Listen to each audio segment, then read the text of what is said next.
Chapter 123. Of course, Yi Futian had no intentions of fighting every single Dharma plane participant, but if he wanted to get into the top 3, he had to demonstrate the best of his talents for the Emperor. In all honesty, revealing his twin spirits and defeating 2 Dharma plane cultivators was already enough, but Yi Futian did not want to risk anything. Because of this, it was better to defeat 1 more person in the Dharma plane as a safety measure. If he must defeat 1 more person, then Yu Jiang was naturally the best target. Yu Jiang did not look too good. He watched as Yi Futian stood in the air, looking at him with a smile. At last night's dinner, Yu Jiang had stepped in with a couple words of his own when Yi Futian ignored Bai Qiu's suggestion of a collaborative performance from Yi Futian and Huajiu. This must have been Yi Futian's revenge.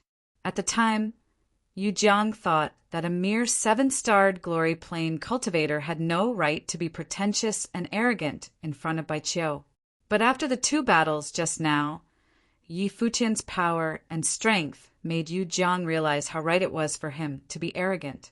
If Bai Qiu did not want to perform, what gave him the right to request that Yi Futian played and for Huajiu to dance along? Stepping forward, Yu Jiang's eyes did not display much confidence. Neither Bai Qiu nor Wang Yu was any weaker than Yu Jiang, but they had both been defeated. The difference between the 3 was that Bai Qiu majored in musical sorcery, Wang Yu in martial arts, and Yu Jiang in sorcery. Walking up to Yi Futian, Yu Jiang did not say anything. His life spirit released the realization of Dharma. Both of them were released at the same time, forming a tree. The tree grew taller and taller, seeming to have been formed by spiritual qi. The branches and leaves extended outward non-stop, and Yu Jiang stood at the center of the tree. Yu Jiang was a wood elemental sorcerer. He only cultivated in 1 element, but because he was a mandate sorcerer, he was able to cultivate this 1 element to its greatest potential. His powers were just as frightening as the rest. The giant tree's branches rustled toward Yi Futian. Gathering the spiritual qi around him, he was able to release the lock of 1,000 vines. In a split second, the vines blocked the sky and tried to encapsulate Yi Futian. Because of his life spirit and the realization of Dharma, the wood elemental sorcery that Yu Jiang used was much more powerful than that of other wood sorcerers. In a flash, Yi Futian moved backwards. At the same time, a fire dragon appeared. Growling, it raced towards the vines ahead. Fire sorcery was able to affect wood sorcery to a certain extent, but this was also true vice versa. Yu Jiang's sorcery was far more powerful than Yi Futian's. The vines brushed over the fire dragon and continued to travel towards Yi Futian. He can also use fire sorcery. He cultivates in sorcery. Everyone watching Yi Futian was speechless. Once again, they thought back to what he said. I only cultivated musical sorcery to better myself. Boom! A wild flame erupted from Yi Futian. Endless amounts of fire spiritual qi rushed into his body. Very quickly, Yi Futian was bathing in the burning flames. His body was like an incinerator, ready to turn everything into ash. Even the long golden rod in his hand was enveloped in flames. The colors of the gold and the flames together were captivating. Of course, Yi Futian knew that he couldn't go up against a powerful cultivator in the Dharma plane with just sorcery. Although his sorcery was pretty powerful, it was visibly much weaker than his abilities in martial arts. He cultivated the enhancement methods passed down from Emperor Yiqin, and then later acquired the imperial tactics. Every fiber of his body incredibly powerful. With just pure strength, he would have been able to defeat everyone below the Dharma plane. However, those in the Dharma plane were able to release the realization of Dharma. It was necessary to use tactics never seen before, like the 9 heavenly attacks, to bridge the gap in planes. It was the only way to defeat an opponent in a much higher plane.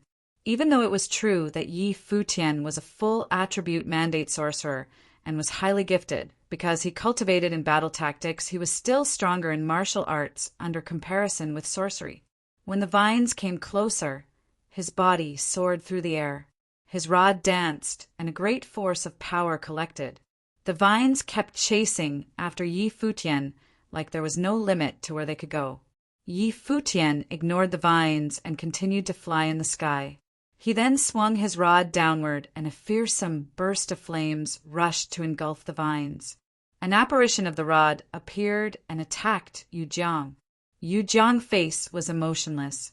Countless vines appeared in front of him and blocked off the attack. However, that could not be considered a real attack. Yi Futian's rod swung down once again. His movements in the sky were not those of a battle. It looked more like he was practicing using the rod. This guy. Many people watched Yi Futian as he waved the golden rod enveloped in flames around in the sky. They began to realize that he was indeed practicing. To practice while in combat with Yu Jiang. What did Yi Futian take him for? Yu Jiang had realized as well. His expression was not too good. He moved up along the tree and straight for Yi Futian. The tree rustled loudly as with spiritual qi exploded in the air. Behind Yu Jiang, the giant tree shined brightly and began to grow outward continuously. It blocked the sky like a mystical tree. The giant tree, vine curling toward Yi Futian, looked like a coiling black dragon. The binding of the black dragon was a wood elemental spell and needed to be initiated with a strong force of wood spiritual qi. Yi Futian continued to mess with the rod. It was as if he could not see what was going on. When the vine got closer, he struck down for the third time, and the wood elemental black dragon was destroyed. Yu Jiang's expression fell. Watching Yi Futian wave the rod around, collecting more power, he knew that things were taking a turn for the worst. Yi Futian destroyed Wang Yu with 4 strikes during the previous battle. Now, he was collecting power in preparation for his 4th strike at Yu Jiang. Just as everyone thought, Yi Futian was indeed cultivating. Previously, he made it to the 4th attack of the 9 heavenly attacks because of the imperial tactics. Now, he wanted to accomplish the same thing with his own powers. His will was strong. Right now, Yi Futian had no other thoughts. Everything around him had nothing to do with him. A large force of power gathered around him. It felt heavy. The 9 heavenly attacks were aggressive but hard to control. Strong willpower was needed to initiate it. Yi Futian's movements seemed to have slowed. Just then, the binding of the black dragon descended upon him once again. The vines came with frighteningly sharp thorns. They moved toward Yi Futian. Boom! Yi Futian emitted a shocking force of power. Next, the rod swung down, and the black dragon exploded into pieces. Flames lit up the sky. Yi Futian followed the motion of the rod and descended like a burning man. Everything he passed turned into ash. This continued until the rod finally met with Yu Jiang's body. The hit smashed Yu Jiang down on to the Fenghua platform. Everywhere around the platform was extremely quiet. Their eyes went to the handsome figure in the sky. Yi Futian had defeated 3 Dharma plane cultivators in a row. He was good at musical sorcery, martial arts sorcery, and was gifted in multiple elements, such as the element of spirit, metal, wind, and fire. Just as Yi Futian had predicted, with his gifts, he was most definitely going to be in the top 3 on the Fenghua rank. He was only in the 7-starred glory plane, but was already one of the best among the group of 15, just in terms of combat skills. Besides the couple people in the 2nd-level Dharma plane, who would be able to touch him. Yi Futian did not spare a second glance at Yu Jiang, who had fallen to the ground. His wild aura disappeared, and in a flash he was back on the black-winged eagle. Many people continued to stare at Yi Futian. He was handsome and had a bright personality. He always had a light smile on his face, giving others a very comfortable feeling. But this handsome young man, who didn't look like could hurt a fly, had just brutally defeated 3 extremely talented Dharma plane cultivators. Then their attention shifted to Huajiu, who was beside him. Presently, there was no one else who thought it was unfitting for the 2 to be together. They were the perfect couple, a match made in heaven. They were both unbelievably gifted and incredibly good-looking. When they stood together, Kengi Kingdom's #1 beauty, Lin Yueao, as well as the pride of all clans, could not hold a candle to them.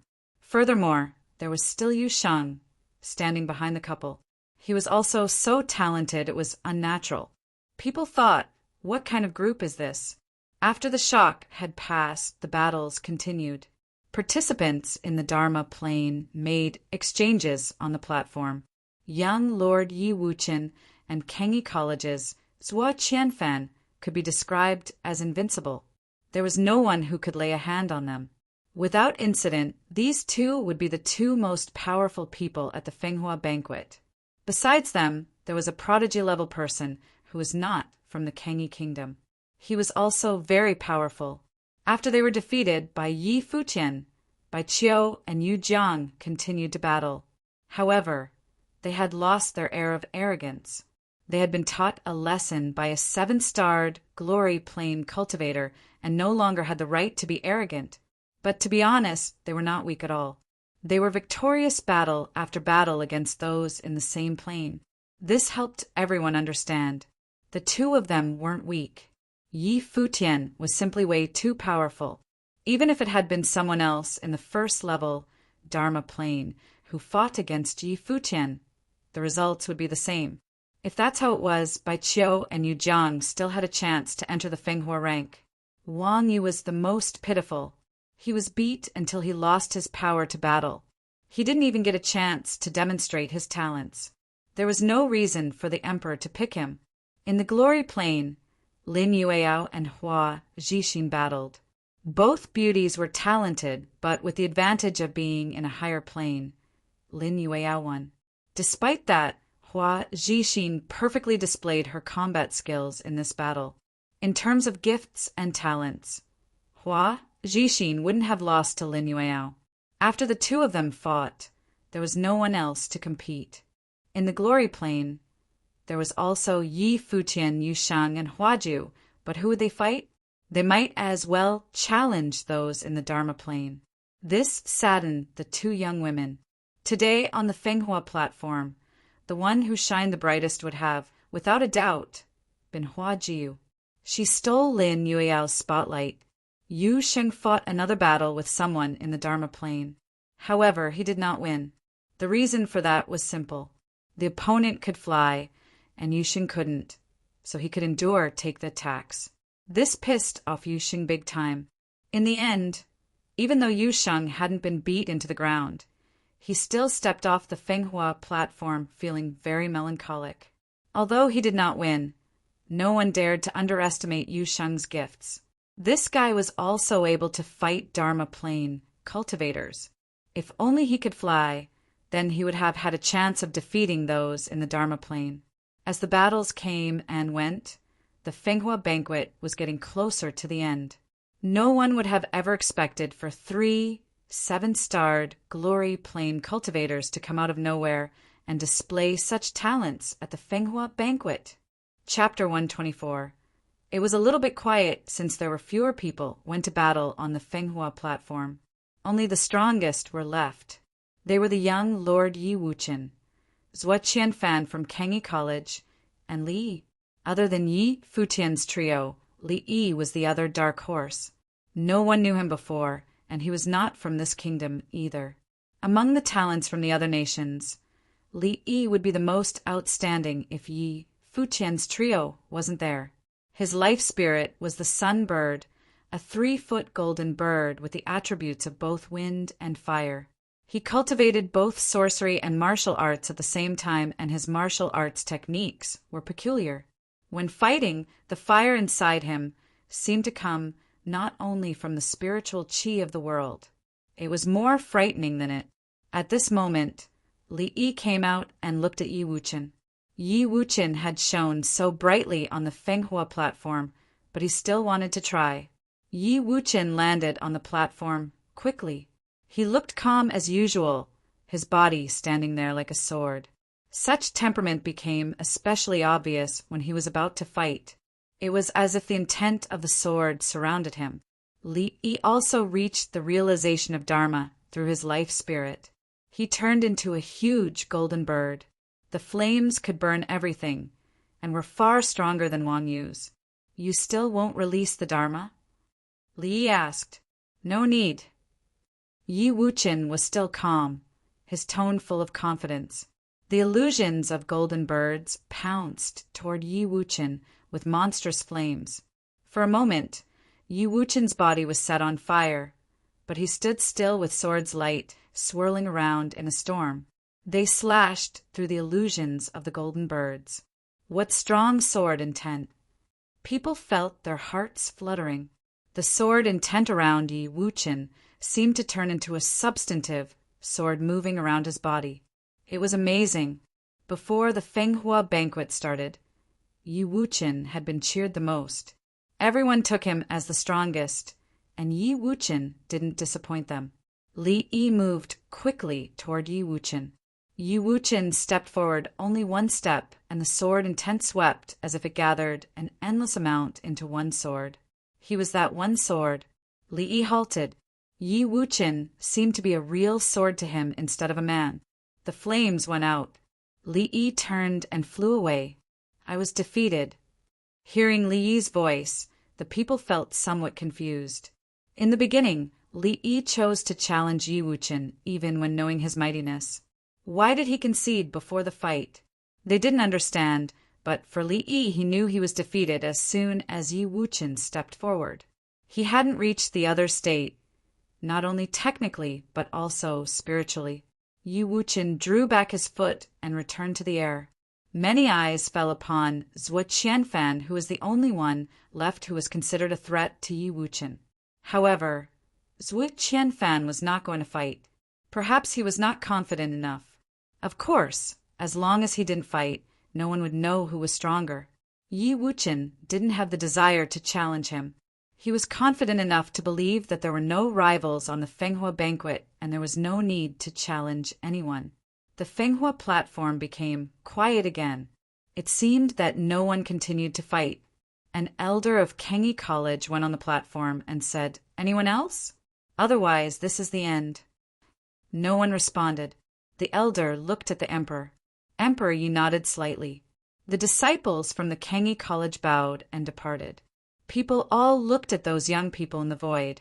10 of them would be called out by the emperor and shine brightly. There were many guesses about the ranking. "Go up to the platform," the emperor said, smiling. Everyone went to the stage, including Yi Futian's trio. Only Wang Yu was lifted up pathetically. The pitiful Wang Yu glared at Yi Futian. He didn't want to come since it was impossible for him to be on the list. However, this is the rule of the Fenghua banquet. His father ordered some people to carry him to the platform. Yi Futian didn't look at Wang Yu. Wang Yu definitely hadn't expected to have such consequences when he was fighting for Lin Yueyao. The 15 people all appeared on the platform.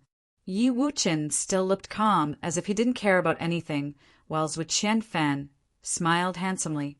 Lin Yueyao looked around with a complex expression. Her beautiful eyes flitted between Yi Futian and Huajiu. She had never thought that there could be another woman who shone brighter than her. Yu Jiang and Bai Qiu had lost their previous arrogance because of that man on the platform, Yi Futian. Although they performed well in the later rounds, people would only remember the round with Yi Futian. The youth was too talented that they could only serve to make him look better in comparison. Gradually, they looked up at the throne in front. The emperor smiled at them and said, "Number 10 on the Fenghua list, Lin Yueyao." The emperor's voice made people's hearts tremble. Lin Yueyao, the first beauty of Kengi Kingdom, was very talented. She had been renowned even before the Fenghua banquet. Now, she was indeed on the Fenghua list, but in last place. To appear on the list was unattainable for most people. However, there was nothing to be proud of for Lin Yueyao. In her 2 fights, she was defeated by Huajiu and won Hua Jixin slightly. No one could complain about the emperor's ranking. It was reasonable. Number 9, Yu Jiang, the emperor continued to announce. The hero of the Kengi College was 9th. Although he was defeated by Yi Futian, he still performed outstandingly. He deserved the 9th place. Number 8, Bai Qiu, the emperor went on.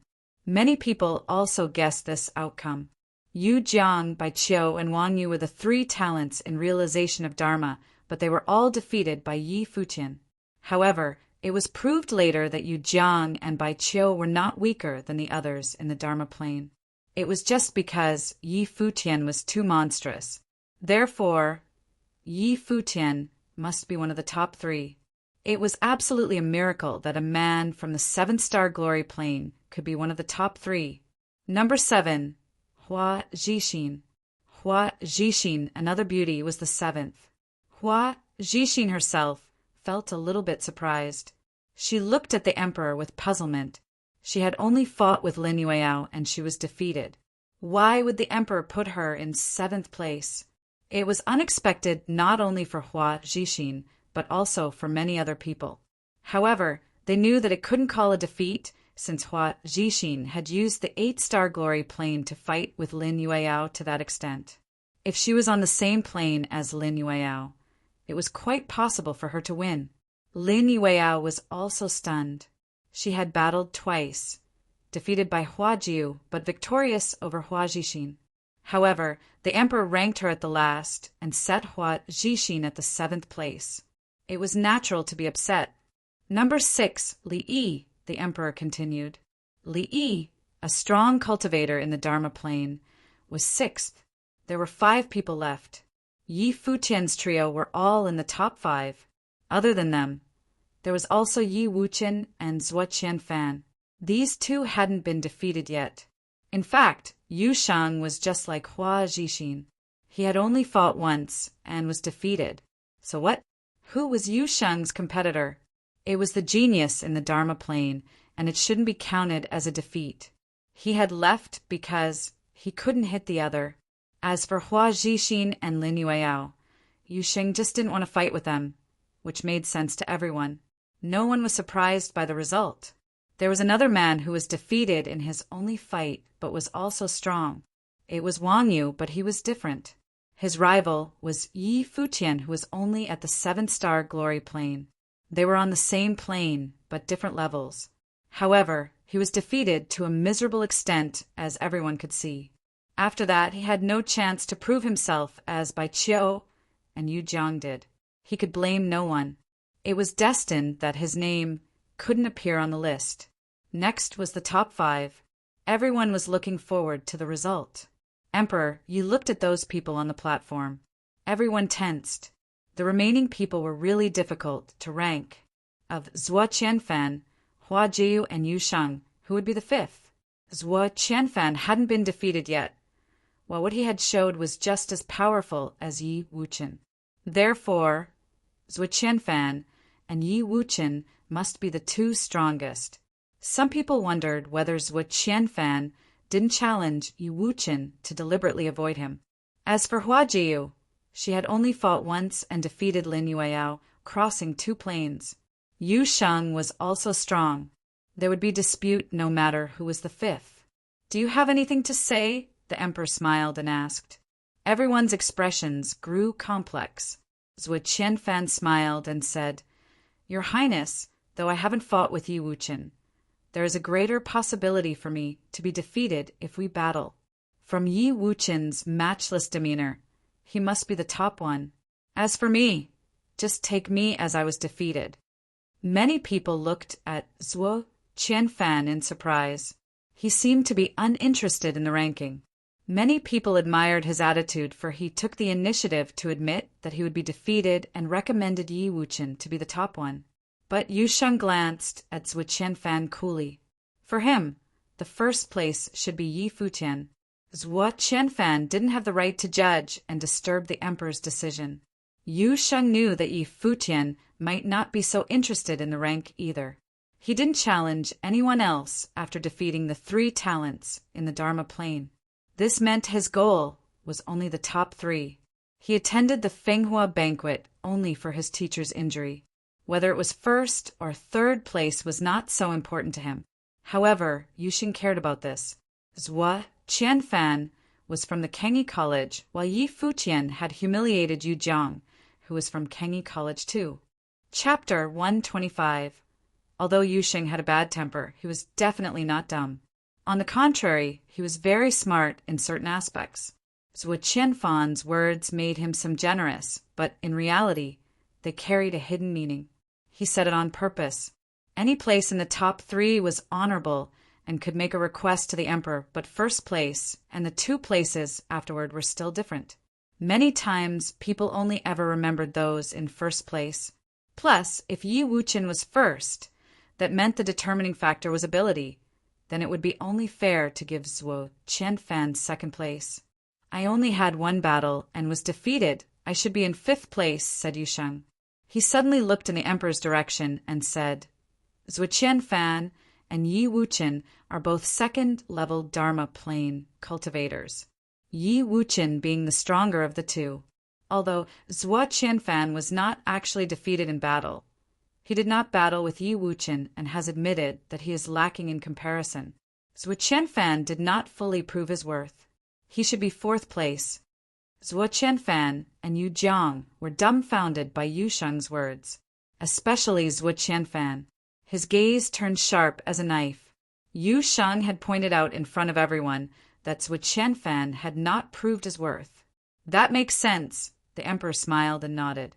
Even though you only fought 1 battle, it was with a Dharma plane cultivator. Had it been anyone in planes lower than the Dharma plane, you would have easily won, he said to Yusheng. As for Zhuo Qianfan, you have incredible abilities and is obviously very generous. You are indeed a student of Kangyi College. Emperor Yi announced with a smile on his face. 5th place on Fenghua, rank goes to Zhuo Qianfan. Hearing Emperor Ye's compliment, Zhuo Qianfan let out a small smile, but that smile froze on his face when he heard the second half of the sentence. However, he recovered quickly. In the air above the Fenghua platform, many people had their attention trained in their direction. The conversation between Yusheng, Zhuo Qianfan, and the emperor was full of hidden meanings. In the end, Emperor Yi had placed Zhuo Qianfan in 5th. Kangyi College was the most well-known place of cultivation in the imperial city, but although they had 2 students on the Fenghua rank, none of them made it to top 3. Hua Jiu, 4th. The audience did not think much of it. Emperor Yi continued to announce the results, and in 4th place was Hua Jiu, not Yusheng. Yusheng had asked to be placed 5th, but now the emperor had left him for the top 3. Yusheng actually made it into the top 3 despite his loss in the only battle he fought. This seemed senseless, but right at the same time. The Fenghua rank did not only look at wins or losses, but combat power and abilities as well. When making a decision, it was only natural that the emperor also took gifts, talents, and potential into consideration. For example, even though it was Hua Jiu who defeated Lin Yueyao, Yusheng would have been able to as well. Hua Jiu also battled with Wang Yu, but was unable to contend against him. Yusheng, on the other hand, was able to face his opponent's realization of Dharma. The ranking between the 2 was clear, and that was why Yusheng placed before Hua Jiu. Yusheng felt surprised himself and looked strangely at the emperor. It seemed Emperor Yi felt his gaze because he chuckled before saying, Yusheng 3rd. Hearing that Yusheng was placed 3rd in the end, many people looked at the emperor in admiration. The rankings from 3rd to 10th place looked simple, but was actually very complicated. Yi Wuqian was the most powerful cultivator at the Fenghua banquet, and Yi Futian was the most fearsome. He was able to defeat people in planes much higher. The 2 of them were rightfully in the top 2. Next, it was time to see who got 1st place. At this moment, everyone stared closely at Emperor Yi, awaiting his answer. However, what he did was turn his gaze over to the last 2 participants. He smiled and asked them, What do you guys think about this? Yi Wuqian's gaze fell on Yi Futian. He said, I am a 2nd-level Dharma plane cultivator, and you, a 7-starred glory plane cultivator. In the battles before, I didn't challenge you to a battle because it would put you at too much of a disadvantage. But since His Majesty has asked, I really want to experience the tactics you used with the rod. I'll only defend, no attacks. How does that sound? The 9 heavenly attacks was truly a majestic sight, but at Yi Wuqian's level of cultivation, it would be too much for him to initiate a challenge with Yi Futian. Yi Futian gave him an odd look, but nodded anyway. All right. Having arrived at an agreement, the two stepped on to the center of the Fenghua platform. They stood opposite of each other. Yi Wuqian stood there exuding the intention of sword. He seemed sharp as a sword. In Yi Futian's hand, the long rod appeared. Boom! Yi Futian took a step forward. An invisible force suddenly exploded. Boom! He took another step, this time stronger than the last. Step by step, Yi Futian walked closer to Yi Wuqian. With every step, the force of power escalated until a powerful storm began to revolve around Yi Futian's body. Yi Wuqian remained standing quietly. No matter what Yi Futian did, he remained stationary.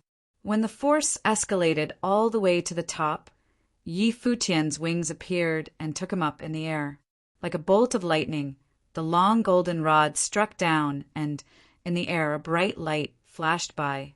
Just then, Yi Wuqian took a small step forward. Only one step. A wave of sword intent charged towards the rod, striking down at him. A loud crash. He was not able to destroy the golden rod. Instead, the intent of sword was repelled back at Yi Wuqian. Yi Futian used the force of repulsion to his advantage. He soared through the sky, his force even stronger now. The rod struck down a second time, stronger than the first. Yi Wuqian reached out his hand to point into the air. The intent of sword filled the air and raced into the sky. Yi Futian could feel an invisible storm of swords hitting the long rod. Even though Yi Futian had a great force behind him, he was still unable to advance forward. He soared through the air once again and administered the third attack of the 9 heavenly attacks. Yi Wuqian lifted his head to look up at the sky, and the intent of 1,000 swords gathered by him. All of them rushed towards the rod, coming down at him. The third attack had also been blocked. Having been fended off once again, Yi Futian stood arrogantly in the air. The force of power flowed around his body. His gaze sharpened and fell on Yi Wuqian below. Unknowingly, an intent to battle brewed in Yi Futian. Compared to Wang Yu, Bai Qiu, and the rest, Yi Wuqian's abilities were much, much stronger. He was on a different level from everyone else. The long rod danced in the air, and its apparitions appeared. A large wave of intent of battle washed downward, and an explosion sounded. With the great force of power pushing forward, the rod struck for the 4th time. The tens of thousands of apparitions combined into one. The intent of sword rushed towards the rod once again, but this time it was destroyed. At this sight, Yi Wuqian moved quickly. With a step, he lifted into the air. His body morphed into a sword. The intent of sword joined his body and charged at the long rod. Finally, when the rod struck again, the endless amount of sword intent filled the finger that Yi Wuqian pointed out with, and a large sword appeared. When the two weapons meet, they were both destroyed, dissipating into nothing. Yi Futian stood in the air and looked at Yi Wuqian. With a smile, he complimented, "Incredible." Yi Futian did not care too much about wins and losses.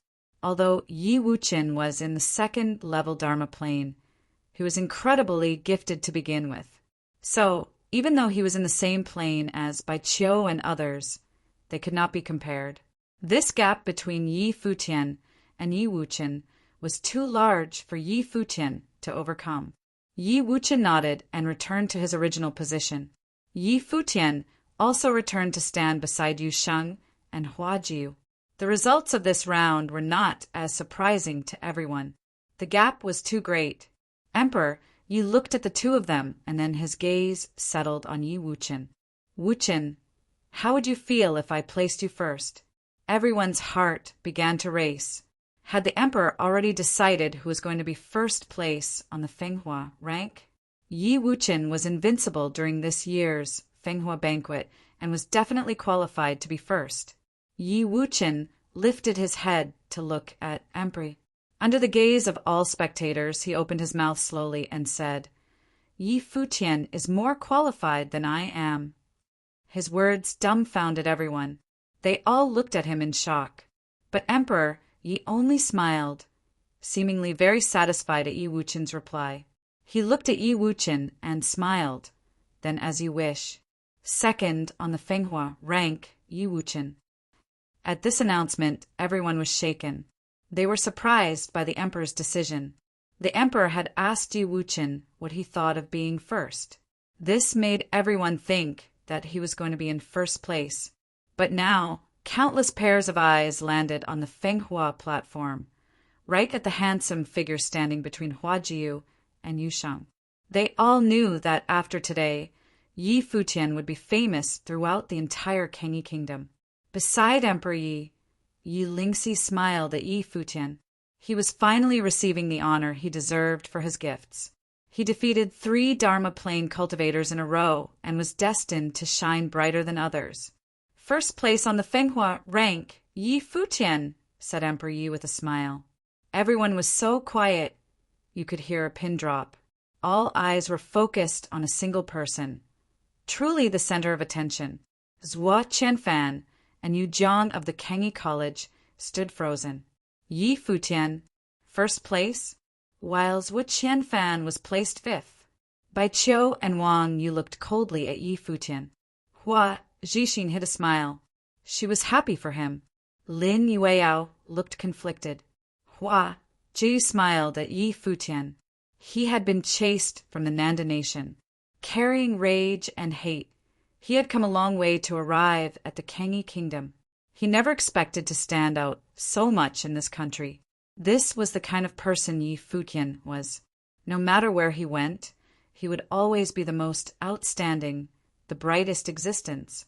No one could go above him. Yu Sheng burst into laughter. His smile was silly, making him look like a completely different person than the wild fighter from before. He was so happy, it was like he had gotten first place. It was possible that Yu Sheng wouldn't even be this happy had he actually gotten first place himself. Far away, Hua Fenglu, Nandu Wenin, Tang Wan, Tang Lan, and Yi Qingxian were all looking at Yi Futian. A great big smile met all of their eyes. The young man already stood out from the rest in the city of Donghai. It was Emperor Luo's imperial order that ended his journey in the Nanda nation abruptly. It was fortunate that the emperor of the Kengi kingdom appreciated Yi Futian's gifts and gave him the honor he deserved. Out of all the gifted and talented young cultivators in the Kengi kingdom who had gathered for the Fenghua banquet, Yi Futian was first. Emperor Yi smiled at Yu Sheng and asked, Yu Sheng, have you thought about what request you would like to make? Yu Sheng lifted his head, and his eyes met with Emperor Yi. He scratched his head. He actually hadn't thought of any request he would like to make because he never thought he would make it into the top 3. Your Majesty, you seem like a pretty nice guy, so I won't ask you for anything, Yu Sheng said with an honest smile. To him, Yi Futian's honor was more important than everything else. The sight of Emperor Yi was a lot more pleasing to Yu Sheng now. Everyone was shocked by Yu Sheng's utterance. A pretty nice guy?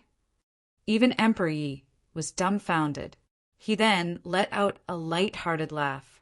To Yu Sheng, he said, no one has ever said that to me before. I'll remember what you said. Chapter 126. The nobles around Emperor Yi also laughed. His Majesty seemed to really appreciate Yu Sheng. But everyone was surprised to find him, a humanoid monster when fighting, so simple and honest. No one expected that Yu Sheng would give up such an opportunity, which many people longed for. Emperor Yi even joked that he had the chance to marry the princess with this opportunity. You idiot! Yi Futian scolded under his breath while still smiling. He looked toward the emperor.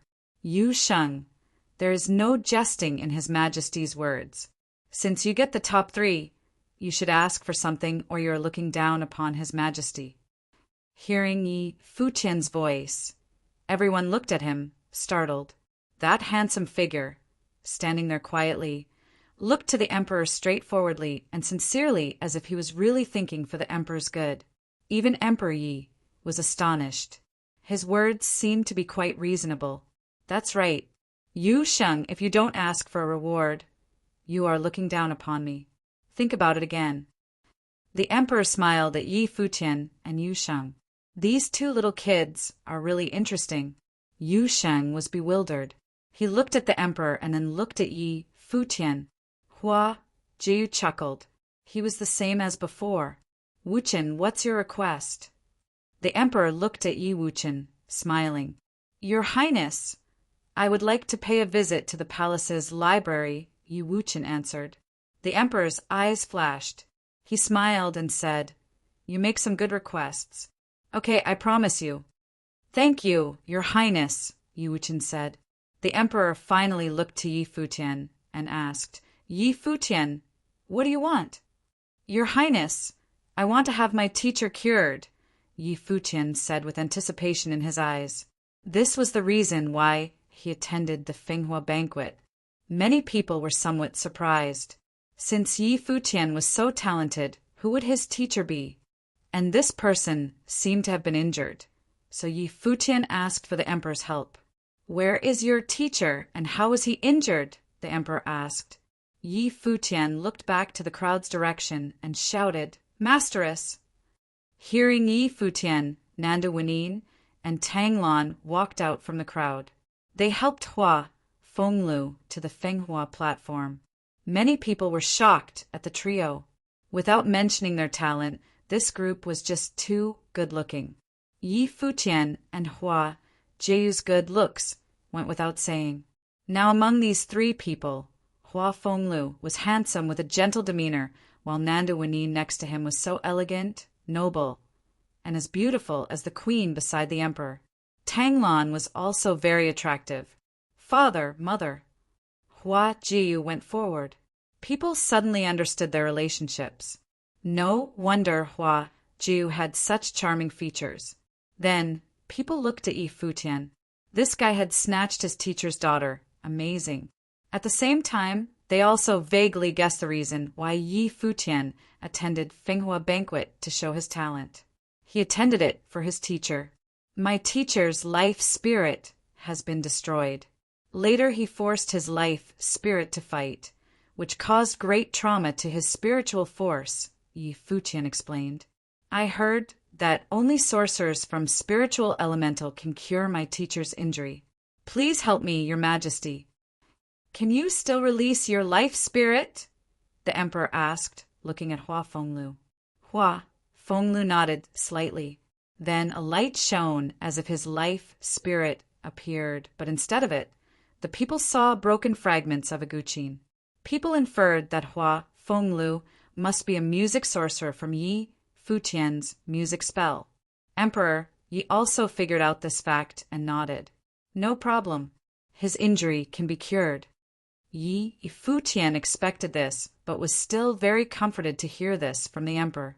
He bowed and said, Thank you, Your Majesty. Weren't you the one who said that a man would never go against his words? Since I've promised you, I will definitely meet my words, the emperor said, smiling. Yi Futian smiled too. The emperor had seen through him. Thank you, Your Majesty. Hua Jiu expressed her thanks too. Would her father's injury finally be cured? Nanda Wenin and Tang Lan looked at Hua Fenglu and smiled. They then looked at Yi Futian gratified. Hua Fenglu was very calm, but felt warm inside too. Although this disciple was sometimes shameless, he was still fond of the youth, since Yi Futian was very like him. Yu Sheng, are you ready? The emperor once again asked Yu Sheng. Yu Sheng looked at Yi Futian and said, I want to find my teacher. Yi Futian immediately understood him. Thinking of Yi Xiang, Yi Futian also missed him. That old man must be safe. Let me explain, Yi Futian said. From the emperor's attitude today, Yi Futian thought it would be proper to tell their true identity since the two countries were rivals. Okay. Yu Xing nodded.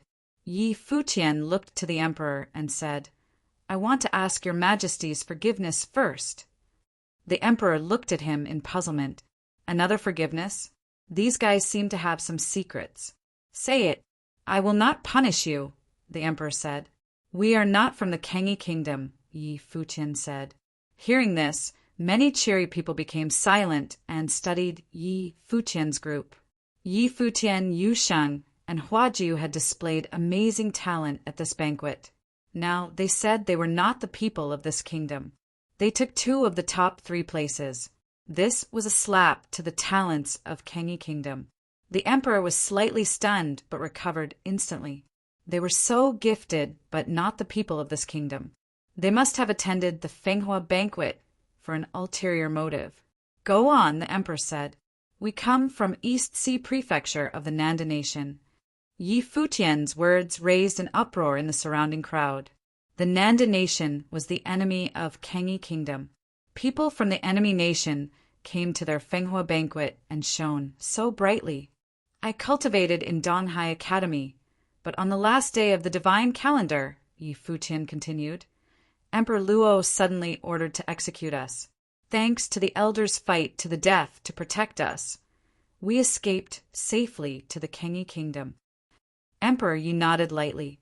He looked at Hua Jiu, smiled, and said, No wonder I am familiar with her life spirit. She must have an uncommon identity, right?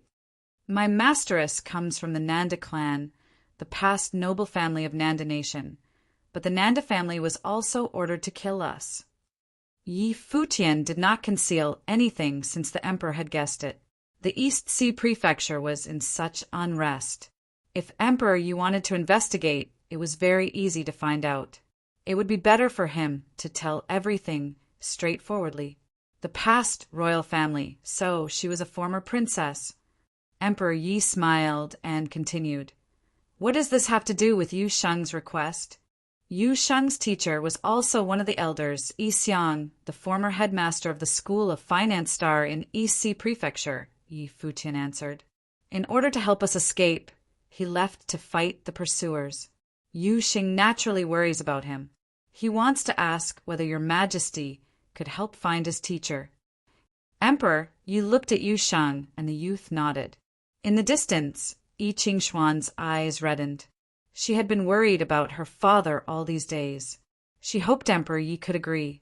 Countless eyes fell upon Emperor Yi, including Yi Futian and Yu Sheng. Although they were from Nanda Nation, they were being chased by the killers from Nandu. Therefore, Emperor Yi could not blame them. Yi Futian guessed that the emperor might agree, but before the emperor did so, he was still unsure about it. Emperor, you looked at the people in front of him. Geniuses from Nandu and members of the old royal family. Why did Emperor Luo want to kill them? Emperor, Yi could guess a few reasons why an emperor would order to kill these young people. They threatened the royal power. A cultivator's nationality should not restrict them. Though you are from the Nanda Nation, now that you have come to my kingdom, you are my citizen. Emperor Yi said, It's their loss to expel you. Hearing the emperor's words, Yi Futian and the others felt reassured. Emperor Yi looked to Yi Futian again and smiled. What you and Yu Xing asked is not a big deal. I promise you. In addition, the 3 of you are in the top 5. You deserve the reward.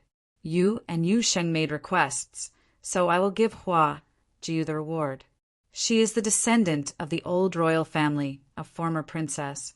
Now that she has come to the Kengi kingdom, I shall confer her the title of a non-family princess and give her the freedom to enter the palace. What say you? Emperor Yi had figured out Yi Futian's importance in this group. Hua Jiu was his girlfriend, while Yu Sheng was willing to listen to him. Even his master and masteress trusted him very much. This was why Emperor Yi was talking to Yi Futian. The surrounding people were shocked that the emperor wanted to make Hua Jiu a princess. According to the emperor, Hu Jiu was rewarded for the 3 of them. The reward of the title of princess was reasonable as a combination of the 1st, 3rd, and 4th place rewards. After a while, many people recovered from the shock. They immediately understood the emperor's intention, and their eyes were full of admiration.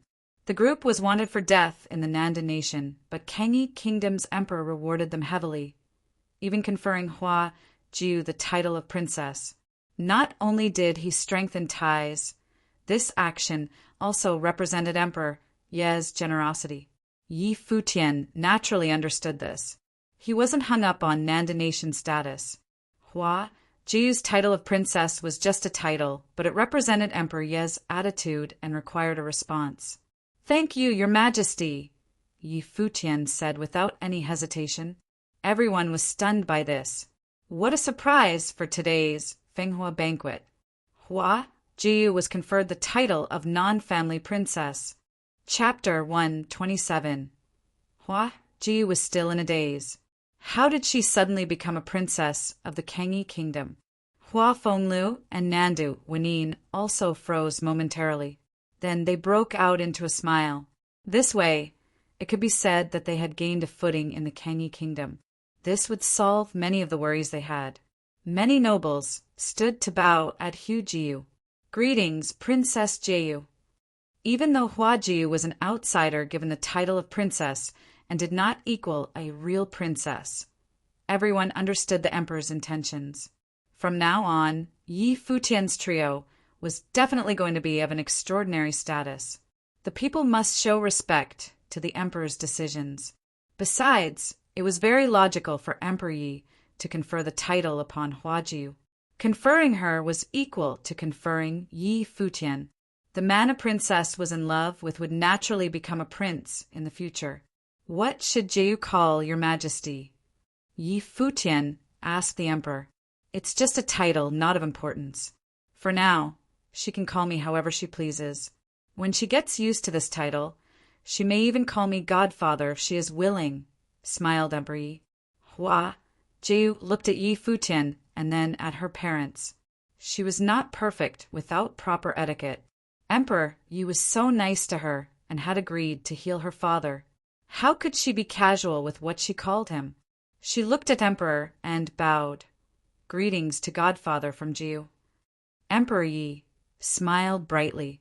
He went on to say, "Talented young men and women have demonstrated their gifts at the Kangyi Kingdom's Fenghua banquet. Hua Jiu has proven herself to be beautiful and capable like no other. I am very happy to have her as my goddaughter." "Congratulations, father," said the princes and princesses beside him. "Congratulations, Your Majesty." The nobles congratulated once again. They stood and held out both hands while they bowed to the emperor. Some people in the crowd looked toward Kangyi Kingdom's #1 beauty, Lin Yueyao, who was still standing on the Fenghua platform. Emperor Yi had said that Hua Jiu was beautiful like no other. There was no need for explanation. Hua Jiu was indeed more beautiful than Lin Yueyao. Now, Hua Jiu had been bestowed the title of princess and was the recipient of everyone's endless praises. It seemed like the title of Kangyi Kingdom's #1 beauty was going to have to transfer over to someone else. "Jiu, I don't have a welcoming gift prepared at hand, but I will personally make a request to the imperial advisor for him to help your father," Emperor Yi said, smiling. Many people looked at Hua Fenglu enviously. He must have been so proud to have such a disciple and such a daughter. "Thank you, godfather." The smile on Hua Jiu's face was big and bright. The imperial advisor must have been a person of great power, seeing how the emperor said he would make a request. "As for everyone else's rewards, I have already prepared them in the Kangyi Kingdom Library. According to your placing on the Fenghua rank, you may choose one out of 3 things: a treasure, a spell book, or battle tactic book. You may all follow me into the imperial palace." Emperor Yi stood up and continued, "The Fenghua banquet is now officially over." After he was done speaking, he turned to guide the empress on to the carriage. The princes and princesses followed after them. Yi Futian and Hua Jiu looked at each other and smiled. The Kangyi Kingdom's Fenghua banquet had finally come to an end with great results. They hadn't wasted a trip. "Master, let's head into the palace," Yi Futian said to Hua Fenglu. "Let's go." Nandu Wenin sighed loudly and said, "Do you think there's a chance they could repair your life spirit as well?" My life spirit was shattered into pieces. It's not that easy, said Hua Fenglu. He did not have high hopes. As long as they were able to heal his injuries so that he could live like a normal person, he was happy. A large group of people followed the emperor into the imperial palace. However, there were still some people who remained standing around the Fenghua platform, not wanting to leave. The Fenghua banquet was a gathering of cultivators in the Kangyi kingdom, but instead the spotlight had been stolen by the trio from the Nanda nation. The three of them did not seem to be of any special background, but they were all incredibly powerful. At the Fenghua banquet, Yi Futian got first place, Hua Ji was given the title of princess, and Yu Shang received high regards from the emperor. They three of them were destined for greatness. Besides that, everyone witnessed just how powerful Yi Wuqian was. He was invincible on the Fenghua platform. However, Lin Yueyao, who was the center of attention and the most outstanding female in Kangyi Kingdom before the Fenghua banquet, was completely outshined by Hua Jiu. She had received a mere last place on the Fenghua rank. Even Hua Zhixin had placed higher than her. Only when they saw the large group of figures disappear slowly did the people around the platform go their separate ways. Afterward, the news spread rapidly all over the imperial Kangyi city. In the imperial palace, the carriage was moving forward. Just then, an imperial bodyguard beside the carriage came to Yi Futian. His Majesty has requested you. Yi Futian nodded and headed for the carriage ahead. Lin Yueyao, Bai Qiu, Zui Qianfan, and the others watched Yi Futian's silhouette with a mix of emotions. They were all thinking something different. Yi Futian arrived next to the carriage. Your Majesty, he greeted the emperor seated in the carriage. There are still many things you have yet to explain. As talented as you are, what is the royal Luo family's reason for wanting you dead? Asked Emperor Luo. Your Majesty, it might have had something to do with a prophecy told by the Nanda nation's left minister. Minister Zhua, answered Yi Futian. I know that Minister Zhua is an astrologer. Explain, said Emperor Luo. I once traveled with Minister Zhua. It was then that he might have told my fortune. He bestowed the decree of the minister upon me afterward. Then, by chance, he also told Jiu's fortune. Because of this, the crown prince became aware of us. He went all the way to Donghai Academy to see me. He asked for me to follow under his leadership and told me that he would make me his minister once he became the emperor, but I rejected. Then came an imperial order from Emperor Luo. He made me the crown prince's study attendant and Jiu the crown princess. Our only choice was to defy the order and flee for our lives. Yi Futian did not keep anything from Emperor Yi, because he could easily find out the truth by sending someone to Donghai City. The emperor's eyes brightened. Based on what Yi Futian had said, many things became clear. It was obvious that Emperor Luo gave such an order on purpose as an excuse to get rid of Yi Futian and Hua Jiu. Looks like you and Jiu were destined to become emperor and empress. Emperor Yi laughed at Yi Futian. But I've never even thought about becoming emperor. I had no intentions of stealing the Nanda nation throne, said Yi Futian. He did not mention that he indeed was fated to be emperor, but not the emperor of a country. You didn't think of it before, but after what happened, there's a chance of it happening. This is probably what they call fate, smiled Emperor Yi. Yi Futian did not say anything. He was not going to become the emperor of a country. Those were not his intentions. But the royal family of the Nanda nation must be eliminated. He was willing to do anything to make sure this happened. The Luos found an excuse to kill you, and yet you were able to escape. Emperor Luo was curious. If Emperor Luo gave out such an order, then it would only make sense that he would have made sure that there was no way Yi Futian could make it out alive. We barely made it, said Yi Futian. My grandmaster sacrificed his life to make sure we survived, and Yu Sheng's master, Senior Yixiang, is still missing. He did not tell the emperor that even though such grave sacrifices were made, they never would have made it out of Donghai City alive if it hadn't been for the emperor's will in his body. What Yi Futian didn't know was that even with the emperor's will, he almost didn't make it out of Donghai City. Your grandmaster is very respectable. As for Yi Xiang, I will send people to find him, but since he is on the run, he may be in hiding. It won't be easy to find him, unless you are able to let him know that you're here, said Emperor Yi. Yi Futian nodded. He understood what the emperor was trying to say. They continued through the imperial palace. The empress and others left first. Emperor Yi ordered someone to lead Yi Wuqian and others on the Fenghua rank to the imperial library, while he personally led Yi Futian's group to another place in the palace. Accompanying them was Princess Yi Lingxi. Deep within the imperial palace was a mountain. It was quiet on the mountain. The only things on the mountain were the ancient trees and a single residence. Everything was peaceful and quiet. Emperor Yi personally guided Yi Futian and the rest onto the mountain. As soon as they entered the residence, an elder came out to welcome them. The elder had white hair and a white beard. He looked wise like a sage. However, his eyes were shut tight, even in the presence of the emperor. On the way up, Yi Lingxi had told them that the imperial advisor could not see. "You're here, your majesty," greeted the imperial advisor. Even though he was blind, it was like he could see who had arrived. He walked directly towards the emperor. "Teacher, it's been a while since I came to bother you," said Emperor Yi. Yi Futian and the others had a look of surprise on their faces. The imperial advisor was Emperor Ye's teacher.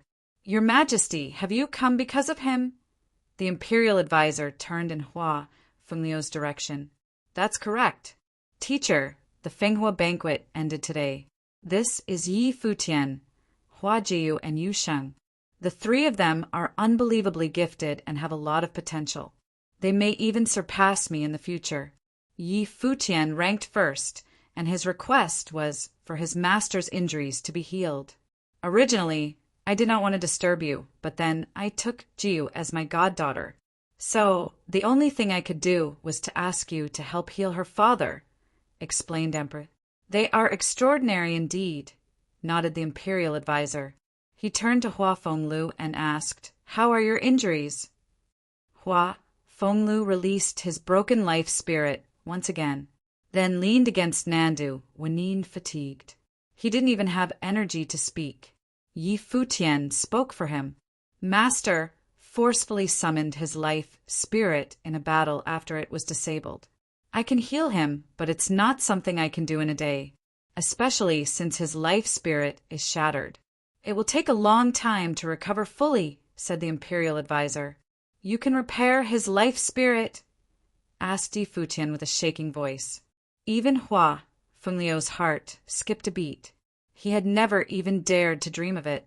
"There's nothing surprising about teacher being able to do what others can't," chuckled Emperor Yi. Hearing this, everyone was surprised and happy.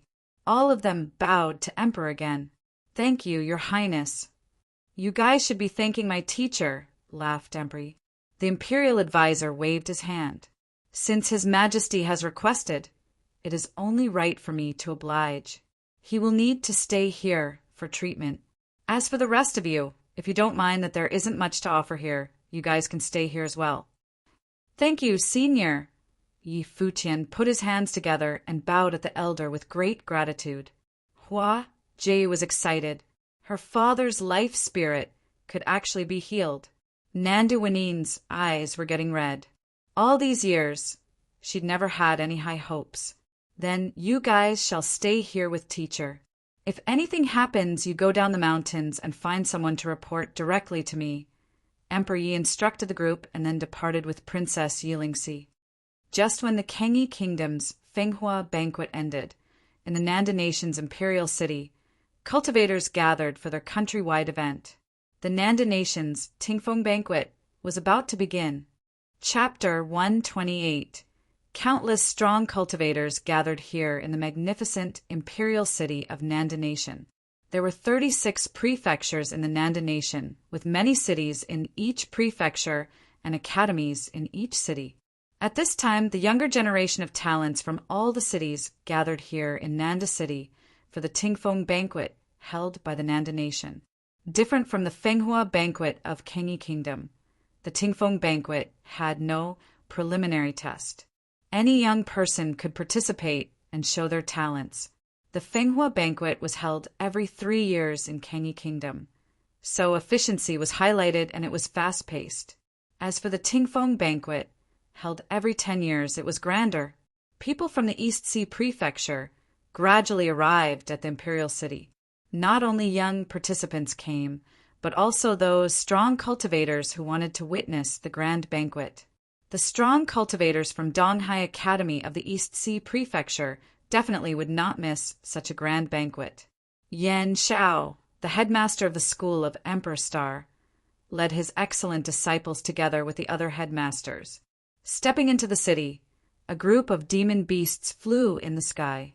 The disciples looked over the magnificent ancient city below, feeling slight butterflies. They wondered whether they would stand out in this Tingfeng banquet. Amongst the crowd was Zhuo Qing, who was thought the most highly by Yan Shao, the headmaster. Standing on a beast, Zhuo Qing looked over the capital, full of ambition. Talented as he was, there was a big possibility for him to win a place for himself, even though there were countless talents gathered at this banquet. However, Zhuo Qing was not completely confident. No one knew how many powerful figures were born during the past 10 years. Nobody dared claim that he could stand out. At this time, a figure appeared in Zhuo Qing's mind. If that talented youth was here, he must be the winner. However, it had been only about 1 month since the Donghai City event. He was probably still on the run. Zhou Mu was also with the group of people, as well as his teacher, the art saint. Lin Xie was also here. She had matured from when she met Yi Futian on the ship in the East Sea. 17-year-old Lin Xie was now more beautiful and her body more curved. At the beginning of this year, she attended the spring quarter examination held by the Donghai Academy and passed. Hearing that the Tingfeng banquet was to be held, she wanted to have a look too. In the distance, another line of figures descended. Someone called out, "Headmaster Yan." Yan Shao turned to look and smiled. The disciples from the Nanda clan are going to attend this banquet too. These people arriving were from the Nanda clan. Yes. One of the strong cultivators from the Nandu clan nodded slightly with complex feelings. What happened to the Nanda clan on the last day of the divine calendar changed a lot of things. They had to show more reliance on the royal authority in order to survive. Therefore, they came to the Tingfeng banquet. The two lines moved on silently. Above them were countless other strong cultivators. As they advanced, they could make out the grand palace before them. It was even more solemn and sacred under the sunlight.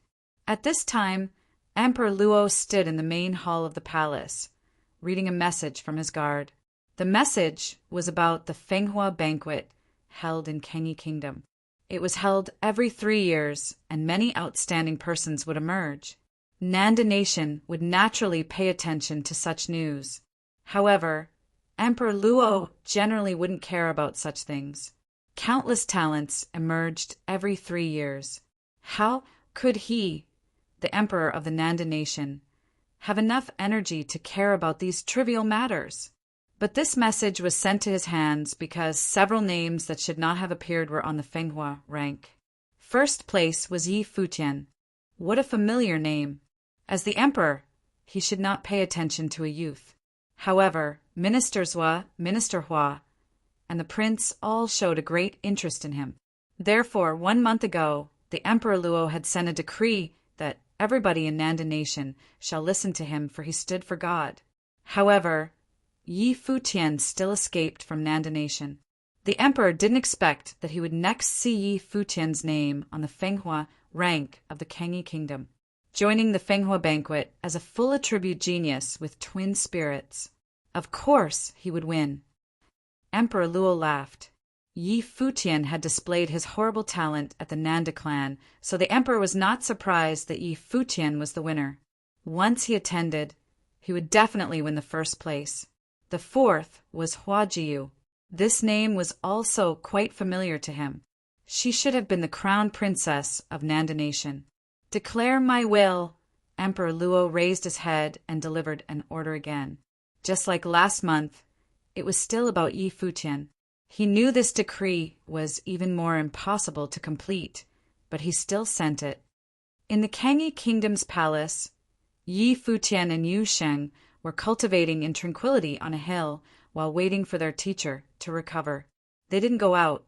Yi Futian knew that since he had won the first place on the banquet and revealed the Nandu event in public, he must be more careful. Master. When practicing the music, Yi Futian saw a figure coming. He stopped playing and smiled. It was Hua Fenglu. He walked alone and looked more energetic than before. He would recover completely soon. Nanda Wanyin and Tanglon had been by his side all these days. Sometimes Yi Futian knew that Aunt Tang still wanted to be with Hua Fenglu, despite her words. Even the masteress had accepted her dedication to Hua Fenglu. When Hua Fenglu first returned to Donghai City, it was Tanglon who took care of him. How do you feel? At this time, a wise imperial advisor came near and asked Hua Fenglu. I feel much better. Thank you for these past few days, Hua Fenglu responded. Take a good rest. Don't use your strength over the next few days. You still have to wait for a long time before the life spirits complete recovery. You'd better not leave the mountain these days, the imperial advisor told him. I know. Hua Fenglu nodded. The imperial advisor looked at Hua Jiu and asked, I sensed your cultivation yesterday. Can I have a look at your life spirit? Okay. Hua Jiu nodded slightly and moved forward a step. She released her gorgeous life spirit, like a noble queen with a crown. The imperial advisor stood still, but his body shivered involuntarily. He turned to Nanda Wanyin and asked, How about yours? Nanda Wanyin felt puzzled, but still released her life spirit. Her life spirit was not as gorgeous as Hua Jiu's, but it was still extraordinary. The imperial advisor trembled. He slowly knelt and prostrated on the ground to pay his respect. Greetings, my princess. The group's expression changed. Yi Futian stood up and looked at this scene with some astonishment. I was the imperial sorcerer of Nanda Nation, He, the old man said with a trembling voice. I never thought there would be a day where I could see His Majesty's descendants. Senior, please rise. Nanda Wanyin was shocked. No one here had expected that the imperial advisor of Kangi Kingdom used to be the imperial sorcerer of the Nanda Nation. Of course, he was from the previous Nanda Nation, not the present one. Are you the descendant of the Emperor Ju? The old man stood up slowly and asked with a trembling voice. Yes, he is my grandfather. It is said that he escaped to the Nanda clan in the Donghai city after the Luos took the power. Nadu Wanyin nodded. His Highness did the right thing. If he did not leave, he would only die in the end. Luo Tianyin would not let him go. The old man's voice was tinged with hatred. What happened in those years? Why did my grandfather and parents leave Nanda clan and never come back? What does this have to do with Emperor Luo? Nandu Wanyin asked. Luo Tianyin was Emperor Luo's real name. She only knew that 300 years ago, Dong Huang the Great and Emperor Yi Qing unified the divine prefectures of the East. Forces in the world were in unrest. The emperor of the Nanda nation ran into an accident and the whole nation was in a chaos. Countless forces fought for the throne. The Nanda clan had lost too many strong cultivators for this. And at that time, Luo Tianyin turned out to win with his noble plane and ascended the throne. Since then, the Luos replaced Nanda royalty. After Emperor Luo took power, panic rose through the nation. In order to show the emperor's bearing, Emperor Luo ordered a nationwide amnesty. He forgave his rivals. Soon the whole nation bowed down to him and the Nanda nation was stabilized. The Nanda clan returned to Donghai City and survived this crisis. Luo Tianyin, that bastard, used to be His Majesty's personal bodyguard. Because of his great talent, His Majesty treated him as a disciple. During a turbulent time, His Majesty left the nation for the pursuit of stronger power. Luo Tianyin and I followed. However, Luo Tianyin was wildly ambitious. Taking advantage of His Majesty's crisis, he made his move when His Majesty let down his guard. His Majesty's fate was taken, and I lost my eyes. Perhaps even Luo Tianyin thinks that I died. The old man shook and said, Luo Tianyin went against the heavens and changed fate to ascend the throne and replace Nanda's royalty. In order not to be despised by the world, he did not hurt the Nanda clan, but still had dirty underhand tricks. Princess, you said His Majesty, and your father disappeared. I am afraid they were investigating the things of that year and had misfortunes. Why don't you announce his evil deeds to the world? Hearing about the past events, Nanda Wanin was furious. If I do so, the Nanda clan will perish completely. The old man sighed. I settled in Kengi Kingdom with a disguised identity for so many years.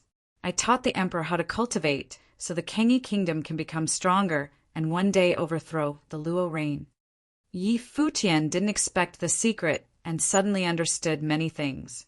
The reason why Emperor Luo declared in Donghai City to confer Hua Ji with the title of crown princess was not only because of ministers' was augury.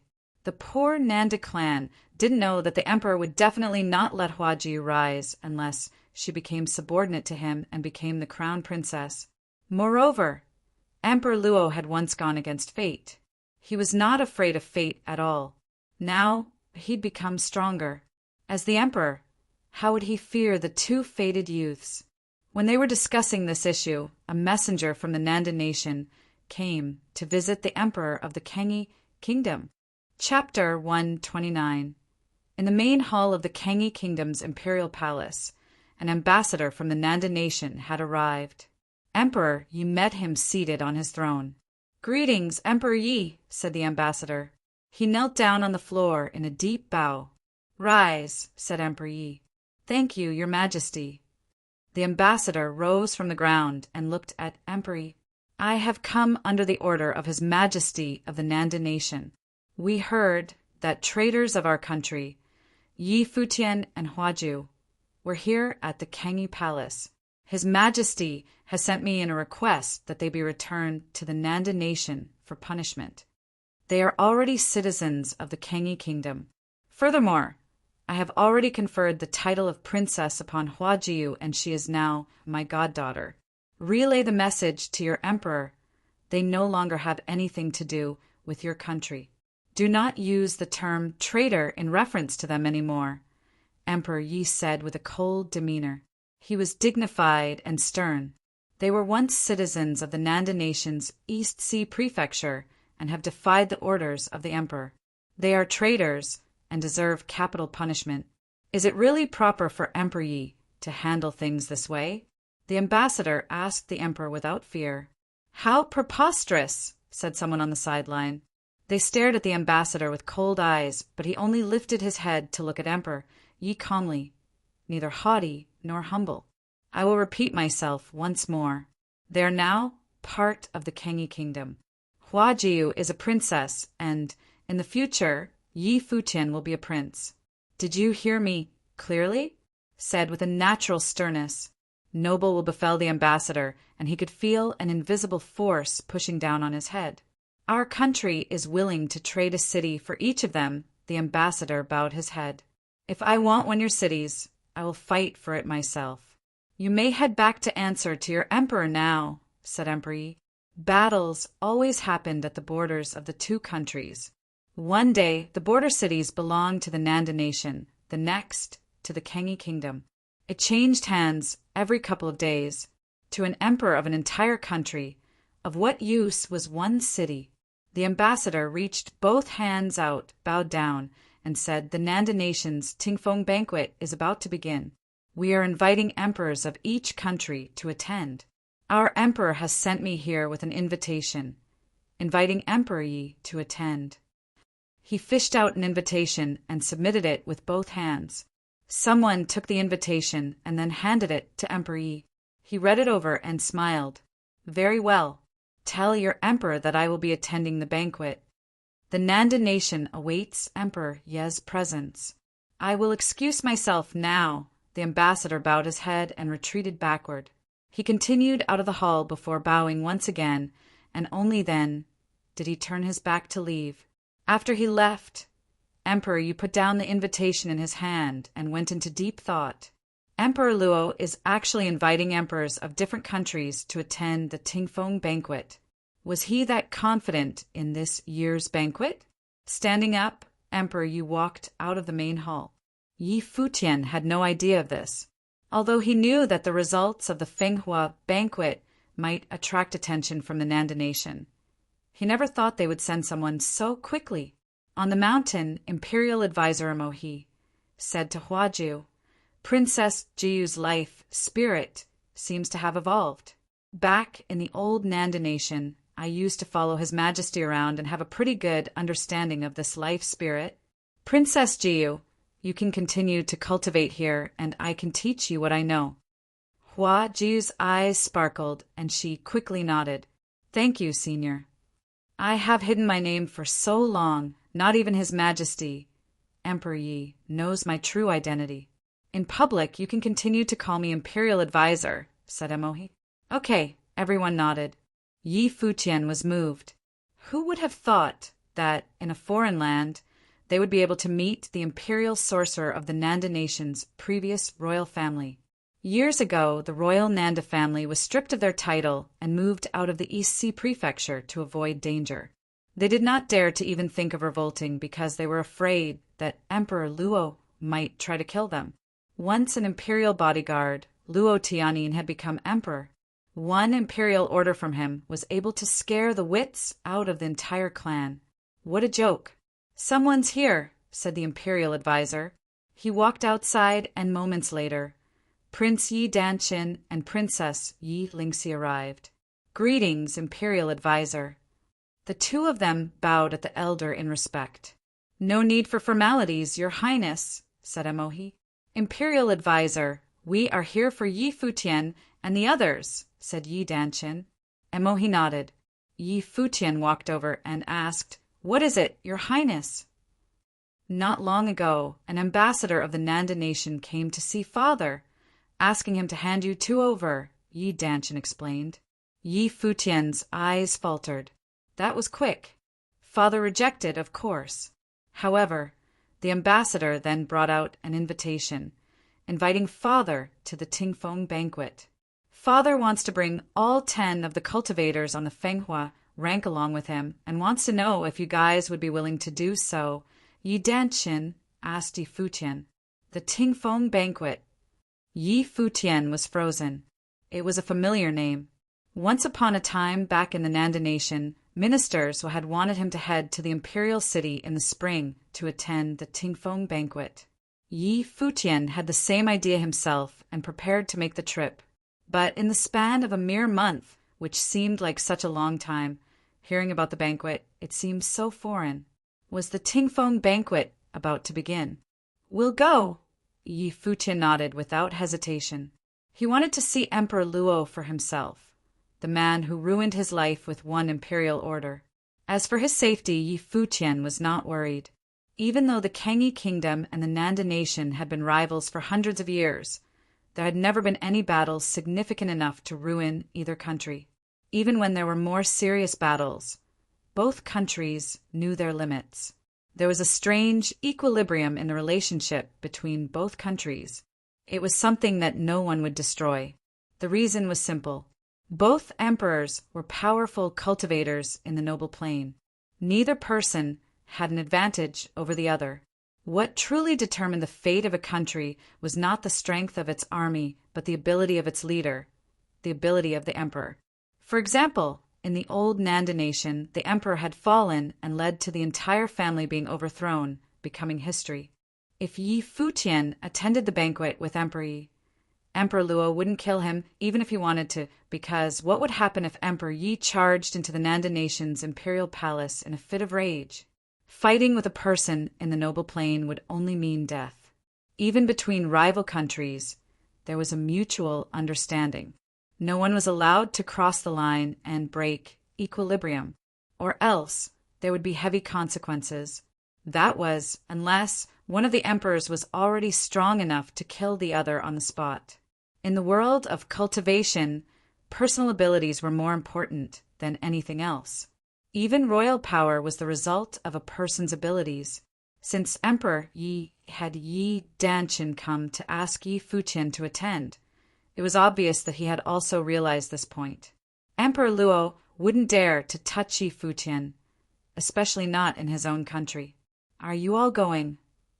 Yi Lingxi asked, looking at Yu Sheng and Hua Jiu. "Jiu shouldn't go. She should stay to take care of Master," said Yi Futian. In reality, Hua Fenglu was fine under the care of Nanda Wenin and Tanglan. Besides, his injuries had already gotten a lot better. But Hua Jiu had to stay and cultivate with the imperial advisor. It had to do with her future in cultivation. "All right," nodded Yi Danshin. "I'll go ask the others now. I'll come find you again when it's time to go." "Thank you, Your Highness." Yi Futian nodded in response. Yi Danshin and Yi Lingxi left afterward. "Are you really going to the Nanda Nation's imperial city?" Hua Fenglu asked Yi Futian. "Yeah, I had already planned to do so. This is the perfect opportunity." Yi Futian smiled. "Be careful," warned Hua Fenglu. "Master, don't worry and focus on your treatment. You have to repair your life spirit, or else it'll be really embarrassing for you when I surpass you in a couple of years," laughed Yi Futian. "Okay, when I'm fully healed, I can guide your cultivation properly." Hua Fenglu smiled at his disciple. Yi Futian shivered at the fake smile on his face. "Master, your gifts are peerless. When you're fully healed, you'll definitely do great things. I cannot compare." Only then did Hua Fenglu nod in satisfaction. Deep down, Yi Futian was cursing him for being so shameless. He's such a bully to his disciple. The next morning, a group had gathered outside the imperial palace. They were the brilliant cultivators from the Fenghua banquet. Their attention fell on Yi Futian, Yu Sheng, and Yi Danshin when they stepped out. Everyone had a different look on their faces. Wasn't Yi Futian from the Nanda Nation? Going to attend the Tingfeng banquet was the perfect chance for them to check out just how powerful the cultivators in the Nanda Nation were. "Where's Hua Jiu?" Lin Yueyao could not help but ask when she noticed that Hu Jiu was missing. "She has other business to attend to and won't be coming with us," Yi Futian answered. He was quite surprised. He didn't expect that Lin Yueyao would ask about Jiu. Lin Yueyao nodded her head lightly and didn't say anything else. Moments later, a group of people came out from the palace. It was Emperor Yi and his people. Besides the emperor, there were a few very dignified-looking individuals. They must have been people of very high cultivation. A loud roar came from within the imperial palace. Everyone looked up and saw a fearsome creature headed toward them. The scary beast was a flood dragon. The flood dragon approached and moved to stay near Emperor Yi. "Let's head out since we're all here. I wanted to bring you guys on this trip to show you guys cultivators of other countries. Do not limit yourselves to the Kengi kingdom. There may be a day when you will leave here." Emperor Yi smiled and walked to the flood dragon. Everyone followed the emperor on to the dragon's back. With a loud roar and a huge gust of wind, the flood dragon lifted into the air, rising higher and higher. It broke through the clouds at an alarming speed, headed in the direction of the Nanda Nation. The Kengi kingdom was over 100 kilometers away from the Nanda Nation. However, because of the flood dragon's high cultivation, it moved with the wind and they arrived in the Nanda Nation's imperial city in a single day. Presently, powerful cultivators from all around the country had gathered in the imperial city. Emperor Luo had also invited emperors from other countries to attend the banquet. Countless beasts soared through the skies, filling the air with their cries. But when the flood dragon flew by, everyone stared from far away. They looked at the line of people mounted on the dragon as they tried to guess their identity. The flood dragon was a ferocious beast like no other. It must be a powerful demon beast. What kind of person would be able to control such a beast? Emperor Yi stood on the dragon's back quietly, allowing the wind to blow freely on him. His long hair blew in the wind. Beside him stood Yi Futian, who was looking down on the imperial city. "What are you thinking?"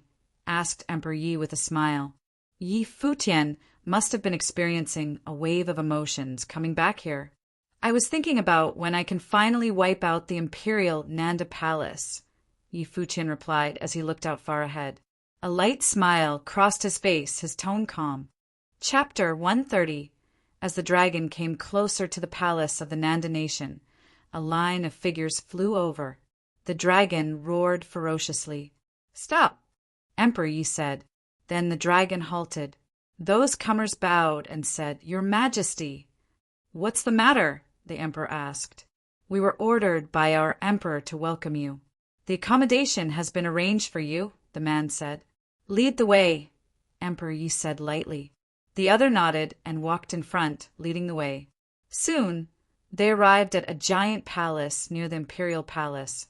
Though the two nations were rivals, courtesy was necessary since the emperor was invited here. Everything in the palace for the stay had been arranged well for them. Since Emperor Yi was the emperor of the Kangi kingdom, only people from the Kangi kingdom could share the palace with him. "Yi Futian, come with me. Emperor Luo won't hurt you, but don't leave the palace for safety reasons. If you really have to go out for some reason, let Jingyu go with you," Emperor Yi warned Yi Futian. Jingyu was the emperor's bodyguard. The emperor had assigned Jingyu many things in his daily life. "I'll be careful." Yi Futian nodded. Although Emperor Luo wouldn't hurt him in public, there was still the possibility for him to arrange an assassination or kill him by another's hand without any evidence left. Emperor Yi couldn't blame it on him then. The group settled down in the palace while the outside world was stirred up. The Tingfeng banquet was to be held the next day. The decennial banquet was more magnificent than the Fenghua banquet of the Kangi kingdom. The whole nation paid great attention to it, and all the heroes would attend. A sensation was inevitable. Everyone was looking forward to the opening of the Tingfeng banquet the next day. 1 hour later, outside the palace, a row of figures strode over and went directly into the palace. The leader was a beautiful woman. She seemed like an unordinary person. Following behind her were her strong bodyguards. Jingyu stood before her and said, "This is the Emperor Ye's palace. Any intruders will be killed without pardon. I'm looking for Yi Futian." The woman looked up to Jingyu, and Jingyu suddenly grew hesitant. "Since this is Emperor Ye's palace, what do you think we can do?" the woman continued. Jingyu thought for a while, then said, "Follow me." He led the way, and the woman's people followed behind. They came to a place in the palace where Yi Futian's group lived. Seeing many people coming over, Lin Yueyao and the others went to Yi Futian's room out of curiosity. Yi Futian sat in the courtyard. When he saw the newcomer, he was stunned. "Yi Futian, why did you join the Kangi kingdom?" the woman asked angrily. She seemed to come here for an explanation. Yi Futian looked up to this beautiful but capricious woman and said indifferently, "Are you talking to me?" This woman turned out to be the princess of the Nanda nation, the daughter of Emperor Luo and the sister of the crown prince. "My teacher gave you the minister's decree, and my brother let you be minister, but you rejected him," Luo Mengyan said. "My father even conferred you with the study attendant of the crown prince. What did we do to you? Is it just because of Hua Jiu? Is Hua Jiu the reason why you joined the Kangi kingdom? Get out." Yi Futian looked at her coldly. Was this girl stupid? What did they do to him? "You!" Luo Mengyan pointed at Yi Futian and shouted, "You are a jerk. I'll kill you." She pounced forward. Yi Futian stood up and stepped forward too. As if remembering something bad, Luo Mengyan froze in place. "I'm here to accompany His Majesty, not for recalling past days." "Princess, please leave," Yi Futian responded nonchalantly. Only then did people know that this woman was the princess of the Nanda nation. Many people looked at Yi Futian curiously. What did this guy do to the princess? It's your own choice to betray Nanda nation, but you shouldn't trouble my teacher. Because of you, my teacher doesn't pay attention to the outside world anymore and even neglects me. It's all because of you. Luo Mingyan's eyes grew red. Yi Futian was surprised. He didn't mean to trouble Minister Zhua. It could be said that this whole thing was triggered by Minister Zhua, but he knew that Minister Zhua was thinking for his good. The emperor's decree should have nothing to do with Minister Zhua. Did the astrologist minister not care about anything anymore? Yi Futian took out the decree of the minister and threw it to Luo Mengyan. Return it to Minister Zhua and tell him that I won't blame him. You won't blame him? Luo Mengyan took the token and asked indignantly in return. You can leave now. Yi Futian was kicking them out. Luo Mengyan looked at Yi Futian coldly and turned away. People around the court moved aside, but Luo Mengyan stopped and turned around. She asked, You said that your girlfriend is more beautiful than me? How beautiful is she that you could betray the Nanda nation for her? You don't deserve to be compared with her, Yi Futian answered indifferently. Luo Mengyan is so naive.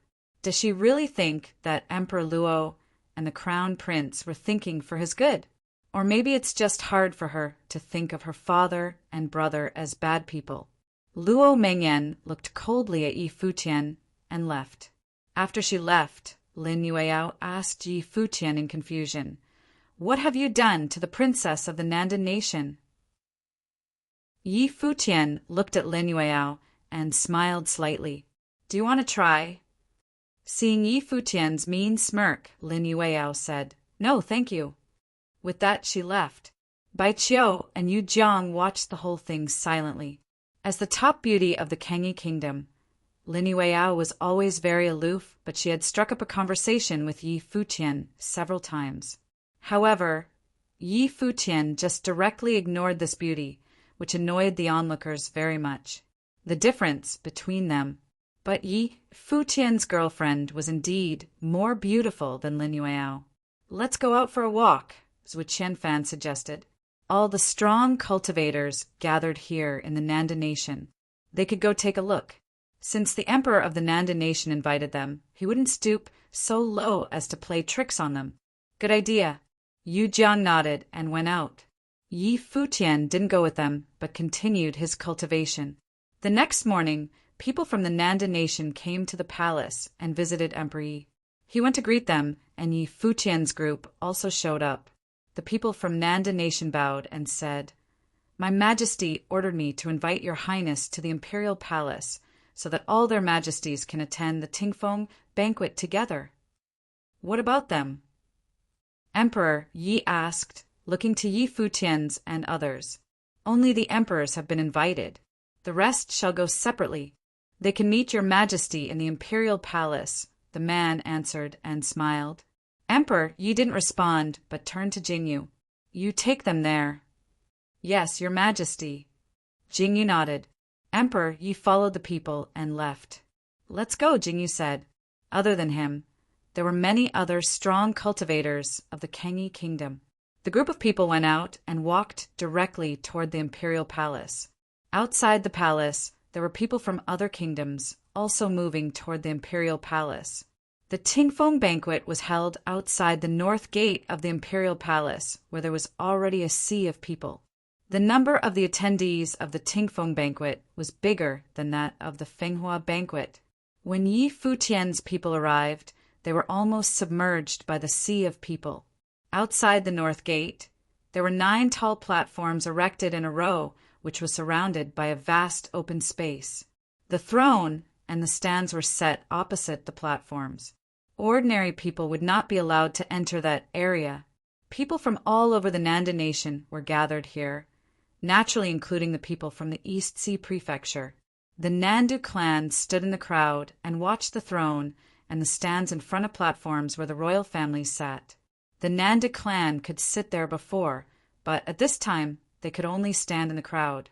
1 month ago, if that thing did not happen, Ji would be the crown princess now, a Nanda youth said. Then we could also sit over there. All of this was destroyed by Yi Futian. Don't think about it anymore, and don't mention Hua Jiu again, an elder reprimanded. Hua Jiu was a sinner of the Nanda nation. They had to cut all ties with her. Okay. That youth nodded and looked at the crowd. The youth would participate in this banquet, so every strong cultivator here might be his opponent. He continued to observe and stopped when somewhere. He frowned, looked backward, and found a line of figures. Yi Futian, the youth called. People from the Nandu clan all turned to him. An elder said, "Nonsense! How could Yi Futian appear at the Tingfeng banquet? He is there." The youth pointed somewhere with great shock in his eyes. He didn't believe it either, but he definitely had seen Yi Futian. The Nanda clan all looked toward the direction he pointed in, and their eyes fell on a handsome figure. Every cultivator of the Nanda clan was stunned, and their eyes flashed. Yi Futian dared to attend the Tingfeng banquet? Did he want to die? Go take him down. The strong cultivators from the Nandu clan immediately bolted in that direction. They had never forgotten what had taken place in Donghai City a while ago. Hua Ji was taken away, and a group of strong cultivators of Nandu clan also disappeared. And Yi Futian was the reason. "Don't let him go!" a youth shouted, worrying that Yi Futian would mingle within the crowd. "This guy is really bold. How dare he come back to where the Tingfeng banquet is held? Take him and give him to the emperor," someone said. He'd even planned how to execute Yi Futian. Yi Futian went against Emperor's order. He was a criminal and must be handed over to Emperor Luo. Chapter 131. Yi Futian's group headed closer to the battle platforms. Just then, a harsh voice shouted, "Yi Futian!" The surrounding area was crowded and in disarray. Because of this, Yi Futian did not notice the members of the Nanda clan. It was not until he heard the shout that he turned his attention over and saw them. Nanda Ku was among the group. The look in his eyes was ice cold, ready for blood. Whoosh! The members of the Nanda clan did not waste any words and released all types of spells at Yi Futian. A figure stepped out from beside Yi Futian. With a slight step forward, just one step, the wood sorcery targeted at Yi Futian was destroyed. At the same time, a fearsome force of sword intent filled the air. The temperature dropped, and every member of the Nanda clan was encapsulated by the force. They could not help but shiver at the drop in temperature. The small area in which they occupied seemed to have been frozen. The members of the clan stared at the figure that appeared in front of Yi Futian. Shock filled their eyes. They could not believe there was such a powerful individual by Yi Futian's side, protecting him. Did the disappearance of their fellow clan members in Donghai City have something to do with this person?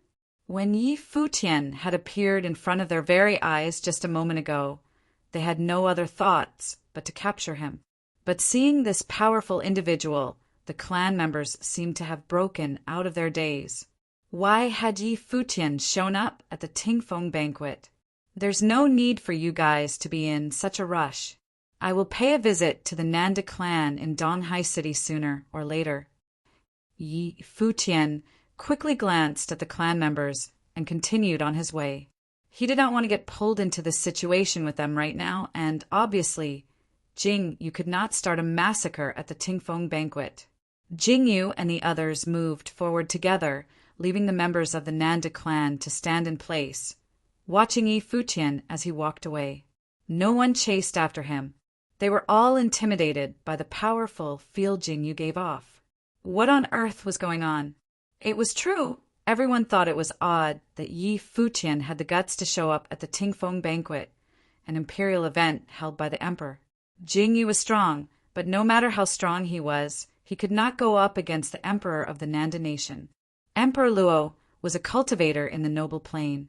He was the only one in all of the Nanda nation. The Nanda clan could not even take care of themselves as of late. So, of course, they did not know what had happened in the Kengi kingdom. To be honest, only the royal Luo family would care about what happened in the neighboring countries.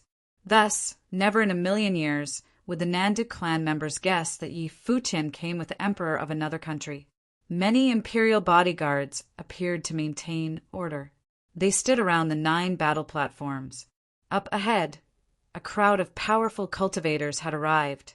Some of the guards cleared the road for them while royals, nobles, and clans stood on the sides to welcome them. From the imperial palace, a group of figures headed their way. The 4 people at the front of the group seemed to be chatting happily, as if they were the best of friends. The 4 of them had a certain aura around them. In the blink of an eye, the noisy area quieted down, and everyone paid undivided attention to the group approaching. They knew that Emperor Luo was in the group, but who were the other 3? The 4 figures arrived at the platforms and sat down in their own respective seats. Their status seemed to higher than people expected. Today is the beginning of the Nanda Nation's Tingfeng banquet. I have specially invited the emperors of the Kengi Kingdom, the Yunshu Nation, and the Yen Kingdom to come watch the competitions. We shall enjoy the performances put on by the youths of the Nanda Nation. They are our future, and I hope that our younger generation cultivators will not disappoint our 3 guests from afar, smiled Emperor Luo as he introduced his fellow emperors. Immediately, the area was filled with discussion. Besides the one side of the country that was bordered by the sea, the other 3 sides were joined with bordering countries. Today, the emperors of those 3 countries had come to attend the Tingfeng banquet. This year's Tingfeng banquet was graced with the presence of 4 emperors, the 4 strongest cultivators in the noble plain. Below, where the 4 emperors sat, everyone began to sit down. Beside Emperor Luo, Crown Prince Luo Junlin, as well as other princes and princesses, had arrived, but only Luo Junlin could sit next to the emperor. This was the obvious difference in status among the children of the emperor. Below the throne were the left and right ministers. Minister Zwen no longer had the same energy in his eyes as he once did. It seemed like he was no longer interested in anything. On the other hand, Minister Hua looked fresh and energetic. Even though things in Donghai City were not a success as planned, to see Minister Zwe fail was the best thing for him. Jingyu, Yi Futian, and the others headed to where Emperor Yi was. As citizens of the Kengi Kingdom, it was only natural that they stayed by the emperor's side. The Nandu clan members kept eyes on Yi Futian. When they saw that not only was Yi Futian not avoiding being seen by Emperor Luo and was even headed in his direction, some of them had already made predictions. They shivered at the thought. Isn't that Yi Futian and Yu Shang? Among the large audience, there were some people who came from Donghai City. They froze at the sight of Yi Futian. Naturally, the people of Donghai Academy also took notice. Yan Xiao frowned. What's going on? His gaze shifted to Emperor Luo and Minister Hua. They did not seem to care at all, as if they already knew Yi Futian would be here. Zhuo Qing and other students of Donghai Academy were all confused at the sight of Yi Futian. Lin Xie had obviously seen him as well. Her beautiful eyes froze on him. She never imagined she would see Yi Futian at the Tingfeng banquet. One step at a time, Yi Futian's group arrived at the very front of the area, right below where Emperor Yi was seated. The members of the Nanda clan felt their hearts skip a beat. It seemed they finally understood. The reason why Yi Futian dared to show up in the Nanda Nation was because he had royalty backing him, the emperor of the Kengi Kingdom. Those from Donghai Academy looked very interested. Their mouths hung open as they watched Yi Futian take his seat slowly. Yi Futian went to the Kengi Kingdom? In a little over a month, Yi Futian had escaped from the Nanda Nation to its rival country, the Kengi Kingdom. Furthermore, he had been recognized for his talents by Emperor Yi. Now he had returned on the day the Tingfeng banquet began. However, he was not a participant of the banquet, but one of the audience. Zhuo Qing felt disheartened immediately after seeing Yi Futian. Zhuo Qing was here to participate in the banquet and did not even know if he would even be able to impress with his performance, but then there was Yi Futian. He was already seated by the emperor, though not Emperor Luo. Yan Shao glanced at Zhuo Qing, who was beside him. Then he turned to another person and said, Tianhao, that's the person you've always wanted to meet. Full attribute genius with twin spirits, Yi Futian. Do you think you can defeat him? Yun Tianhao stared at Yi Futian. In reality, he had taken notice of Yi Futian very early on. It was because they knew each other, but that was when they were younger. They battled once at Qingzhou Academy. As a top student of Haiyan Academy, Yun Tianhao lost to Yi Futian. After that, Yun Tianhao left Qingzhou City in pursuit of experience and better education. So, at the beginning of this year, he was admitted into Donghai Academy. His arrival shook up the whole school. Then he heard of another person who left a deep impression on the students of Donghai Academy. Yi Futian, a name that he kept engraved in his brain. I will defeat him, said Yun Tianhao. Full attribute and twin spirits? So this was his true gift. Seated below Emperor Luo, ministers were first stared at Yi Futian and then at the emperor. He felt disappointed. After their trip to Qingzhou City together, ministers showed great interest in Yi Futian. It was not only for himself, but for the royal Luo family as well. However, it was impossible to know what the emperor was thinking. The royal family actually got the idea that ministers wanted to revolt against them. They believed that Yi Futian was fated to become emperor of the country and was a threat to their family. Thus, an imperial order was sent to Donghai City. None of these events could be undone. As for Minister Zhuo himself, the emperor lost trust in him because he insisted on rushing to help Yi Futian in Donghai City. If Minister Zhuo was Emperor Luo, he would do anything to kill Yi Futian right now.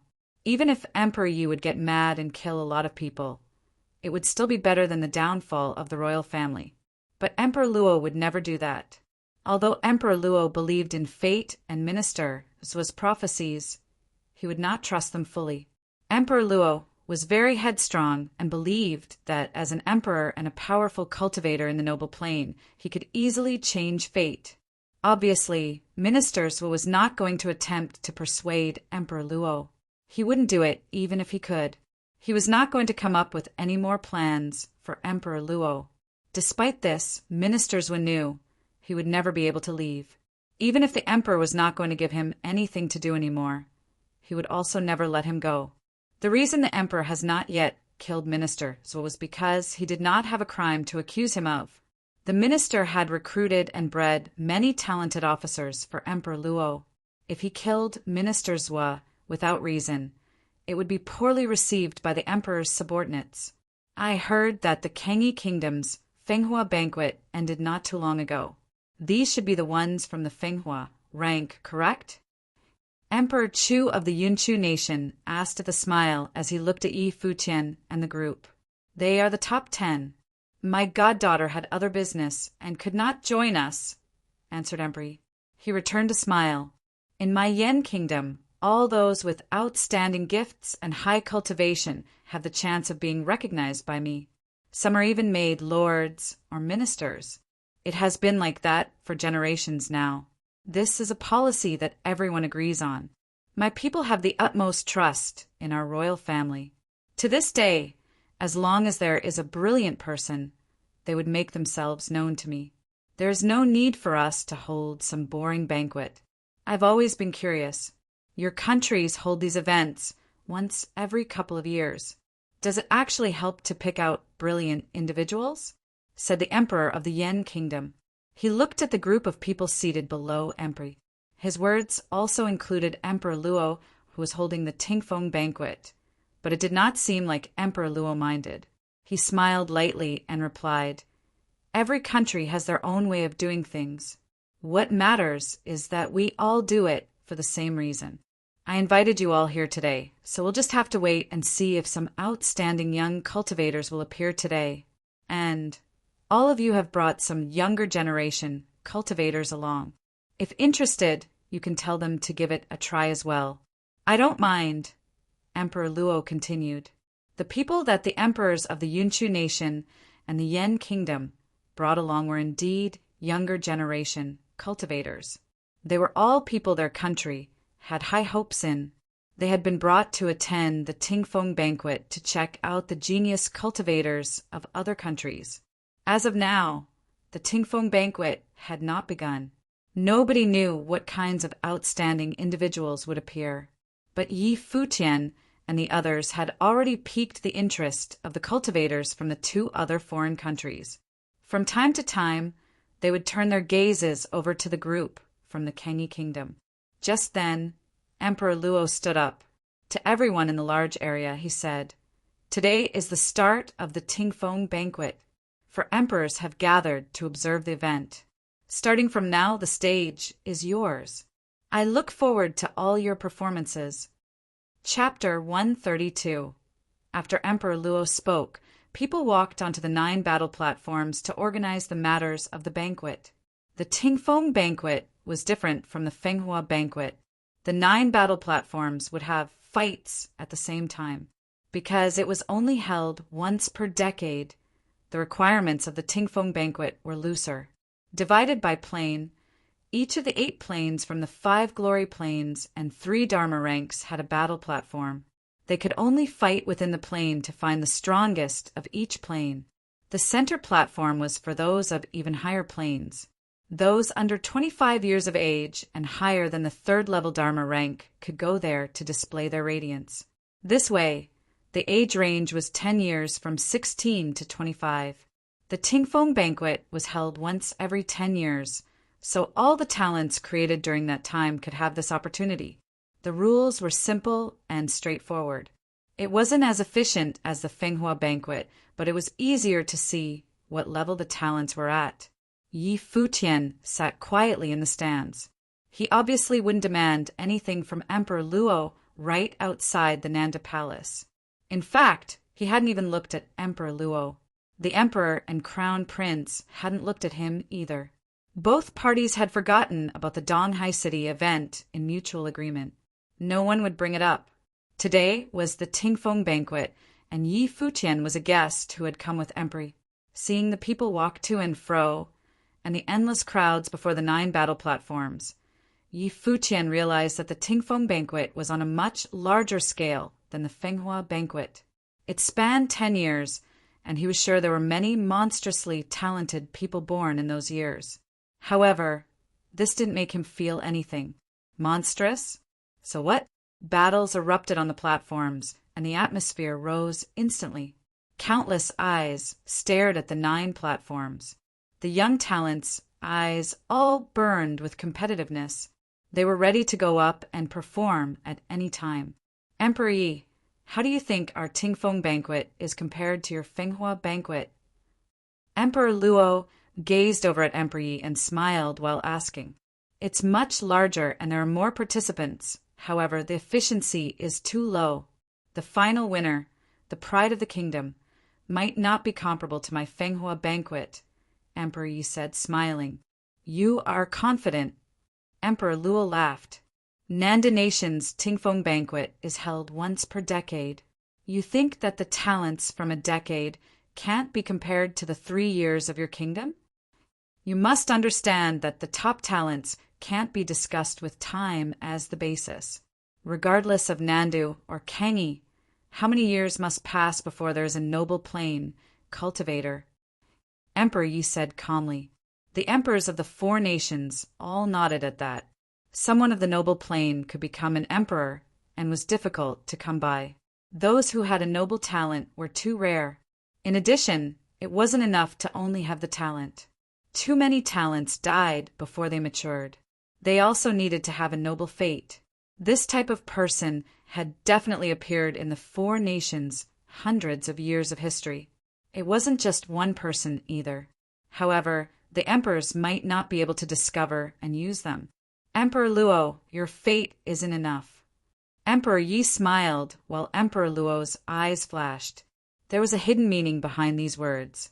Since Emperor Yi had adopted Huajiu, this meant he would protect Yi Futian. Naturally, he knew many things. There was someone with a noble talent had appeared in Nandu, more than one in fact. Minister Zhua had personally tested his fate. Since he was fated to be emperor, he would definitely have the talent of a noble. It was undeniable that one must be a noble to become emperor. Unfortunately, this person with the aura of an emperor had fallen for Huaju, the descendant of the former Nandu royalty. Their fates were possibly emperor and empress. This way, even if they had the noble talent, Emperor Luo couldn't use them for himself or keep them. If Hua Jiu had agreed to become crown princess, her fate could be used for Luo Junlin, but it was just a pity now. Oh, Emperor Luo smiled thinly. The noble talent is rare, but it appears occasionally. Most die during the process of strengthening, though. How many can truly become a noble? There was murderous intent in those words. Emperor Luo is right, Emperor Yi said. I heard that your crown prince, Luo Junlin, is also believed to have the noble talent, right? I wonder if he'll have to chance to grow into someone of the noble plane. He smiled. Their conversation was tit for tat. Emperor Luo had said that someone with the noble talent could also die, hinting that he wanted to kill Yi Futian. Emperor Yi had counterattacked. Luo Junlin also had the noble talent. Would he die as well? In actuality, he was warning Emperor Luo, try and harm my people. Emperor Luo's lips curled into a sneer sharper than a blade. Yi Futian naturally overheard their conversation. There were hidden meanings behind their words. He understood that Emperor Yi would protect him. Otherwise, he wouldn't have been brought here. Are you two speaking in riddles? The emperor of the Yunchu nation said. They seemed to be fighting with their words, but he didn't understand. The nations all paid attention to the important events of their neighbors, such as the Tingfeng banquet and Fenghua banquet. They would also know who the most brilliant figures of the Fenghua banquet were. However, Donghai City was just a small city of Nanda Nation. They wouldn't pay much attention to it. Especially for emperors, they didn't have the time to care about that. It was already a feat if they glanced at the names of the talents at the Fenghua banquet. In the world of the cultivators, the most important thing for an emperor was just cultivating and becoming stronger. Therefore, the emperor of the Yunchu nation only slightly understood their conversation. He guessed that it had something to do with the Fenghua banquet participant who called himself the talent of the Nanda nation. The Yunchu nation also brought some younger talents this time. There were some very talented people earlier from Kengi Kingdom's Fenghua banquet. If there's a chance, you all can mingle, Emperor Luo said with a smile. The Yunchu nation emperor also smiled. He glanced at the talents of his nation and asked, Did you hear that? They smiled and looked over at Yi Futian and Yi Wuchen's group. One of them, dressed in glamorous clothing, asked, I heard some news from the Fenghua banquet. Apparently, the winner is from the 7-star glory plane. It's quite interesting. A 7-star glory plane genius who defeated the Dharma rank might really have a superpower, someone joked. Then, what kind of Dharma cultivator can be defeated? Apparently he entered the Fenghua rank 2. As the Yunchu nation talents chatted, Yu Jiang and Bai Qiu's faces darkened. They obviously understood the jabs in those words. Naturally, it's a Dharma cultivator who can defeat you, a voice said indifferently. Unlike the Yunchu youths who had hidden meanings, he responded straightforwardly. The speaker was Yi Wuchen. He acted just as he fought. He didn't often make actions, but they always hit their mark. Really? I hope I'll have the chance to experience it, the Yunchu youth said with a smile. He wasn't angered. As the pride of their kingdoms, they were rivals. Some remarks couldn't affect his mood. I'll take you all around the imperial city after today's event. Now let us watch quietly, Crown Prince Luo Junlin said. Many looked over at him. He was popular. He was known as the future emperor of the Nanda nation at such a young age, and no one could move him. One must enter the noble plane to become the emperor. Therefore, Luo Junlin was a future noble cultivator. I'm sure today's Tingfeng banquet will be boring, a youth from the Yen kingdom said. He wasn't very excited. The Tingfeng banquet had such a large scale, and all the talents would come to battle. Many were just here for fun and to test their skills. They were easily defeated. Occasionally, someone would be eye-catching, but it wasn't enough. Unless the genius talents were chosen today, the current battles were uninteresting to them. Really? What do you think about that one? Luo Junlin smiled and pointed at a battle platform. It was where the 7-star Glory Plane cultivators were. At the moment there was a battle. A very young talent stood there, having won many rounds continuously. He was skilled in matrices. He could create one per step and use these arrays to fight without using up any time. He'd been fighting and continuously defeated strong cultivators from everywhere. No one was his match. In fact, they were defeated instantly. The matrices he carved could collect spiritual qi from every element and transform into an impossibly strong spell. The power was horrible. I'm afraid no one in the glory plane can defeat him, Minister Hua said. This must be Yun Tianhao, the talent that Yan Xiao had told him to keep note of. Yan Xiao had said that his life spirit was the matrix. He could use full elemental spiritual qi to carve matrices and had limitless potential. If he had a good teacher, he could wow the world. Yi Futian also gazed at the battle platform. He was shocked when he saw the youth because he knew him. It was the one Yi Futian had fought with when the Haiyan Academy came to challenge the Qingzhou Academy. He'd used tactics of the inscriber to defeat others. Compared to then, Yun Tianhao was much more mature now. He won many more rounds before stopping. His gaze moved to the emperor's stand. Yi Futian realized that Yun Tianhao was looking at him. It seemed that Yun Tianhao still hadn't moved on from that fight. Yi Futian smiled and watched Yun Tianhao walk toward somewhere in the crowd. Following his direction, Yi Futian saw Yan Xiao and the strong cultivators of Donghai Academy. He even saw Lin Xia looking at him with her pretty eyes. The Donghai Academy. Yi Futian's eyes scanned Yan Xiao, and they flashed coldly. The place he had once cultivated, it was very memorable. Chapter 133. Many students from Donghai Academy were participating in the Tingfeng banquet. After seeing Yun Tianhao, Yi Futian also saw Zhu Qing and Zhou Mu arrive at the platform to defeat their opponents. Zhu Qing and Zhou Mu were in the same plane and can both be considered geniuses.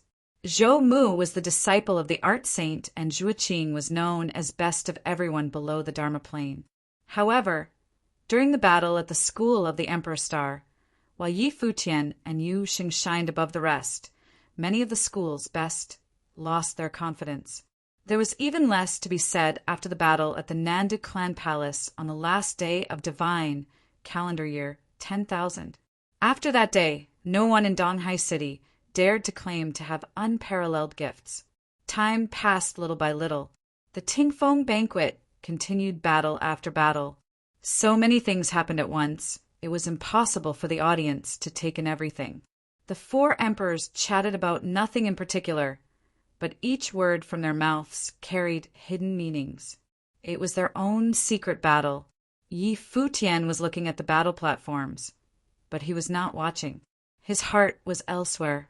Emperor Yi had already sent people to look from Yixiang, but since he had defied the emperor's order for Yi Futian, it was not safe for him to easily reveal himself. How was Yi Futian going to let Yixiang know that he was now following under the emperor of the Kengi kingdom? A burst of cheers would come from the audience every once in a while. As the Tingfeng banquet proceeded, many cultivators began to stand out from the rest. But Yi Futian did not seem to be interested. Slowly, the first day was coming to an end, but the audience did not seem to have gotten enough. They were still just as enthusiastic as before. At dawn, the sky was turning red. The MCs of the banquet exchanged a look, nodded, and waited for the current round of battles to end before announcing that the first day of the Tingfeng banquet was officially over and battles would continue the following day. Many audience members had not gotten enough, but they knew that this was only the beginning to the multi-day event only held once every 10 years. It was only going to get more interesting. The thought of this had them anticipating the events to come.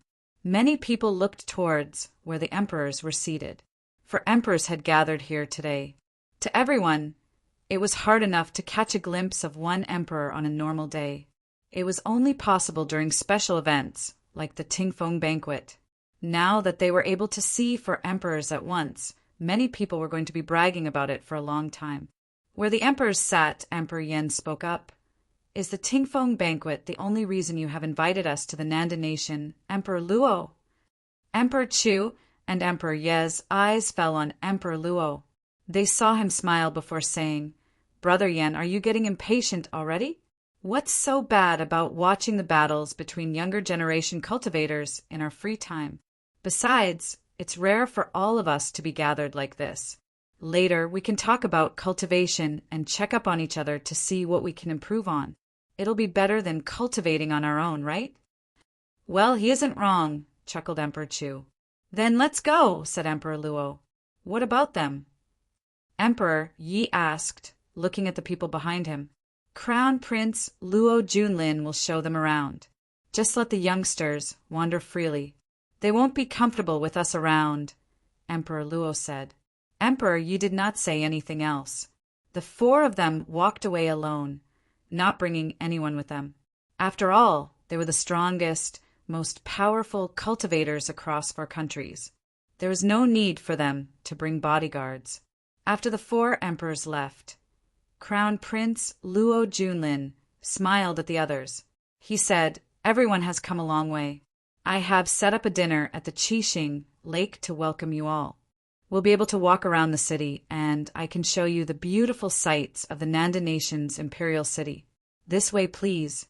He led the young people from the 3 countries forward. Yi Futian followed along as well. Yu Sheng stared coldly at Luo Junlin's back. It was after his visit to Donghai Academy that the imperial order was given. On the other hand, nothing seemed to have affected Yi Futian. It was almost as if he didn't know Luo Junlin. Yi Futian walked quietly. Behind the 2, many powerful cultivators followed. There were some from each country. Among the people walking up in the front were not only the top talents of the different countries, but princes and princesses as well. More powerful cultivators, such as Jingyu from the Kangyi Kingdom, followed behind the group. They stayed far away as to not disturb the group.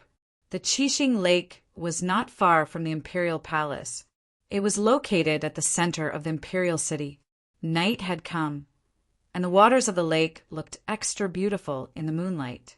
The moonlight reflecting off the surface of the lake made it look like there were many lights floating on the water, providing an indescribable mood.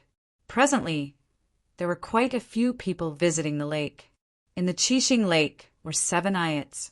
These islands weren't big, and there wasn't much to see. The 7 ayats lined up like the Big Dipper, and it was on this strip of small islands that the famous Qixing restaurant was located. On the island at the very center, a feast had already been set up.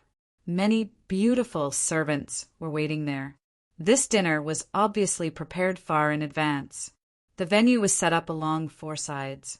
The people of the 4 countries sat in their own sections. The Nanda nation's crown prince, Luo Junlin, walked over to the main section and said, Please sit, everyone. Yi Futian's group walked over to one of the sides and took their seats. Everyone else in the venue did the same. In the center of the room was an empty space. It seemed to be a stage. A young woman with a veiled face played the guqin.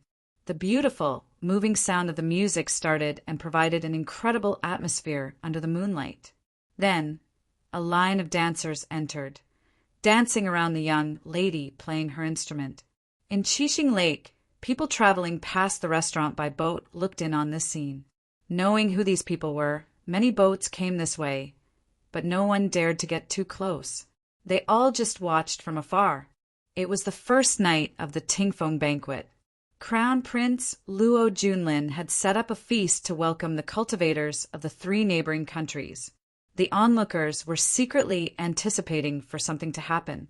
Everyone has traveled from far away. Please forgive me if something is not to your liking. I do apologize for not being a good host, said Luo Junlin. Beautiful people, beautiful view, and this moving music. There is nothing not to our liking, said the extravagantly dressed young man from the Yunchu nation. And he wasn't saying "so brown," knows the crown prince. This setting was truly perfect. Whether it be music or beauties, there are better among our guests from the Kangi kingdom, chuckled Luo Junlin.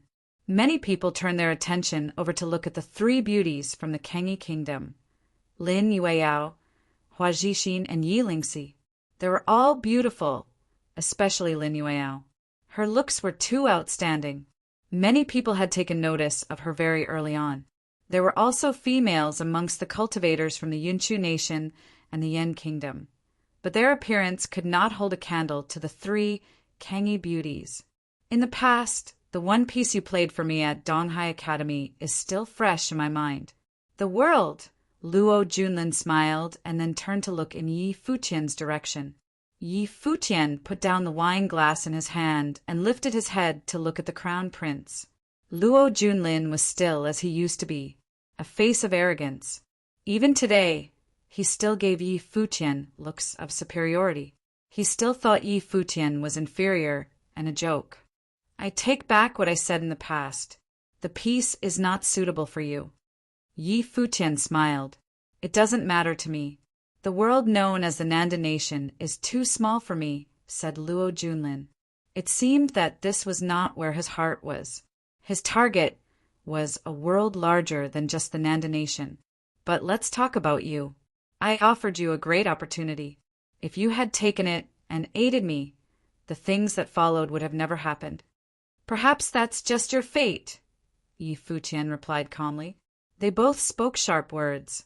Luo Junlin thought that Yi Futian should regret the things that happened, but Yi Futian said perhaps that was Luo Junlin's fate, insinuating he should be the one who regrets what happened. The people from the Yunchu nation and the Yan kingdom all looked extremely interested in the exchange between the two young men. Who would have thought things would get so interesting right from the beginning? Luo Junlin stared at Yi Futian. He then smiled and asked, "How about you play another piece today?" Yi Futian glanced at him once and picked up his wine glass for a drink. Ignored. Just then, several figures approached. Luo Junlin looked over and saw Minister Hua, who greeted, "Your Highness." "Minister Hua, is something wrong?" asked Luo Junlin. "No, we saw your Highness here, so I came to greet you on their behalf," said Minister Hua as he pointed in the direction of the neighboring ayat. Luo Junlin looked over to see Yan Xiao leading a group from Donghai Academy, as well as members of the Nanda clan. They all stood there and bowed to him. Yan Xiao and Minister Hua were senior and junior brothers, so there was nothing to say about that.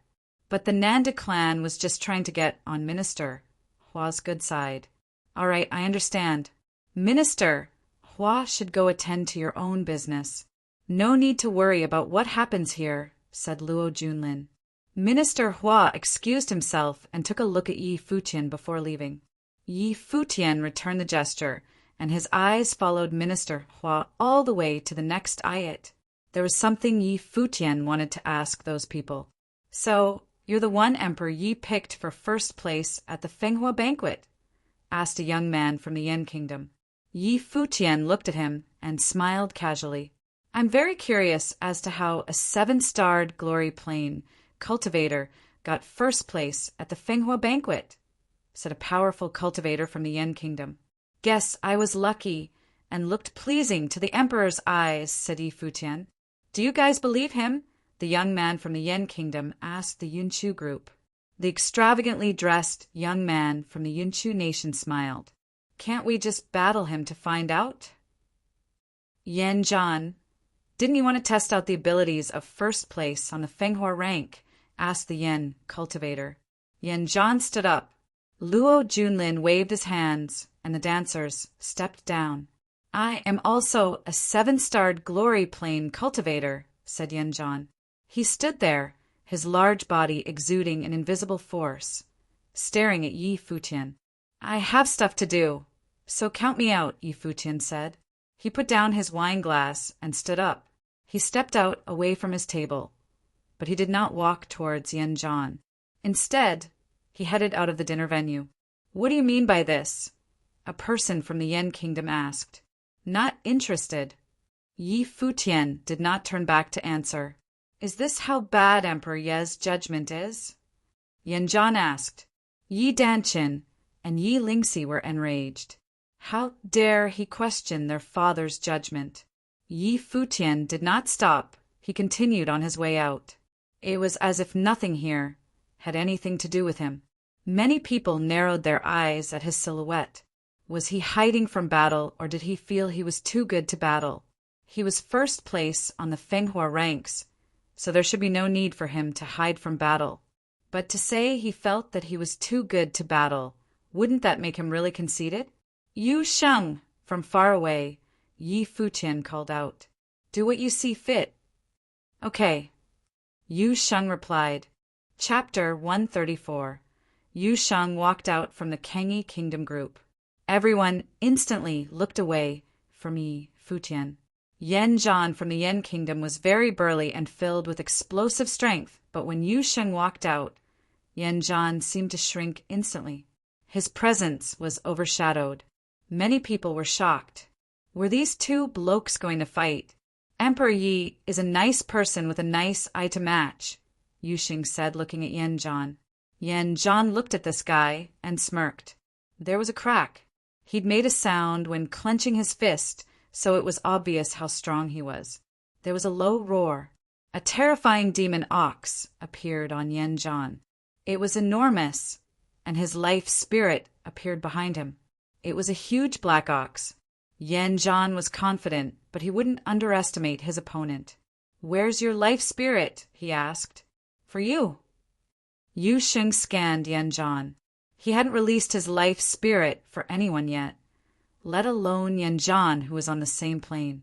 Feeling the disdain in the word you, Yanzhan stepped forward. The entire ayat seemed to tremble. Everyone felt something like a herd of demon oxen stampeding. Pound, pound, pound. The earth shook. Everyone's wine glasses trembled violently. The powerful aura shocked everyone. This level of strength made one think that even if there was a mountain before him, he could still smash through it. Yu Sheng stood there without moving. Then a gust of wild aura erupted from his body. He saw Yanzhan advance and punch. It felt like a herd of demon oxen crashing into his body. Yu Sheng stepped forward. There was a loud boom, and then he punched forward too. There was nothing frivolous. Their strengths collided directly because they could feel that they were the same type of person. Boom! With the crash, there was no more suspense. Yu Sheng's fist smashed into Yanzhan and crushed in his chest. The next instant, everyone saw Yanzhan's burly body fly back, crashing into the crowd of people from the Yen Kingdom. Yu Sheng took a step. He crossed the space and grabbed Yanzhan back. Hooking onto his chest, he raised Yanzhan up with one hand. Everyone who saw this was shocked. His power was on another level. Don't overestimate yourself. You're all nothing. Yu Sheng scanned the Yen Kingdom's group and then hurled Yanzhan into them. Yanzhan flew and crashed into the banquet table. Some powerful cultivators tried to catch him, and they all toppled over together. They were a bit dumbfounded.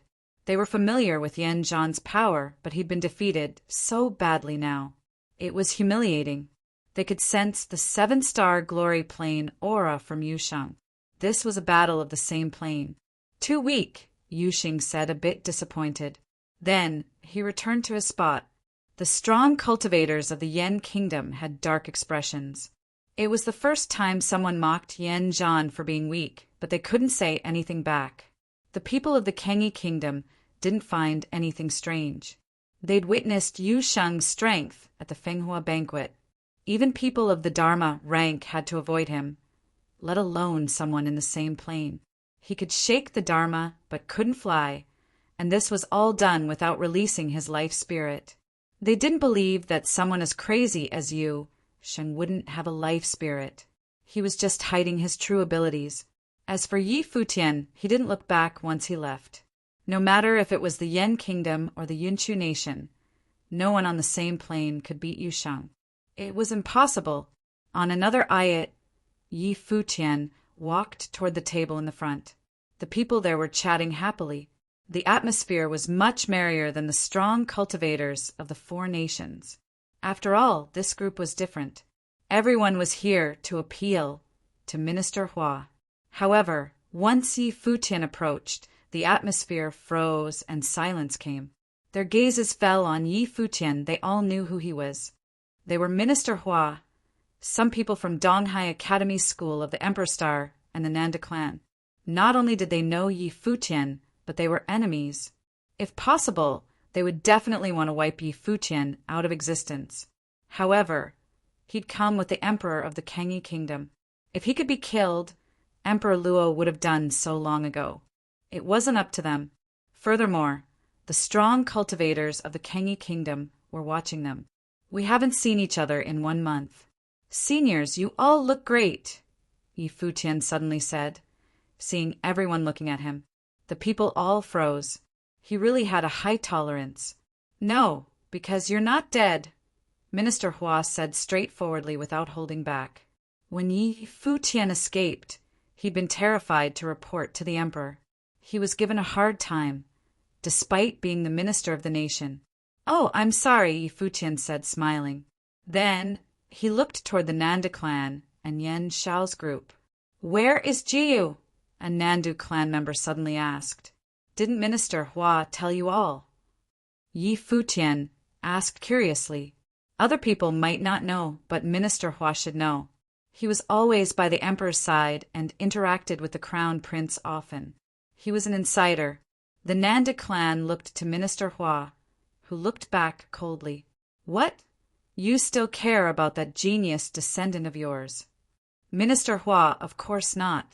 We wish she could be arrested immediately, the Nandu clan member quickly said. Arrested? Huajiu is in the Kengi Kingdom's palace now, given the title of princess by Emperor Yi, Minister Hua said.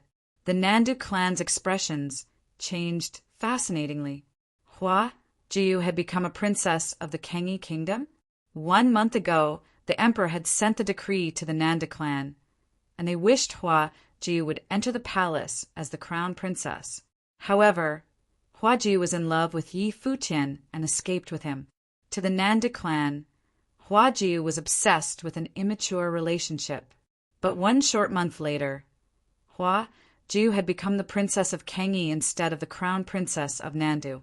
The Nandu clan's position in the Nanda nation had become even more awkward.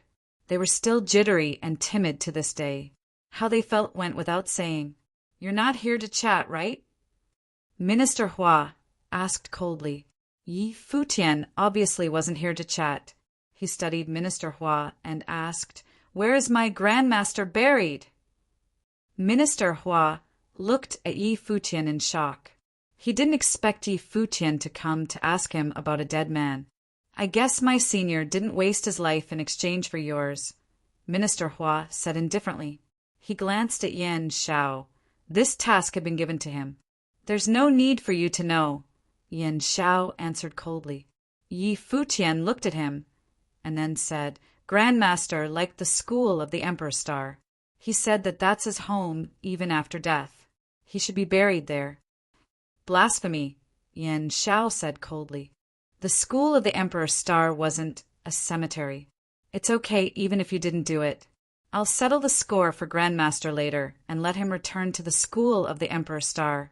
If I can't find him, I'll just have to let the school of the Emperor Star accompany him, Yi Futian said.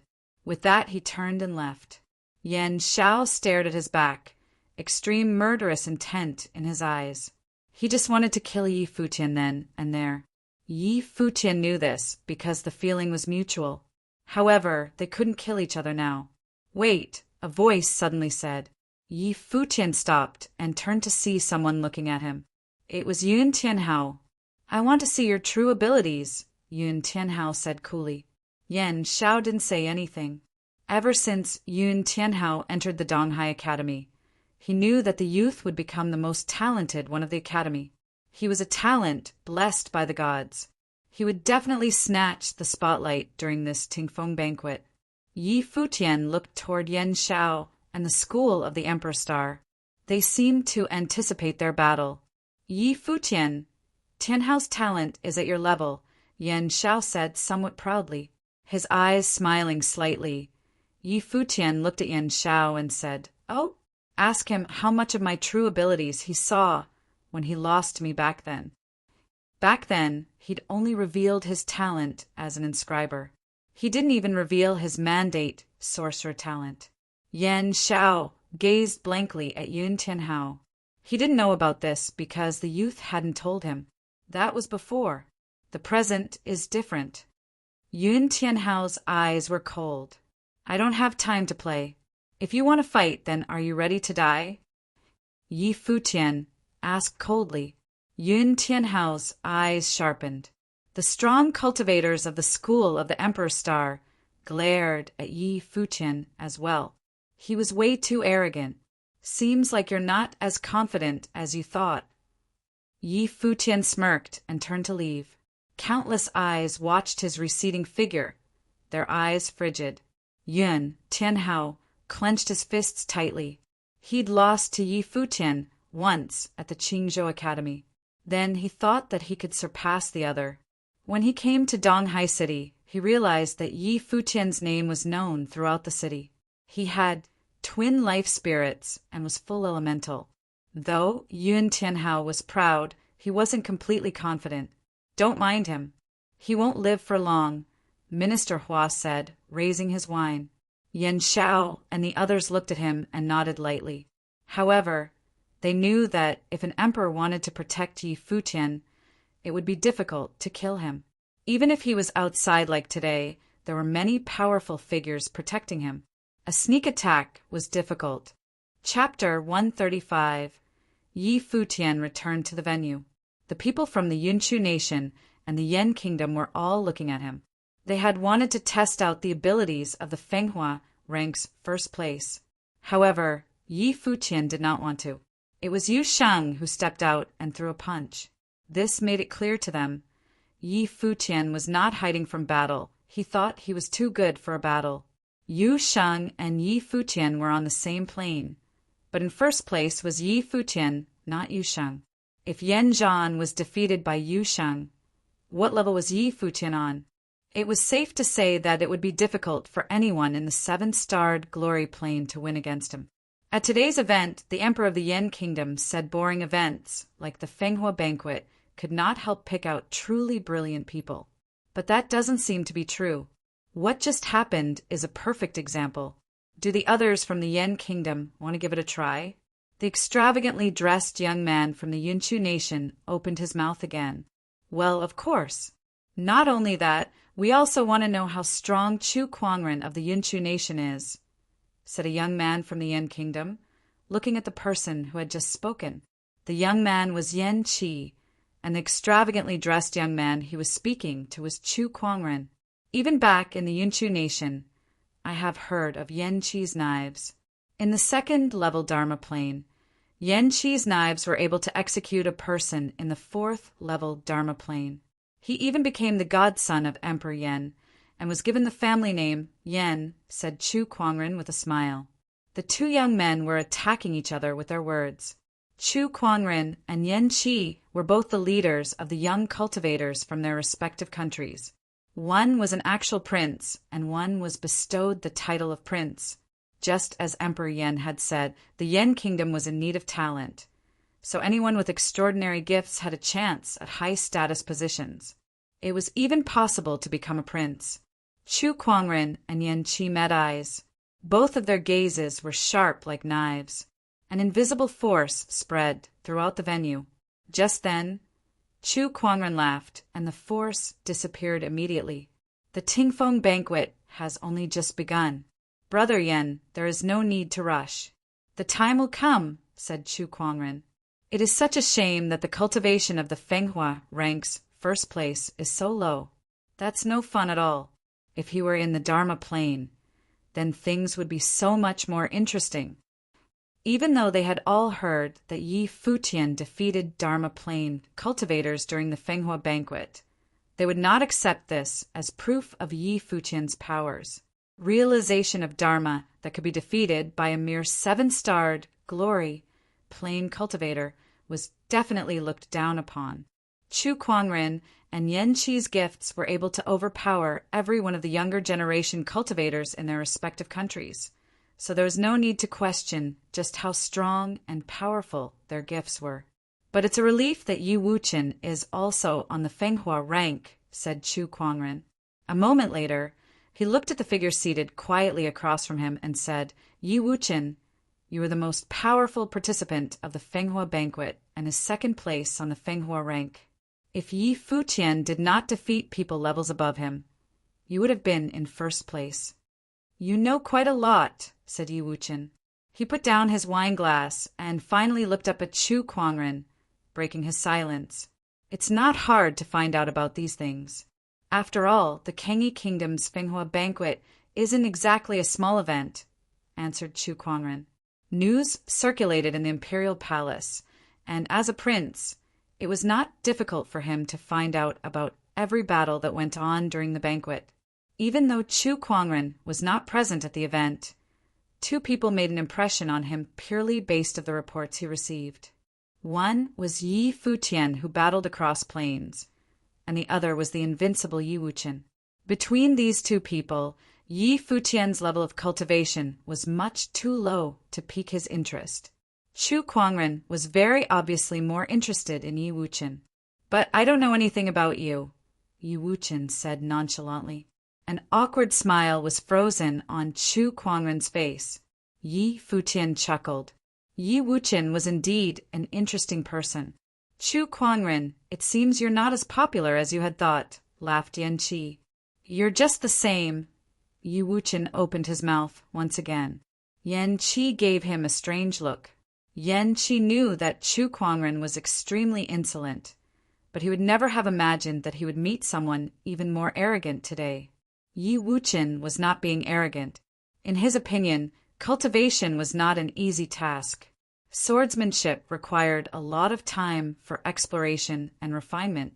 Where would he find the time to inquire about cultivators of the Yunshu nation and the Yan kingdom? To Yi Wuqian, if he wanted to find out about someone's abilities, one duel was all it took. Why complicate something that could be taken care of so easily? "That's okay. You'll get to know us eventually." Chu Kuangren smiled at Yi Wuqian. Then, to the people seated beside him, he said, "Didn't you guys want to see what kind of realization of Dharma the Dharma plane cultivators defeated by a glory plane cultivator possessed? This is your time." As soon as he finished speaking, a person from the Yunshu nation walked out, looking toward the group from the Kengi kingdom. He said, "Would you guys mind enlightening me with your skills through a battle?" Bai Qiu and Yu Zhang's expression darkened. They knew when they lost to Yi Futian that the news would spread all over the Kengi kingdom and become history that could never be erased. But they never thought the news would travel so far that even neighboring countries would know about their defeat. Now, they were even being taunted about it. Bai Qiu walked out. Although he was defeated by Yi Futian, he was still the #1 student of the Qin clan. His abilities were definitely not weak, or else he would not have made it on the Fenghua rank at all. After his defeat by Yi Futian, Bai Qiu defeated many other opponents and was picked by the emperor to enter the rank. The two cultivators walked to the side. The area in the center of the venue was obviously not spacious enough. Very quickly a guqin sounded. As a musical sorcerer prodigy of the Qin clan, Bai Qiu's musical sorcery was very powerful. The Qin clan was the guqin orthodoxy of the Kengi kingdom. They were definitely deserving of this reputation. However, in the end, Bai Qiu was defeated. Everyone present from the Yunshu nation was also the best of the younger generation, cultivators. The Yan kingdom was humiliated a while ago when they were immediately defeated in battle with Yushang. There was no way the Yunshu nation would make the same mistake. So, the person who fought Bai Qiu was actually extremely powerful. Amongst the younger generation cultivators from their country, he was one of the most gifted. But Bai Qiu had no prior knowledge of this. All he knew was that he was insulted and then was defeated once again. The high-spirited prodigy of the Qin clan had lost his elan. Afterwards, the people of the Yan kingdom joined in on the fun and challenged Yu Jiang. Just the same, Yu Jiang was also defeated. The Yan Kingdom's victory made up for the humiliation they received after the previous battle. The defeat of Bai Qiu and Yu Jiang answered the Yunchu nation's question. What kind of realization of Dharma could be defeated by a glory plane cultivator? By the looks of it, it's not as difficult as we thought to rank first on the Fenghua rank. Chu Kuangren laughed and looked at Yi Futian. Prince Yi Danqin, Princess Yi Lingxi, and others looked to Yi Futian. They couldn't just sit and swallow the insults. The Kangyi kingdom had already lost twice. Even Bai Qiu and Yu Jiang had turned their eyes to Yi Futian. If he made a move, then maybe they could prove themselves to the Yunchu nation and the Yan kingdom. Yi Futian acted as if he did not hear anything Chu Kuangren had said. Yu Sheng, he called. No one said a thing. Was he going to make Yu Sheng fight again? Here, answered Yu Sheng. Yi Futian looked towards him and stood. Smiling, he said, I'm full. Let's go. Yu Sheng blinked and replied, Okay. Just like that, the two of them disregarded everyone at the venue and walked out. The people of the Yunchu nation and the Yan kingdom watched them, dumbfounded. How can they be so arrogant and disrespectful? Chu Kuangren was very arrogant, as was Yan Qi. Yi Wuchen did not lose to them in this department either. But there was no one like Yi Futian. He did not say anything insulting, nor was he presumptuous or sarcastic. He simply ignored your existence. Wine glass in hand, Luo Junlin stared at Yi Futian's back. It was impossible to hide the intent to kill in his eyes. Twin spirits and gifts in all elements, Yi Futian was freakishly talented, but these talents still needed time to mature. Luo Junlin was not going to give him the chance to do so. I'm also full, said Yi Wuchen, and rose from his seat. If so, then we will take our leave now, Yi Danqin said to Luo Junlin. The group from the Kangyi kingdom stood one by one and exited the venue. Everyone from the Yunchu nation and the Yan kingdom watched coldly as they departed. Powerful cultivators from our 3 countries have gathered for the Tingfeng banquet. By the end of this event, we will know who's the strongest, Chu Kuangren said with a cold demeanor. Following that, he continued to drink. He had no intentions of leaving. Luo Junlin heard what he had said and smiled meaningfully. He had other thoughts in mind. As Yi Futian and the others walked further away from the venue, Lin Yueyao chased after him and arrived by his side. Do you really not care? She asked as she stared at Yi Futian. She was getting more and more curious about this guy. Yi Futian looked over at Lin Yueyao. She was indeed the Kangyi kingdom's #1 beauty. Even though she could not compare to Huajiu, Lin Yueyao was still captivatingly beautiful up close. Why don't you take a guess? Yi Futian chuckled. I'm very curious as to what goes on in that head of yours. Lin Yueyao gave him a beautiful smile. She continued, Why don't you just tell me? Seeing her enchanting smile, Yi Futian smiled. Your beauty has no effect me. After all, your looks cannot compare to my fox. Lin Yueyao slowed down and looked dumbfounded as Yi Futian walked past her. She glared at him. Passing by, Bai Qiu and others saw the anger in her eyes. They felt a twinge of jealousy in their hearts. Was this the same cold and indifferent girl? Between her and Yi Futian, who was more indifferent, the group headed back to the palace and split up.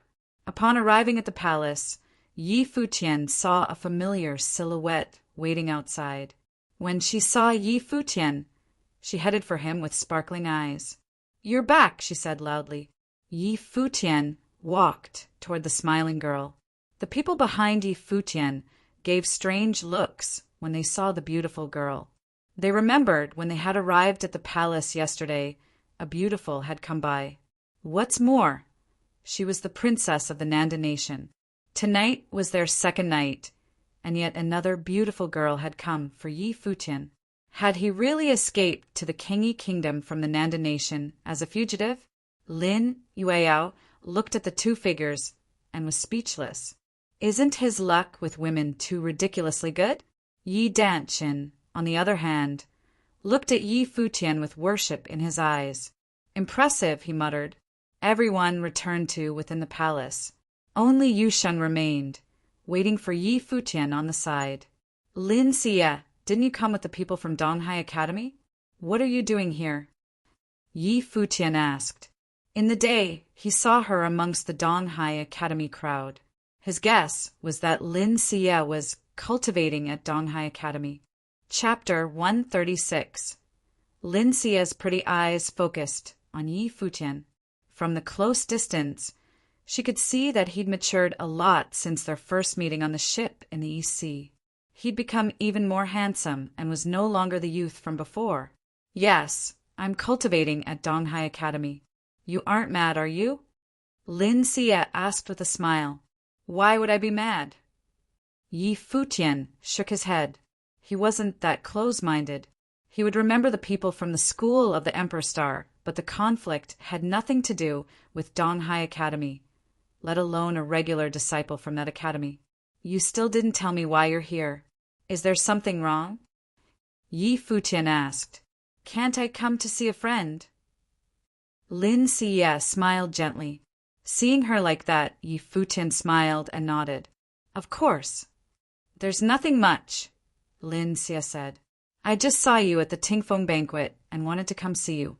I was worried for you after what happened at Donghai City. I can't believe you found your place in the Kengi Kingdom so quickly and are even appreciated by the Emperor. I worried for nothing." She was natural and poised. "Thanks," Yi Futian said, chuckling. "Did you hear about Yi Xiang, headmaster of the School of the Finance Star in Donghai City?" Lin Xie smiled. "Don't worry, Senior, you should be fine. I asked my father about him. He was hurt after helping you delay the strong cultivators that day, but retreated safely. He wasn't Minister Hua's main target, and there wasn't any news afterward, so I'm sure he's fine." Yi Futian was reassured. He knew the old fox wouldn't run into trouble so easily. "All right, I said hi to you, and now I'm leaving." Lin Xie gave a small smile. Yi Futian nodded. "Go back safely." "Okay." Lin Xie nodded lightly and turned to leave. Yi Futian watched her receding backside and then walked toward the pavilion. Yusheng walked beside him and muttered, "How many girls are you going to ruin?" "It's not my fault I'm attractive." Yi Futian laughed and glanced at his friend with a smug expression, as if saying, "Do you see the difference between us?" Yusheng rolled his eyes and strode off. He didn't want to give Yi Futian the chance to be cocky. Yi Futian blinked and stared at Yusheng's back. This wasn't right. Shouldn't he be the one to walk away proudly? "You've turned bad," Yi Futian muttered. When he returned to the courtyard, he practiced the guqin to raise his spiritual power rather than rest. Ever since he began cultivating, his experiences and changes in his mind made him desire more and more to advance in planes. Back in Qingzhou City, his godfather's expectations for him to become emperor had seemed like a fantasy. Now he was truly working toward it. Time passed bit by bit. Late at night, Yi Futian was still playing. Many emotions seemed to be hidden in the song. Returning to the Nandan Nation, his home country, this time his identity had changed. He had come with Emperor Yi to attend the banquet. Everything was like a dream. As the music streamed into the silent air, there was a violent surge of spiritual qi in the air. They rushed into Yi Futian's body, but he didn't seem to feel anything. He continued playing, and the melody gradually rose from the low tone. There was a feeling of throwing the past behind. The spiritual qi grew more furious, dancing with the song. This persisted for a long while. When the last note sounded, there was sudden silence, and the spiritual qi was sucked into his body. His eyes flew open, sparkling. Then Yi Futian smiled. He'd had a breakthrough and entered the 8-star glory plane. After the breakthrough, he still didn't rest and continued to cultivate his martial arts. The strengthening of his spiritual energy could raise his tenacity and was also helpful in cultivating martial arts. Wind came from his punches. Yi Futian activated the imperial tactics, and the blood inside him seemed to rumble. He seemed to have the emperor's intent. After the spiritual energy breakthrough, his martial arts cultivation was smoother too. His body was constantly changing. When the first sliver of light appeared at the horizon, shining onto Yi Futian, he raised his head and roared. He punched forward, and there was an explosion. The air seemed to tremble. An incomparable power burst from his body. Shadows of dragons and rocks were released from his fist. A terrifying apparition of the ape seemed to appear on him. He was covered entirely with the will of the martial arts. His strength was to the extreme. Martial arts breakthrough. Yi Futian smiled. He had broken through in both sorcery and martial arts in one night. Yi Futian gathered his aura and stopped cultivating. Afterward, he went to wash up, and the sky lightened gradually. Today would be the second day of the Tingfeng banquet. Countless people gathered toward the south gate of the palace in the imperial city. Yi Futian traveled with Emperor Ye's group today. On the way there, Emperor Yi called Yi Futian over. Yesterday in the palace, Emperor Luo asked me for you again, Emperor Yi said. Hearing this, Yi Futian was very calm. If Emperor Yi wanted to hand him over, he would have done so long ago. Even if Emperor Yi didn't think highly of him, the two nations were rivals. If Emperor Luo asked him for Yi Futian, he definitely wouldn't agree. How would the world see him then? He knew it was impossible, but he still mentioned it. In addition, I could feel his confidence in his voice. It's as if something will happen at the Tingfeng banquet, Emperor Yi continued. Yi Futian furrowed his brows. Even without him, it was a bit odd that Emperor Luo would invite the emperors of the three nations to watch. Are there possibilities that Emperor Luo forged alliances with Yunchu nation and the Yan kingdom? Yi Futian asked softly. Impossible. Emperor Yi shook his head. The four nations have a profound relationship. There's no reason for them to ally with him. Though they had constant conflicts, the countries still had their bottom lines. The emperors wouldn't take action against each other for no reason unless something truly big caused a war. A war between the emperors was not a trivial matter. Once it went full out, no one could withstand it. Guessing is probably useless. Let's wait and see just how emboldened Emperor Luo is. Emperor Yi smiled and shook his head. The group gradually arrived at the location of the Tingfeng banquet. At the moment, it had already been drowned by the endless crowd. However, when they saw Emperor Ye's group, the people in the sky all opened up a path. Many studied Emperor Yi from the close distance. They didn't know how strong the ruler of the Kengi kingdom was. If the four emperors fought, it would definitely be spectacular, but they knew this was quite impossible. Those girls are so pretty. Someone saw Lin Yueyao and the others behind the emperor. They looked like fairies, and many people gasped involuntarily. That's Yi Futian. He's from the East Prefecture of our country, but he betrayed us and went to the Kengi kingdom. I heard he's extremely talented, someone whispered, pointing at Yi Futian. Yesterday, the three emperors had come to watch, and many people asked about the people they brought. They'd also heard some news. The people from the Yunchu nation and Yan kingdom had already arrived. When Emperor Ye's group came, Chu Kuangren, Yan Qi, and many others gazed at Yi Futian. Yesterday, the number one talent of Kengi's Fenghua rank had stayed away from battle, but was still memorable. Emperor Luo had come too. The four emperors were all present, and the Tingfeng banquet began again. Yesterday, Jun Lin invited everyone. Did the prides of all the nations interact with each other? Emperor Luo asked with a smile. The other emperors looked a bit curious. They didn't specifically ask about what happened yesterday. We battled with some from the Fenghua rank, Chu Kuangren said. Just as we'd predicted, those in the Dharma rank who can be defeated by the glory plane really aren't much. After all, the Kengi Kingdom's Fenghua banquet is once every 3 years. It's already impressive like this. Anyone could tell the arrogance in his calm voice. Bai Qiu and Yu Zhang's faces darkened again. They cursed him mentally for bringing this up. The Yan kingdom seemed to have lost too, Bai Qiu said coldly. All I can say is that the top 3 of the Fenghua rank have some skills, Yan Qi said coolly. Yan Zhan had lost to Yushang, who is number 3 of the Fenghua rank. Yi Wuqian is the strongest of the Kangyi Kingdom's Fenghua rank, but we don't have to rush the duel with him. Let's watch and see what kind of talent can be born from this year's Tingfeng banquet, Chu Kuangren said. What about the first place of the Fenghua rank? Emperor Luo asked with a smile. He seemed to not know Yi Futian. Of course, he really didn't know Yi Futian. Their first meeting was at this Tingfeng banquet. The first place of the Fenghua rank. Chu Kuangren chuckled dryly. I don't know if he's really arrogant or is just using it as an excuse to avoid fighting and hide something.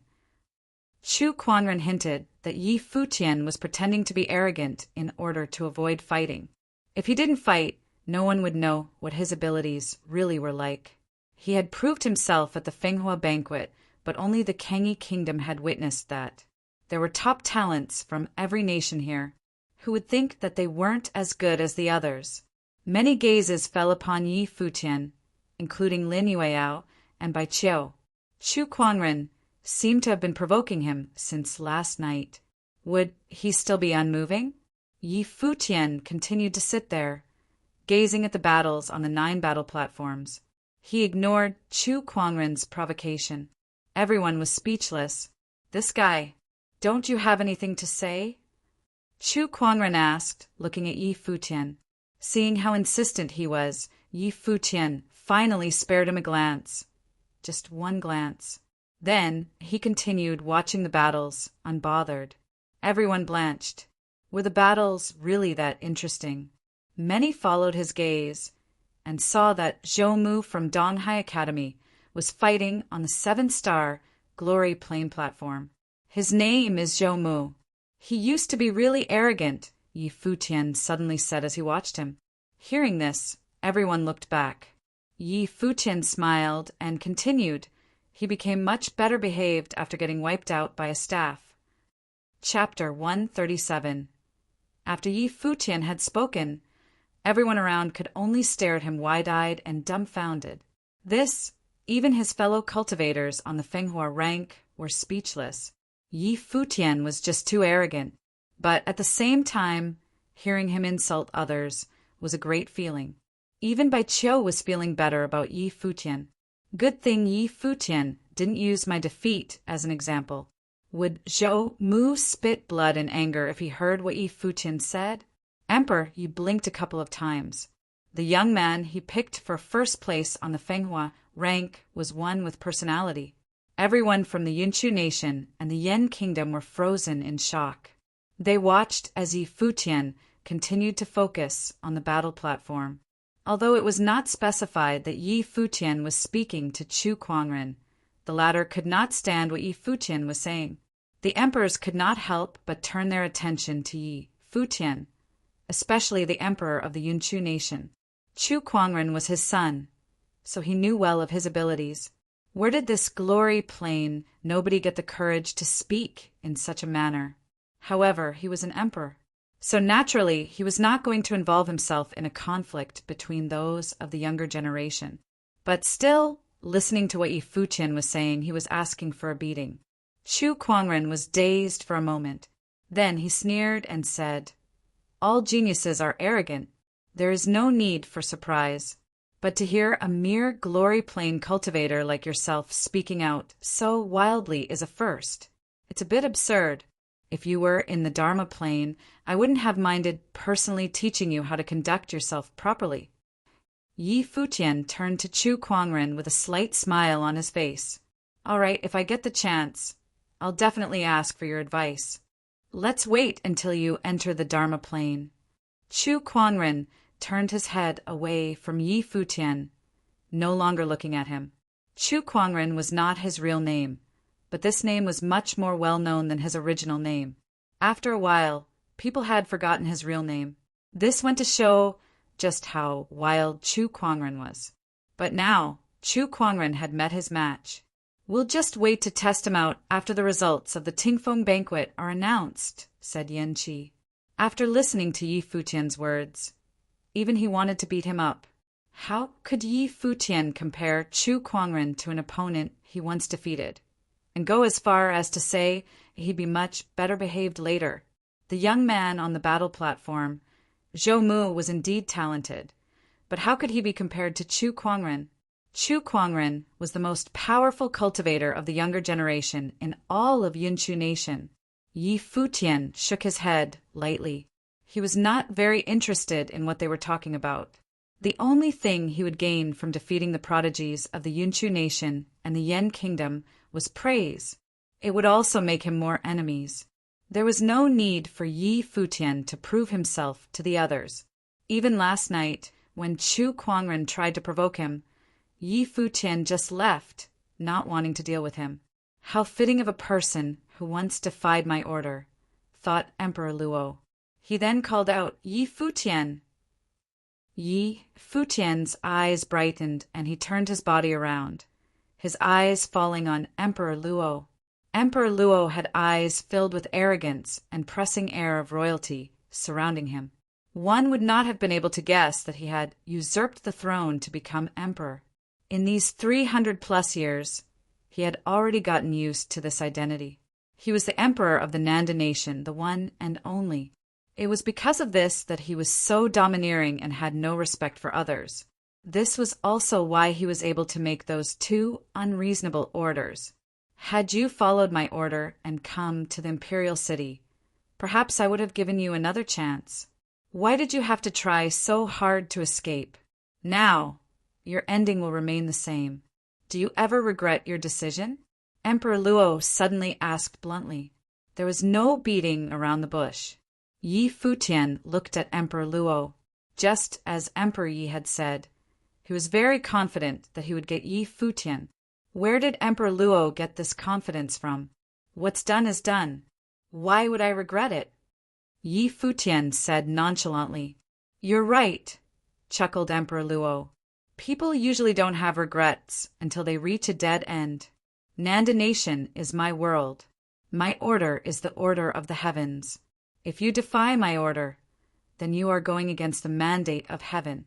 Even if what ministers were foretold is true, that you really are fated to become emperor, it wouldn't change a thing. The other emperors looked strangely at Emperor Luo, then at Yi Futian. This young man who was first place on the Fenghua rank had the fate of an emperor? Hearing these words, Yi Futian remained calm. He was simply curious as to why Emperor Luo would say these things here and now. His every word dripped with arrogance. Only Yi Futian knew, if Minister Zhu truly had told his fortune, he was not just fated to become emperor. Yi Futian looked to Minister Zhu, who was seated right below Emperor Luo. He sat there quietly, as if he truly no longer cared for such things. If it makes your majesty happy, you are welcome to say anything you want, smiled Yi Futian. He did not try to go against Emperor Luo. Right now, Yi Futian still lacked the ability to challenge him. Even if you possess the fate of an emperor, you should consider yourself lucky to be able to become my son's study attendant, said Emperor Luo. Unfortunately, you did not know to cherish such an opportunity.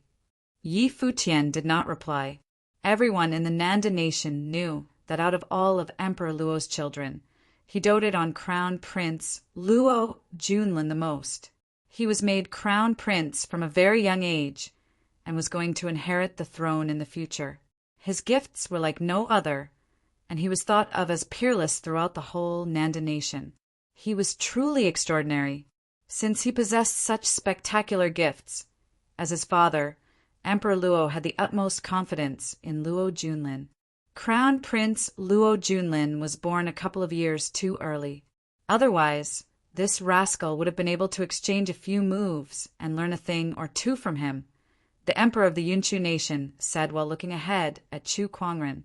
He also had the same confidence in his own son. Is that so? Laughed Emperor Luo. His words carried a hint of disdain. Emperor Chu did not argue further. The Tingfeng banquet continued. Young cultivators continued to emerge to the audience. Among them were those with extraordinary talents. At noon, it seemed as if no one had left. The atmosphere in the Tingfeng banquet was still roaring despite the hot, beaming sun. Just then, the emperors turned in the direction of the Nanda nation's imperial palace, their expressions strange. There was actually someone who dared to fly in the air above the imperial palace, especially during the Tingfeng banquet. They truly had no respect for the emperor of the Nanda nation.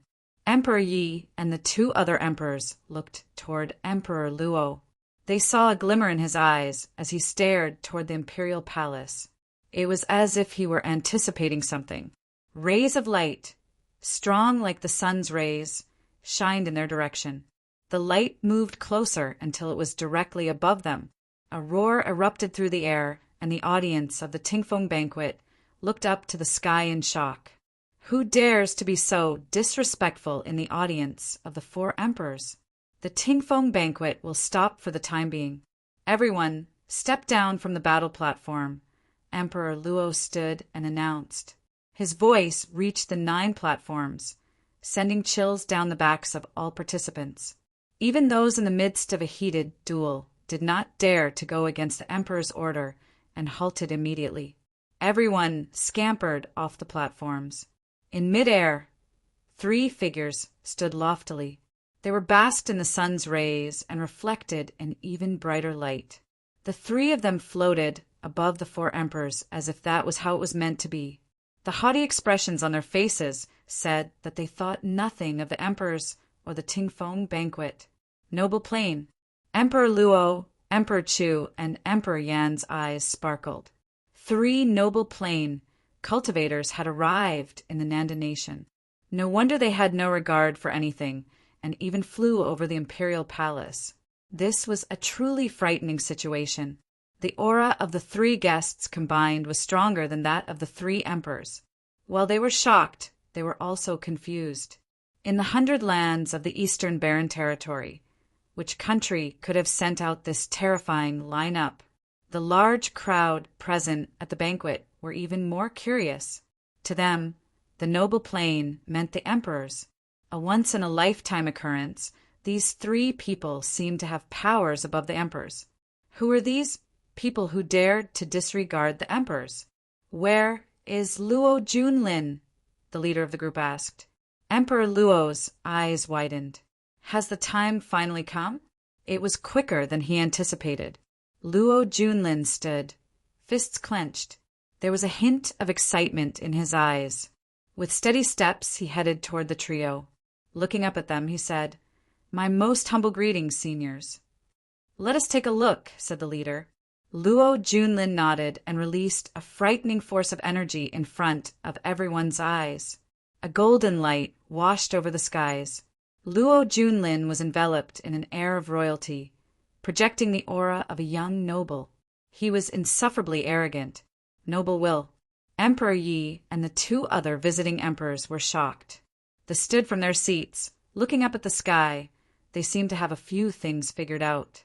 In this moment, Emperor Yi finally understood why Emperor Luo was so confident. He actually sent Luo Junlin into that place, and Luo Junlin succeeded. This meant that he possessed a scary gift. During your trial in the ancient barren world, you acquired the noble fate. We come from the Eastern Barren Territory's Royal Xian Temple. Are you willing to join us? Asked the leader. Luo Junlin bowed and respected and replied, I am. All right. Are you going to leave with us now, or will you come alone a little later? The leader asked. I still have some business to take care of, and will head over at a later time, answered Luo Junlin. Very good then, nodded the leader. He handed a badge to Luo Junlin and said, This is the Royal Xian emblem. Infuse your spiritual energy into the emblem, and we will know whether you are alive or dead. From now on, you are a student of the Royal Xian Temple. Come within 3 months. Yes, senior, bowed Luo Junlin. Goodbye, nodded the leader. Then, the 3 of them flew away, turning in rays of light. From beginning to end, they did not look at the 4 emperors even once. It was as if in their eyes the emperors who were above all were not worthy of even a single glance. Take care, senior, said Luo Junlin, still bowing. Emperor Yi, and the other two emperors stared at Luo Junlin. Their inner thoughts were all stirred up. The royal Xian temple was an extremely powerful force from far away in the center of the eastern barren territory. Chapter 138. Around the battle platform, countless eyes watched Luo Junlin in the air. They didn't know how powerful the royal Xian temple was, but it was clear from Emperor Luo and Luo Junlin's attitude. The royal Xian temple was a force far above the Nanda nation. Crown Prince Luo Junlin was favored by the royal Xian temple and was accepted as a disciple. He was definitely an unparalleled talent of the Nanda nation now. Congratulations, Your Highness. Congratulations, Crown Prince. Minister Hua stood up now and bowed to the emperor and Luo Junlin. Many other Nandan nobles also stood up to bow. Gradually, the attendees of the Tingfeng banquet all followed. The sight was as majestic as tidal waves crashing. Amongst the crowd, the people from the Donghai Academy School of the Emperor Star and Nanda clan were stunned, especially the latter. They knew more about the Eastern Barren Territory and knew what this meant. Their ancestor had died in the barren ancient world. Many of the younger generation looked to the crown prince with envy and respect. However, Lin Xia looked at Yi Futian instead. The crown prince seemed to have joined the powerful clan from the outside world. Its power was above a kingdom's. Would the brilliant and handsome youth be able to counter him? The emperors of the three nations and the other talents watched this scene quietly. The emperors finally realized the true reason why Emperor Luo invited them. Emperor Luo waved at them all. He smiled and said, "Receiving this news during the Tingfeng banquet is truly a celebratory matter. I will greatly reward the most talented of this year's banquet. Let's continue now." "Thank you, Your Majesty." Everyone smiled. The Tingfeng banquet continued. The crown prince will cultivate in the royal Xian temple and has the noble will. He must become a noble in a few years, Minister Hua said, smiling. Emperor Luo was happy to hear this, but the other emperors knew that Minister Hua was just kissing up to him. Luo Junlin was already at the peak of the Dharma plane, but there was still the Arcana plane after that. Entering the noble plane in a few years was a fool's dream. However, he had received the noble will in the barren ancient world and would cultivate in the royal Xian temple. Becoming a noble figure was just a matter of time. "Congratulations, Brother Luo," the emperors of Yunshu and Yan commended. They were jealous, but they still had to say something. Once Luo Junlin became a noble, there would be two figures of the noble plane in the Nanda nation. In addition, Luo Junlin could reach a higher plane in the royal Xian temple. They couldn't become rivals with the Nanda nation's royal family. "Thank you." Emperor Luo chuckled and looked over at Emperor. "Emperor Yi, what do you think?" he asked with a smile. "You're quite lucky." Emperor Yi smiled casually. He was thinking that if Yi Futian was also at the pinnacle of the Dharma plane, he would sacrifice his own chance to send Yi Futian into the barren ancient world. He might be able to win an opportunity for the youth. However, Yi Futian's cultivation was too weak. It would be hard to establish himself in the barren ancient world, no matter how talented he was. "Lucky." Emperor Luo sneered and said, "I suggest Emperor Yi reconsider his actions. Perhaps I can overlook the rejection from before." As he spoke, he glanced at Yi Futian. He obviously wanted to force Emperor Yi to hand him over. "If you believe in Luo Junlin so much, why must you always ask me for the boy?" Emperor Yi asked, looking at Luo Junlin. "Or are you unconfident in him, thinking that he's not comparable to Yi Futian?" "Nonsense." Emperor Luo scoffed. "If you insist, then just wait and see." Luo Junlin glanced at Emperor Yi. Then his gaze fell upon Yi Futian, disdain filling his eyes. Yi Futian didn't care about Luo Junlin's gaze. He wasn't familiar with the royal Xian temple. Whether Luo Junlin joined them or not, he wasn't a threat to Yi Futian yet, so why did it matter? It would just be harder to kill him in the future. Right now, Yi Futian was thinking of something else. It had been so familiar when Luo Junlin released his noble will earlier. That day at the brink between life and death in the Donghai city, the emperor's will had appeared in him, giving him the imperial tactics. When he used to imperial tactics, afterward, the emperor will would appear. Was this similar to the noble will that Luo Junlin had? Unbelievable! Zhui Qianfan said from beside Yi Futian. The Nanda nation will most likely have 2 nobles. There's still a while, Hua Jixin said softly. Better to be safe than sorry. If that day really comes, Kangyi will be in trouble. Zhui Qianfan glanced at Yi Futian and asked, Don't you all have any thoughts? No one replied, but many looked at Yi Futian. All they received was Yu Sheng's indifferent reply. It's just in the future. At that time, wouldn't we have improved as well? You think someone like you can be a genius? Presumptuous, Zhui Qianfan replied coldly. Don't you know what the noble will signifies? It's just a plane in cultivation. Is it very powerful? Yu Sheng stared at him.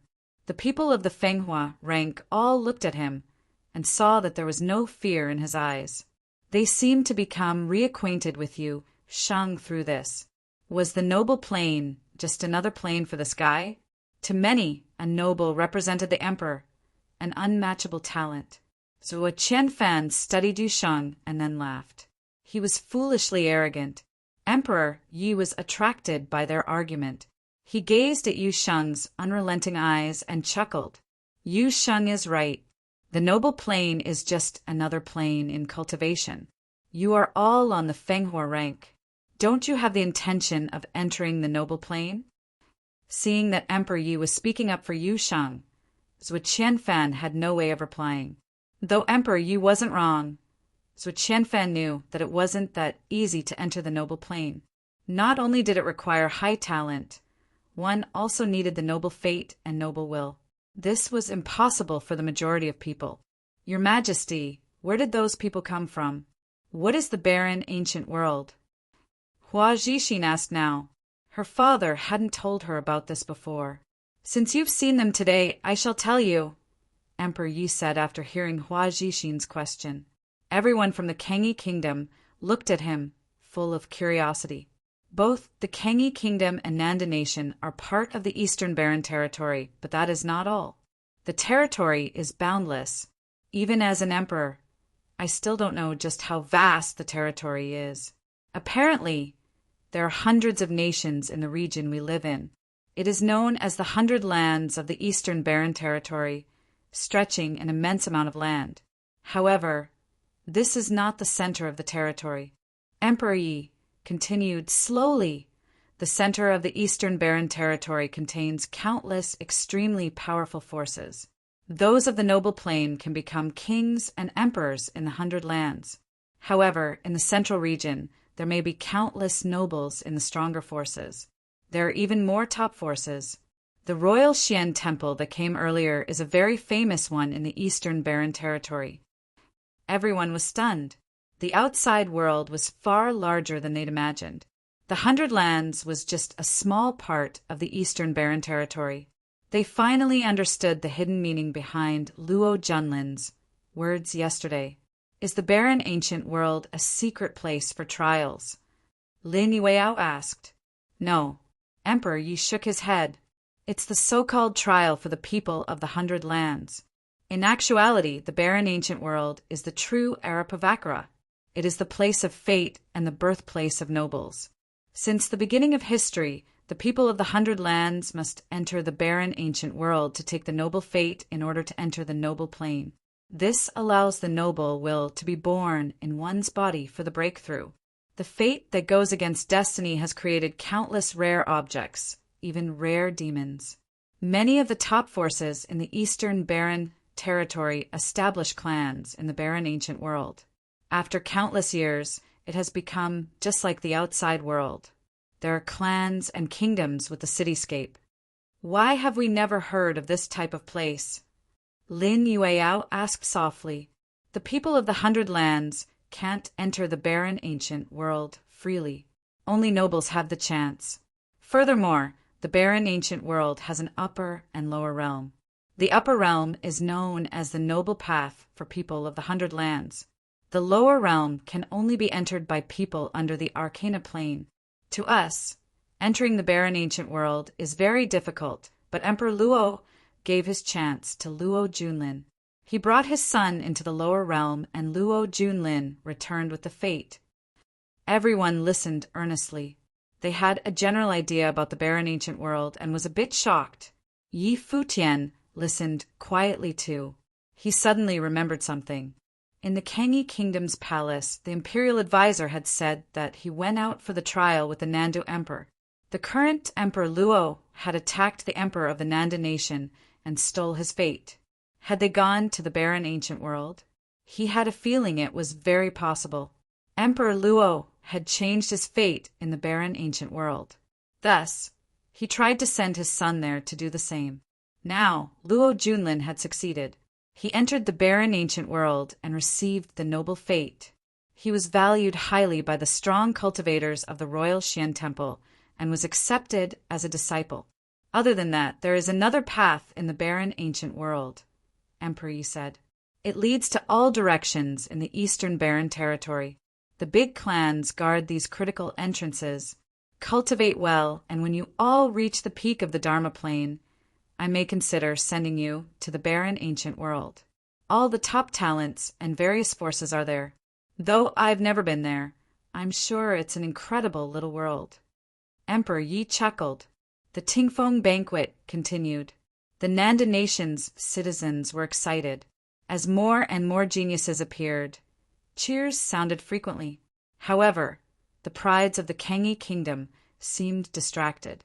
They'd always thought that they were the prides living in the center of the kingdom.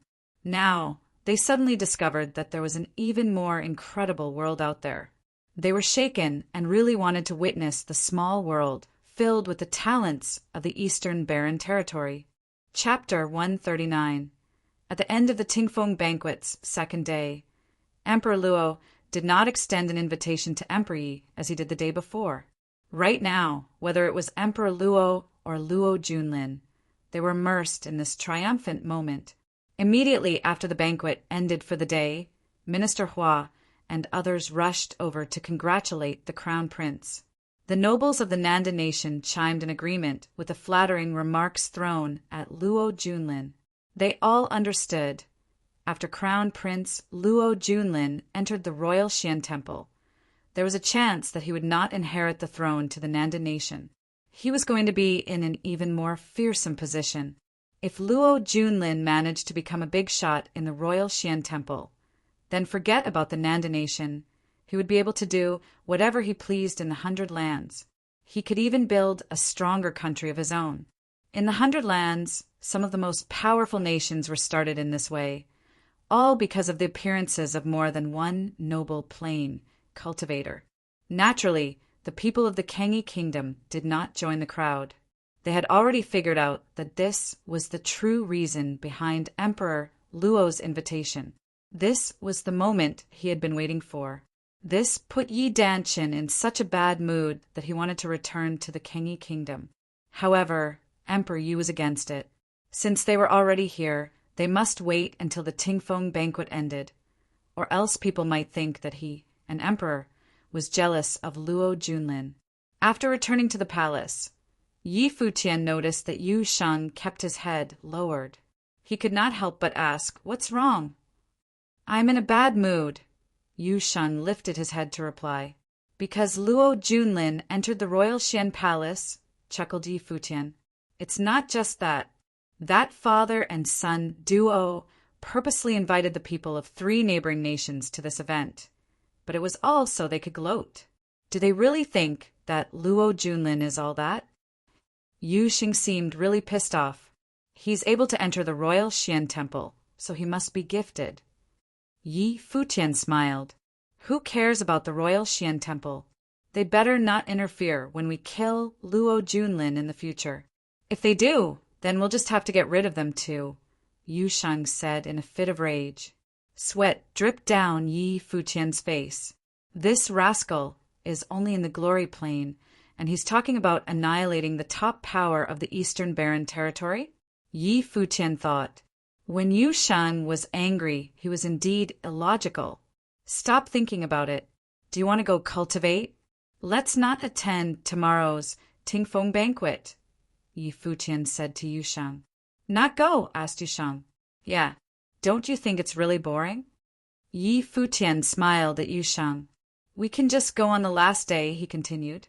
Yu Sheng's eyes brightened at Yi Futian's words. He seemed to have understood something. He smiled. His mood had been greatly improved. Yi Futian stared at him for a while and then turned to go cultivate. The night passed, and the next morning, Yi Lingxi came to get them. Yi Futian told her they did not plan to attend today's event. When word got back to Emperor Yi, he ordered some people to stay at the palace to protect Yi Futian and then led the others to the banquet. News that the Nanda nation's crown prince was admitted into the royal Xian temple as a disciple and was going to become the Nanda nation's second noble plain cultivator spread during the night. Thus, there was an obvious increase in the amount of people at today's banquet. There was such an impressive crowd of people. Obviously, Emperor Luo was in a merry mood. The Tingfeng banquet continued, and he noticed that Yi Futian was not present. The people of the Yunchu nation and the Yan kingdom had also taken notice.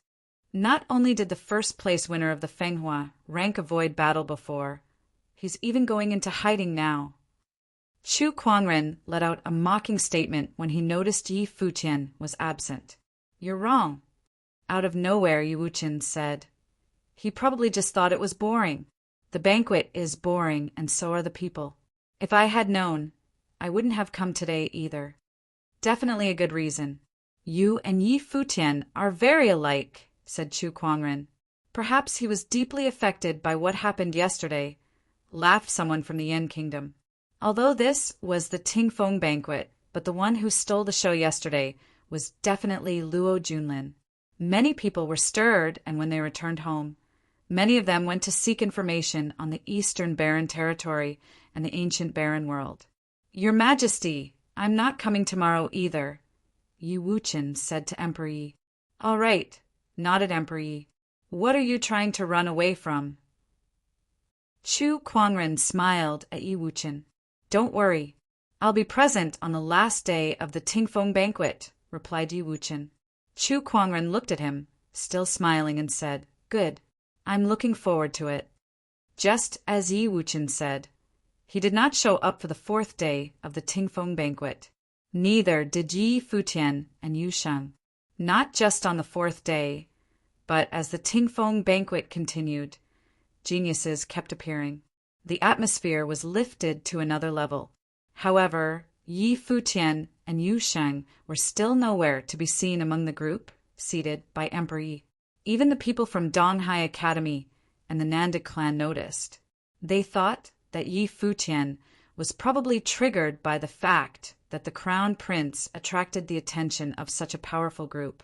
Although Yi Futian possessed terrifying gifts that did not lose to that of Luo Junlin's, cultivation was not only based on gifts. It was also about fate. It seemed that Yi Futian simply was not destined to be compared with the crown prince. After Luo Junlin entered the royal Xian temple, he was most definitely not going to allow Yi Futian a chance to mature. These past days, Yi Futian and Yu Sheng stayed in the palace and cultivated. Yu Sheng, who was still in a sour mood, was especially focused. Every time Yi Futian went looking for him, he was focused on cultivating, and so Yi Futian decided not to disturb him. Within the palace, Yi Futian practiced his punches in the courtyard where he stayed. The will of the emperor flowed within him, causing his every punch to contain a mysterious aura. As he cultivated, this feeling became more and more obvious. He was able to control it more fluently in his attacks. Ah! A deep roar broke Yi Futian's concentration. It was Yu Sheng's voice. Yi Futian felt his heart tense, and he ran towards the noise. Very quickly, he arrived at the location where Yu Sheng was cultivating. Seeing Yu Sheng's current state, Yi Futian's heart clenched tightly. Every time he saw Yu Sheng cultivating in this way, his heart hurt with a needle-stabbing pain. Presently, Yu Sheng was surrounded by a frightening force. A fearsome, dim golden light enveloped his being. It was like a giant explosion, burying his whole body in the light. The image of what seemed like a devil overlapped on Yu Sheng's body. The golden apparition morphed into a terrifying vortex and began to absorb all the spiritual qi in the surrounding area, causing aggressive barbs appeared all over Yu Sheng. After that, Yi Futian witnessed as something began to raise from Yu Sheng's back. The bump continued, growing outward. It was because of this that Yu Sheng could not contain his screams of pain. He had his eyes shut tight and was also biting down hard on his lip to try to keep in his screams. Yu Sheng bit down so hard, his lips were now bleeding. It was truly a shocking sight. Yi Futian had his fists clenched tightly, so tightly his knuckles cracked in the process. Why did Godfather make Yu Sheng cultivate in this cruel method? The apparition of the devil kept fading in and out. The bump on his back was also still growing. Ah! There was another pitiful scream. He seemed to be in the most extreme pain. Boom! A loud noise and a large gust of wind. Something seemed to have been broken. The protrusion on Yu Sheng's back finally broke, and out came a pair of fearsome wings. The light golden wings glistened. Every feather seemed to have contained inverted thorns. The wings were very large, matching well with Yu Sheng's large body. If Yi Futian's golden rock wings were said to be the wings of God, then Yu Sheng's wings should be the wings of the devil. They were a terrifying sight. Did the realization of Dharma grow from the method you were cultivating? Yi Futian was shocked. With the birth of these wings, flying would no longer be Yu Sheng's weakness. Spiritual qi from all around surged into Yu Sheng's body. In this moment, Yi Futian noticed that it was not only metal spiritual qi, but wind spiritual qi as well. With the birth of the wings, Yu Sheng had also acquired wind elemental gifts. Just then, Yu Sheng opened his eyes. A ray of golden light shot out from his pupils, giving off a violent aura. However, it immediately disappeared when he saw Yi Futian. The wild force that coursed through his body also started to calm down. Yu Sheng smiled brightly, like a child at Yi Futian. There was not a single hint of the violent aura from before. Does it hurt? Yi Futian asked softly. It's no big deal. I can still handle it. I'm also in the 8-starred glory plane now, Yu Sheng said, scratching his head. You idiot. No more cultivating for you today. Get some rest. Yi Futian stared at Yu Sheng, not allowing him to reject his words. All right, nodded Yu Sheng. He had leveled up and was in a better mood now. Yi Futian did not say much more and turned to leave. Yu Sheng said it didn't hurt, but Yi Futian's heart still hurt. He knew as long as Yu Sheng continued to cultivate, he was going to have to keep enduring this pain. Behind extreme power was not just extraordinary gifts. There was also pain intolerable to ordinary people. The days passed one by one, and soon it was close to the end of the Tingfeng banquet. The final competition between the strongest contenders began. The imperial city of the Nanda nation was boiling with excitement. The best of the best had finally appeared on the platform in front of the audience. They were ready to show their talents and fight to the end. Yi Futian and Yu Sheng still had no clue about what was happening at the banquet. Sometime in the evening, Emperor Luo led the group from the Kengi kingdom back to the palace. Yi Lingxi arrived at the courtyard where Yi Futian stayed. Yi Futian, shouted a smiling Yi Lingxi. Princess. Yi Futian looked in her direction. Don't call me princess. Lingxi is fine, she chuckled. I came to let you know that tomorrow is the last day of the Tingfeng banquet.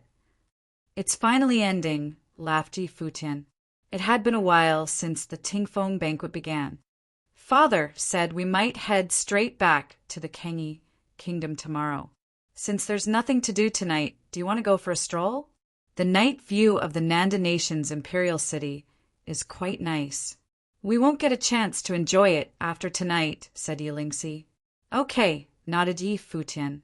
He had been cultivating in the palace for the past few days. He was bored to death. It would be perfect to take a stroll in the imperial city. The same went for Yu Shang. Tomorrow was going to be the final battle of the Tingfeng banquet. The Nanda nation's imperial city must be very lively right now. Chapter 140. Yi Lingxi, Yi Futian, and Yu Shang walked out of the courtyard. Yi Danqin was waiting outside for them. We also invited Wu Qin, Yi Danqin said. That guy has been cultivating in the palace these days. Give him a second. All right. Yi Futian nodded. At this time, two beautiful figures walked by. They were Lin Yueyao and Hua Zhixin. Seeing them out there, Lin Yueyao smiled and asked, "What are you doing here?" "We want to have a walk in the imperial palace before leaving," Yi Lingxi replied with a smile. "Would you like to go?" Lin Yueyao glanced at Yi Futian and Yu Shang. It had been a long time since she last saw them. She nodded and said sure. The two beauties walked to them. Lin Yueyao smiled at Yi Futian. "Finally coming out?" "Yes." Yi Futian smiled too. "The Tingfeng banquet will end tomorrow. The people from Yunchu Nation and Yan Kingdom have said many ugly things these days. Are you going tomorrow?" Lin Yueyao asked out of curiosity. "Is that so?" Yi Futian shrugged and smiled. "I didn't expect that I have so many fans. I guess I should go meet them tomorrow." "Overconfident, aren't you?" Lin Yueyao rolled her eyes. "This guy is really shameless." After a while, Yi Wuqin came and they left the palace. Jing Yu followed behind, protecting them secretly. As what Yi Futian and Yi Lingxi had thought before, the imperial city of Nanda Nation was very busy this day. The whole city was brightly lit. People thronged restaurants, inns, and streets, talking about talents at the banquet. The most beautiful place of the imperial city was definitely the Qixing Lake. There were many boats nearby. They rented one and floated on the lake. Sitting at the prow, Yi Futian's group felt the breeze blowing their faces comfortably. Yi Futian was reminded of his sweet days with Hua Jiyu. They had held hands at the bank of the Qingzhou River, and it still felt sweet when he thought of the moment. What a pity that she didn't come. "What are you smiling about?" Lin Yueyao looked at Yi Futian and asked. Yi Futian looked at Lin Yueyao in astonishment and replied, "Why are you so concerned about me? Don't think too much. You don't have a chance." Yi Danqin choked on his wine when he heard Yi Futian's words. No chance. How can he refuse the first beauty of Kengi Kingdom in such a way? Shameless guy. Lin Yueyao glared at Yi Futian with some resentment. She had never been rejected like this. She was so popular in Kengi Kingdom. Only Yi Futian was this indifferent to her. Tomorrow comes the final round. Who do you think will eventually dominate the 9 platforms?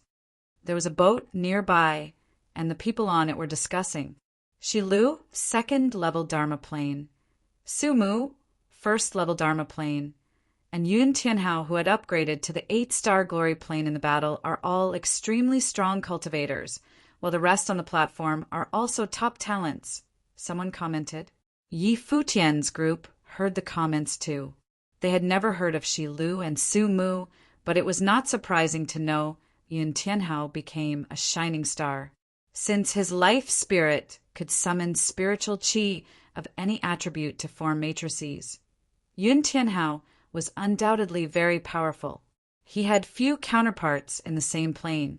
It was unexpected but interesting that he leveled up during battle.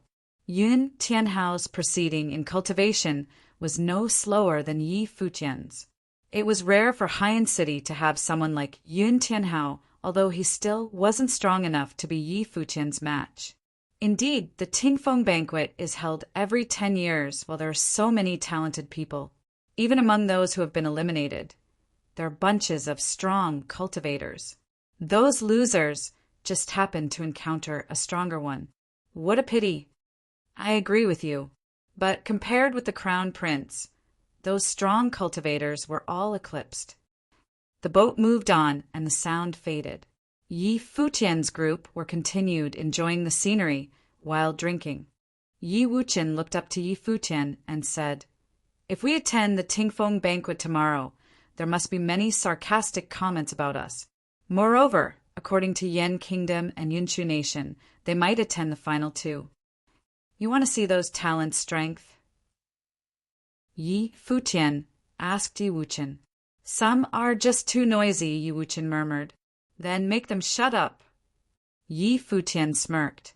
Hearing their conversation, Lin Yueyao and Hua Zhixin just thought that the two were really good at pretending to be cool. The boat kept moving forward on the Qixing Lake. People in the boats were all talking about the strong cultivators on the banquet with great interest. There were more boats near the ayat. People were all attracted by one of the islands where a banquet was being held. Yi Futian's group looked up and found that was exactly where the crown prince had treated them.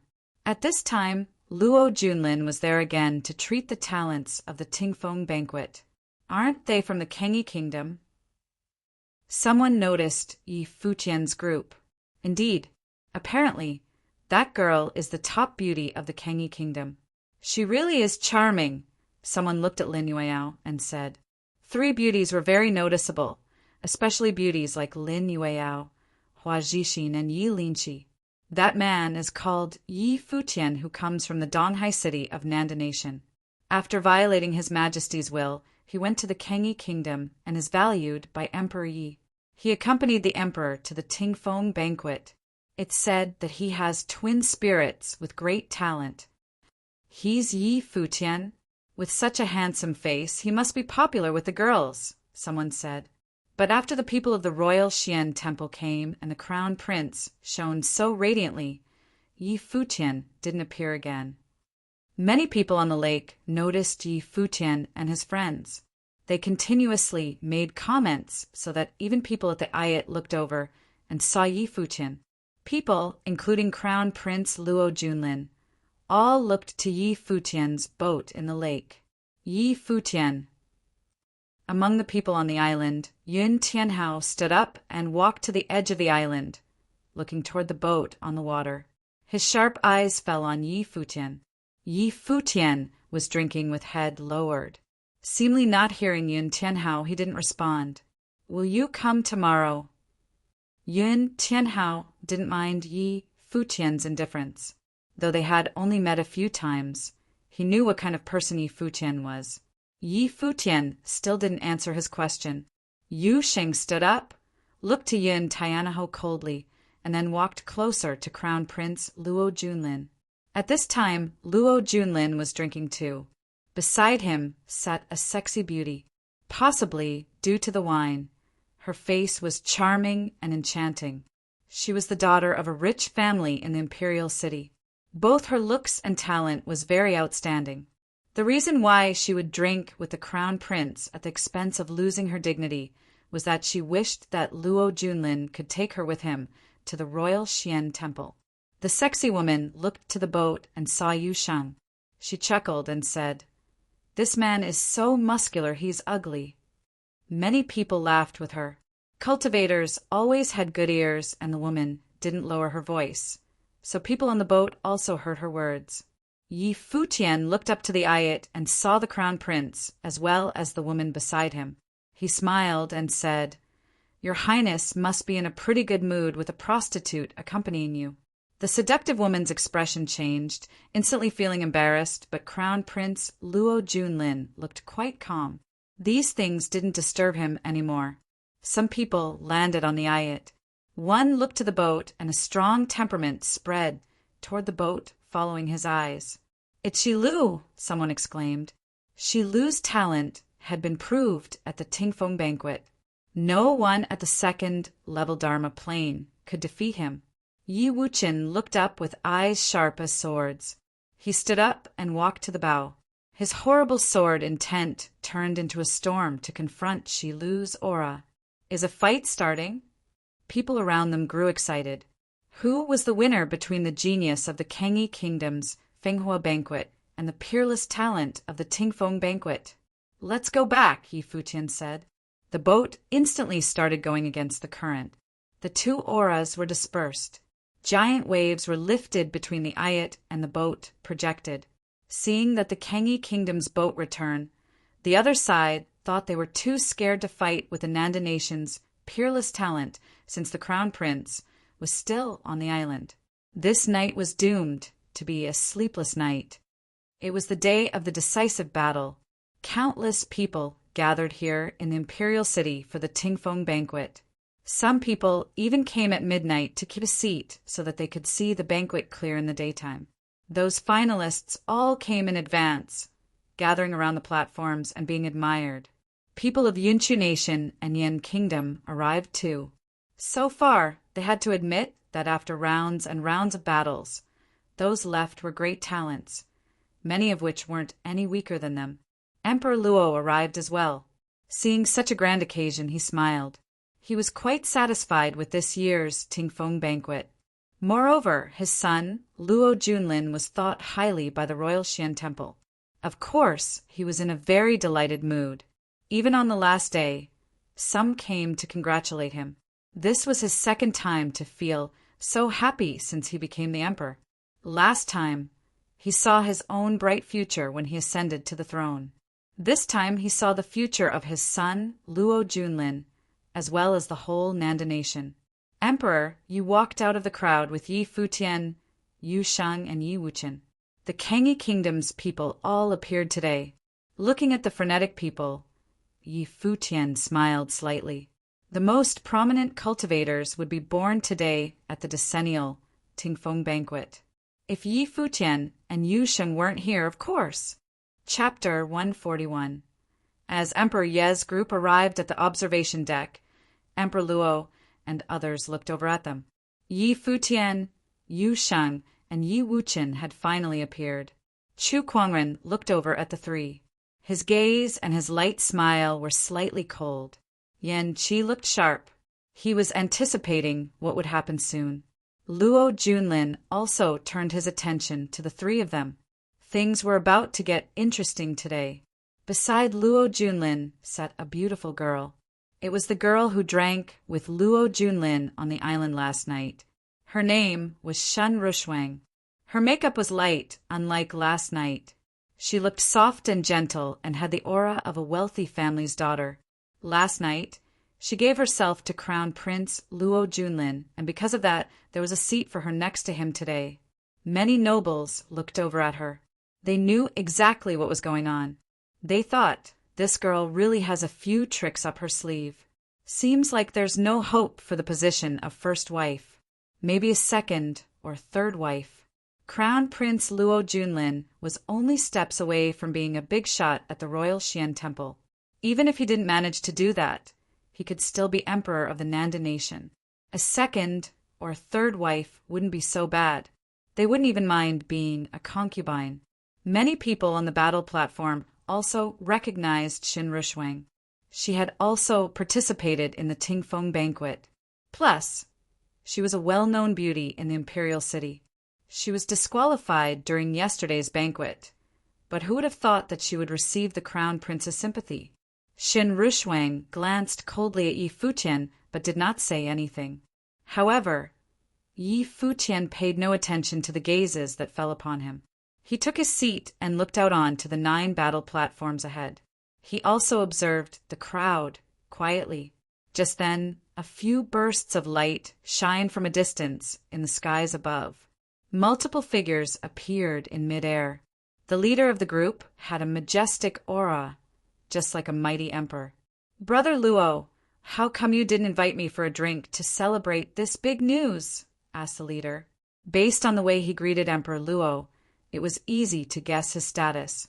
To be on the same level as Emperor Luo, this person must be an emperor as well. The emperor of the Mo Kingdom has graced us with his presence. What an honor.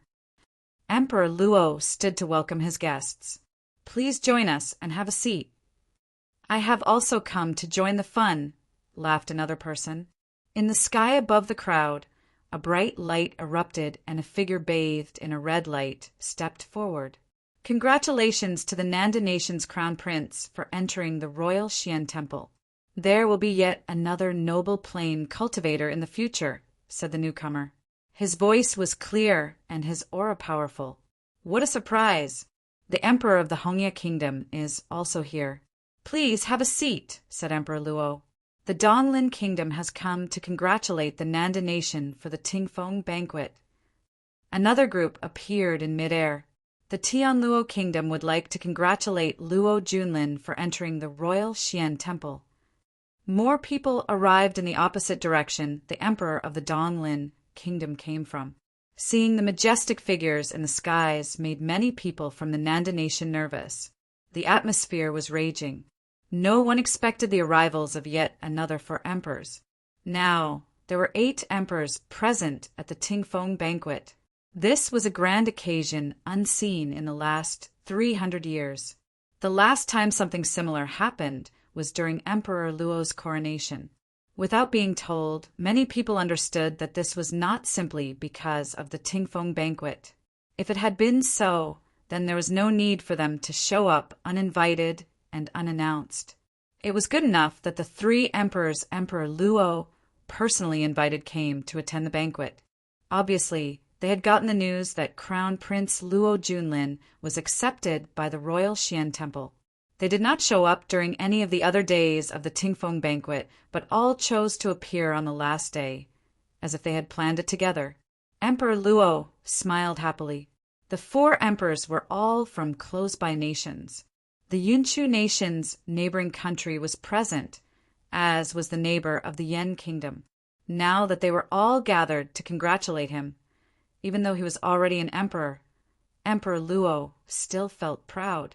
This was a big boost to his ego. Everyone, please have a seat, Emperor Luo said as he toned down the smile on his face. Immediately, the 4 newly arrived emperors descended on to the observation deck, landing in different directions. Emperor Yi and the 3 other emperors watched them quietly. They felt slightly conflicted on the inside. Had the emperors of these 4 large nations really come to attend the Tingfeng banquet personally?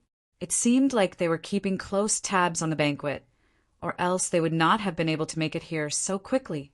From this scene, it was possible to foretell the future rise of the Nanda nation. Yi Futian also observed quietly. He watched the proud Emperor Luo and the lively audience. All of this was brought about by Luo Junlin's admission to the royal Xian temple. Today seemed to be an unprecedented day, worthy of celebration. Unfortunately, the people of the Nanda nation were probably going to be highly disappointed. Let's begin. Emperor Luo smiled. Immediately, a loud whistle came from the crowd, and 18 genius cultivators stepped on to the 9 battle platforms, welcoming their final battle. On every platform were the best cultivators of each plane. Shilu, Yun Tianhao. Supporters called out to them from the lively audience. With their spectacular gifts, many of the contenders on the platforms had impressed the people and were worshipped by them. Yun Tianhao was an example of this. He broke through the 7-starred glory plane and made his way on to the 8-starred glory plane platform. He remained peerless, as always. As soon as his matrix appeared, no one was able to counter the force. The results would remain the same even if his opponent was in the 9-starred glory plane. The most outstanding contender from the glory plane was definitely Yun Tianhao. If it wasn't him, then it had to be 9-starred glory plane cultivator Jingxian. His abilities were terrifying. He was most likely able to battle against common realizations of Dharma. The battles of the 9 platforms began. The platforms shook with the force. The sounds resonated beyond the platforms and washed over the area. The most powerful contenders fought with full force for their final battle. Every battle was nerve-wracking to watch. My friends, what do you think of the geniuses of our Nanda nation's Tingfeng banquet? Asked Emperor Luo. He smiled brightly from his seat on the observation deck. In due time they will become the pillars of the nation, said a fellow emperor. They are indeed outstanding. At the very least, they're much better than those on the Fenghua rank, said the emperor of the Yan kingdom. Yi Futian glanced coldly at him. It was evident that the emperors had a bias. None of them wanted to get on Emperor Luo's bad side. However, Emperor Yi did not seem to care. He continued to watch quietly. To be completely honest, he had to admit that the contenders of the platforms were indeed very gifted. Their combat abilities were very strong. Had it not been for Yi Futian, Yu Sheng, and Yi Wuqian, the Fenghua banquet may have truly lost in comparison to the Tingfeng banquet. Emperor Yi had a sudden thought. What would the Tingfeng banquet have been like if Emperor Luo hadn't chased out Yi Futian and Yu Sheng? Finally, the battles ended one by one. The victors of each battle did not leave the platform, for they were the stars of the Tingfeng banquet, the center of attention. They waited for the rewards from the emperor. In the crowd, the people from Donghai Academy looked to the figure standing proudly on the 8-starred Glory Plane platform. All of them had a satisfied smile on their faces. Although Zhuo Qing was disqualified, Yun Tianhao was able to make it to the end. On top of that, he used his great powers to completely destroy his opponent, gaining his victory.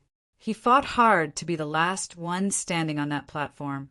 As a student of Donghai Academy, Yun Tianhao had brought them great honor.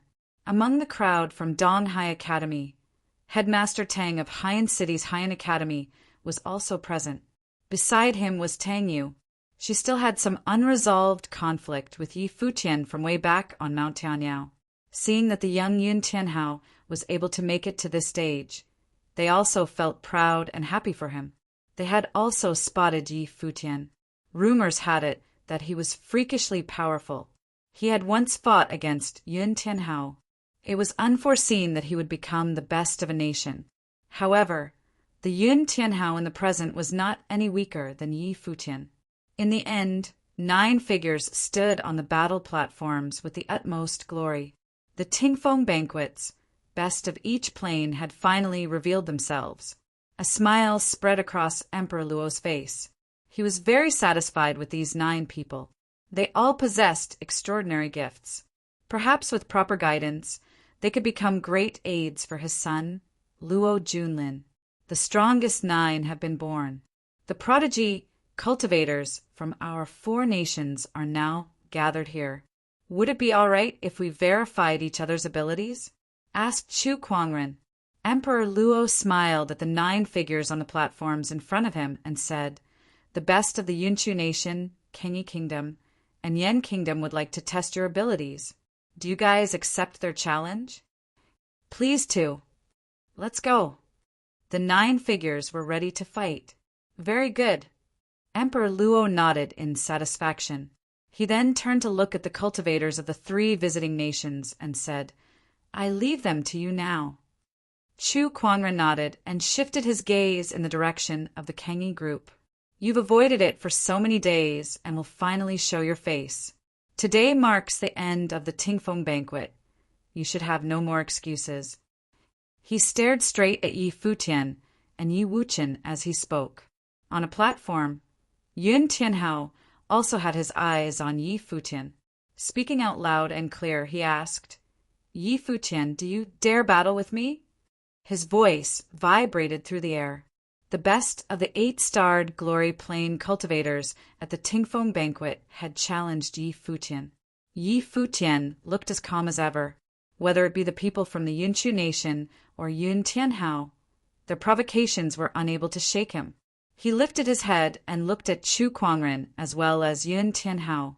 He replied with a smile, "It's okay that you guys pick a fight with us, but are you willing to pay the price?" Yi Futian sounded so calm, far from how resonant Chu Kuangren and Yun Tianhao sounded. However, this calm voice also bore extreme arrogance. Yi Futian did not seem to give a damn about these genius cultivators from the Yunchu nation, nor did he care about those from the Tingfeng banquet. "It's okay that you guys pick a fight with us, but are you willing to pay the price?" "I'm willing to pay whatever price it takes," Chu Kuangren answered with a cold demeanor. "Let's fight." This was all Yun Tianhao said. His intent to battle was in overload. Yi Futian turned back to look at Emperor Yi, who was seated behind him. 8 emperors had gathered today, a day of glory and pride for Emperor Luo. All the other emperors were friends of Emperor Yi. So if he didn't want Yi Futian to fight, then he wouldn't. But when their eyes met, Yi Futian saw Emperor Yi break out into a huge smile and listened as he said casually, "I've got your back." Chapter 142. Okay. Yi Futian smiled after hearing Emperor Ye's words. He stood up and looked towards the battle platform. Countless gazes fell upon him. Was the battle between the prides of the 4 kingdoms starting? Yun Tianhao stared at Yi Futian. His battle intent was rumbling, and the people of Nanda became even more enthusiastic after feeling it around him. "Yu Sheng," Yi Futian called softly just then. Yu Sheng looked over to see Yi Futian scanning the mass of people from the Nanda nation. Yi Futian smiled and said, "Everyone's eyes are on this battle. News of the Tingfeng banquet will be spread throughout the Nanda nation." Yu Sheng understood what Yi Futian was implying. If his master was still in the country, he would know about today's battle. "Yu Sheng, this is your battle," Yi Futian continued. "Let them know who you are." "Okay." Yu Sheng nodded and stepped onto the platform. The surrounding people all looked at them with shock. Their conversation seemed to have some deep meaning. Would Yu Sheng fight in this battle? He walked down the platform and stared in the direction of Yun Tianhao. "Yu Sheng, 8-star glory plane." "Yun Tianhao, 8-star glory plane," Yun Tianhao said coldly, seeing that Yi Futian still wasn't fighting. "Since you want a battle, I'll defeat you first." As soon as he finished, his life spirit appeared. The formation flashed, and he walked forward. There was a matrix with each step. The spiritual qi gathered around him furiously. Yun Tianhao had witnessed Yu Sheng's fighting before. He was extremely confident in himself, but he would never go easy on his opponent. As if sensing the powerful battle intent and strength from Yun Tianhao, there were the screams of a storm from the heavens. Yun Tianhao had taken the first place of the battle platform with an excellent performance. He was also peerless amongst those who passed this round. Today he would defeat the prides of the other 3 nations to prove himself. The pride of the Nanda nation, Yun Tianhao, would declare his name to the world with this battle. Countless people from the Donghai Academy and Haiyan Academy all looked at Yun Tianhao. They knew how powerful Yu Sheng was, while this battle would be Yun Tianhao's. Thud! At that moment, there was a heavy thud on the ground. Everyone saw Yu Sheng take a heavy step. His body transformed into a bow and began sprinting toward the battle platform. Thud! Thud! Thud! The ground shook with Yu Sheng's every step. There seemed to be a strange melody. The shaking earth sounded heavier than usual compared to the sound waves of the storm. Yun Tianhao watched Yu Sheng racing to the platform. A matrix formed with each of Yun Tianhao's steps. Various altars appeared around him. Mysterious light rushed out from the 4 directions. Countless fire dragons spiraled up, the flames about to swallow everything. More terrifyingly, there seemed to be frost filling the air above the scalding space. Ice and fire shouldn't mix, but now they appeared at the same time. The destructive power was horrible. Seeing the shocking matrix, the Nanda crowd came to life, extremely roused up. Was this the ability of Yun Tianhao, the pride of the Tingfeng banquet? Many girls were attracted. He was a true genius. Boom! With a loud sound, Yu Sheng came below the battle platform. With a step, he shot up and appeared in the sky above the platform. Then he descended towards where Yun Tianhao was. Countless eyes looked up at Yu Sheng's descending body.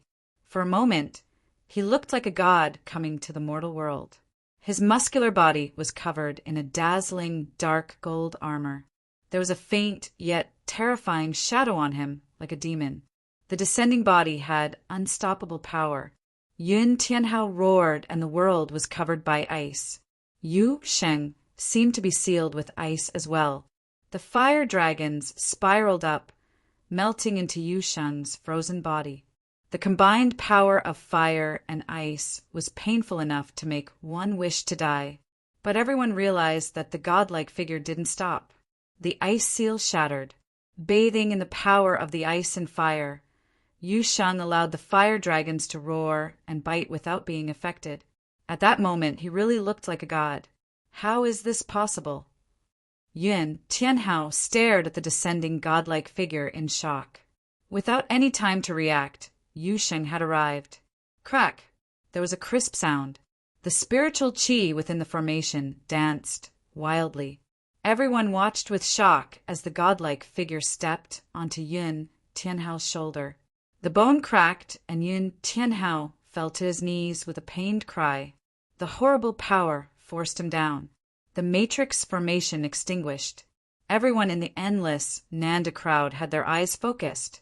The storm instantly stopped. The skies and earth fell silent. Time seemed to stop flowing. The entire world seemed to quiet down. Yun Tianhao, the one who had shone so brightly at the Tingfeng banquet, catching everyone's eyes, the genius worshipped by countless, had been squashed under the foot of the descending figure. Without any extra movements, without any pauses, Yun Tianhao had knelt directly. Genius, peerless, unmatchable in the Nanda nation. At this moment, Yu Sheng faced the endless crowd from the Nanda nation. Looking at that cold and hard face, the Nanda citizens felt that they would never forget that merciless step. Not only had he stepped on Yun Tianhao, he'd also stepped on the faces of all Nanda citizens. Yun Tianhao was the most dazzling genius they'd chosen within the decade. Yu Xing took a step forward and knelt down. Grabbing Yun Tianhao's neck, he tossed the other into the Nanda crowd. He didn't look at the other again, as if Yun Tianhao, a talented figure, didn't deserve another glance. Turning around, Yu Sheng gazed at the people from the Yunchu nation and Yan kingdom. He asked indifferently, next? Neither the prides of Yunchu nor Yan came out. They all trained their eyes on the figure. Was Yun Tianhao really weak? They'd witnessed his entire path, and his talent was indisputable. However, Yu Sheng had descended like a god, and Yun Tianhao couldn't even fight back. How could anyone battle with someone like that? All was silent. Yu Wuqin gazed at Chu Kuangren and said coldly, "Are you mute now?" The prides of the two kingdoms looked uncomfortable, but Yu Sheng didn't bother with them anymore. He didn't even show any expression. Instead, he started towards the 9-star glory plane battle platform nearby. Then he started running again. When he reached the side, he jumped again. With a boom, he soared like a god and appeared in the air above the battle platform. Jingxian was the strongest of the 9-star glory plane. When he looked up at Yu Sheng, his eyes showed fear. The godlike figure was unstoppable. He gathered all his strength. The surrounding spiritual qi went wild. Then he attacked first, the wild power booming into the sky. With a huge thud, Yu Sheng landed before Jingxian. The battle platform shook, and the aggressive power just roared past without even touching him. As one of the best of the Tingfeng banquet, this shouldn't have happened. However, Jingxian's fear turned this into an embarrassment. Yu Xing punched. Jingxian flew off the platform towards the crowd. This battle couldn't even be described as a battle. Yu Sheng continued walking toward the battle platform of the Dharma plane. Will he challenge Su Mu? Some muttered. Was he crazy? Su Mu was at the first-level Dharma plane. He was one of the most talented of this year's Tingfeng banquet. Other than Shi Lu and Yun Tianhao, he was the most popular. Was Yu Xing going to challenge Su Mu? There was another thud. Yu Sheng flew up again, shooting toward the platform for the first-level Dharma plane. Su Mu raised his head. Seeing the figure in the air, he sneered. Flashing, he shot into the sky too. He was Su Mu, not Yun Tianhao, and definitely not Jingxian. Countless heads were raised to look at Yu Sheng. How would he attack this time? The wind roared. A pair of giant wings appeared behind Yu Sheng with a flash. Dark gold light flowed through them. Every feather had a menacing point as if they were the wings of a demon. This moment, Yu Xing seemed to have turned into a demon. The wings flapped, and Yu Sheng moved toward Sumu. Rather than dodging, a terrifying dragon appeared behind Sumu. When Yu Sheng charged over, there was an earth-shaking roar. Countless dragons dove at Yu Sheng. The feathers on Yu Sheng's wings continuously overlapped, transforming into an extremely sharp, dark gold vortex. It opened and closed, slicing up the incoming dragons. The dragon above Sumu was as enormous as a true dragon. It moved to swallow Yu Sheng. Yu Sheng's wings opened, and he looked forward. He streaked toward the dragon like a bolt of lightning. Under everyone's shocked eyes, he rushed into the dragon's mouth. With a boom, the dragon exploded, and Yu Sheng rushed out. Su Mu's expression was uncomfortable. An extremely aggressive aura erupted. He transformed into a dragon and charged at Yu Sheng. His dharma and body had become one. The dragon came, engulfing Yu Sheng. He reached out and grabbed the dragon's mouth. With a loud roar, he put endless strength into his arms and ripped the dragon apart with his bare hands. Su Mu screamed in pain, and the realization of dharma shattered. Yu Sheng's wings changed. The feathers dislocated and, unbelievably, turned into tentacles that grabbed Sumu's body, hoisting it into the air. Seeing this scene, the endless crowd focused on the demonic figure, their hearts trembling. Hovering in the air, Yu Sheng gazed at the mass of people with wild eyes. He roared, "My name is Yu Sheng.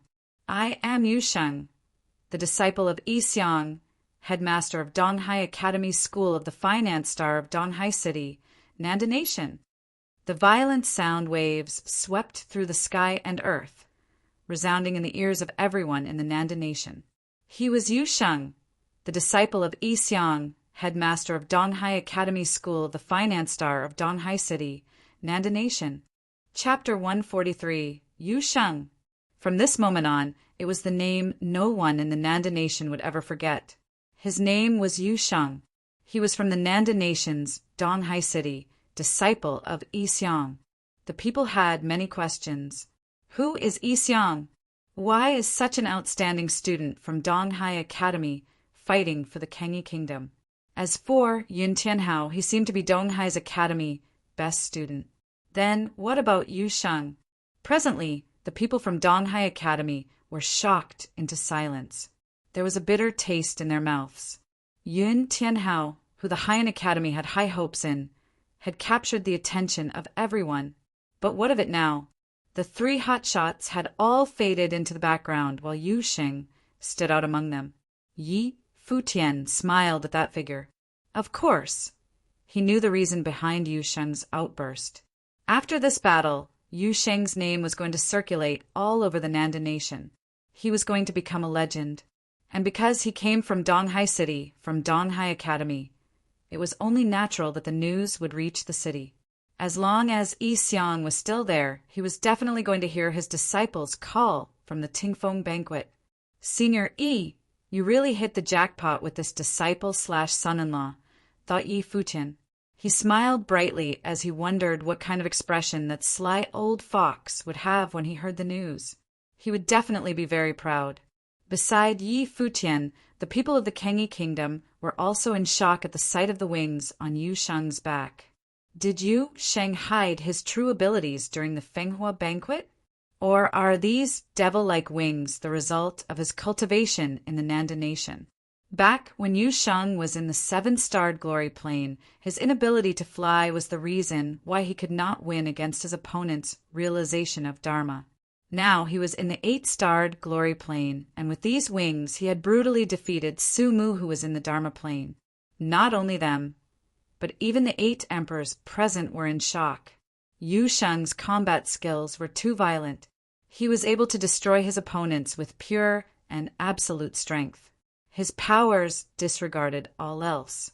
Who cared if you had shocking sorcery skills or if you had a million tricks up your sleeves?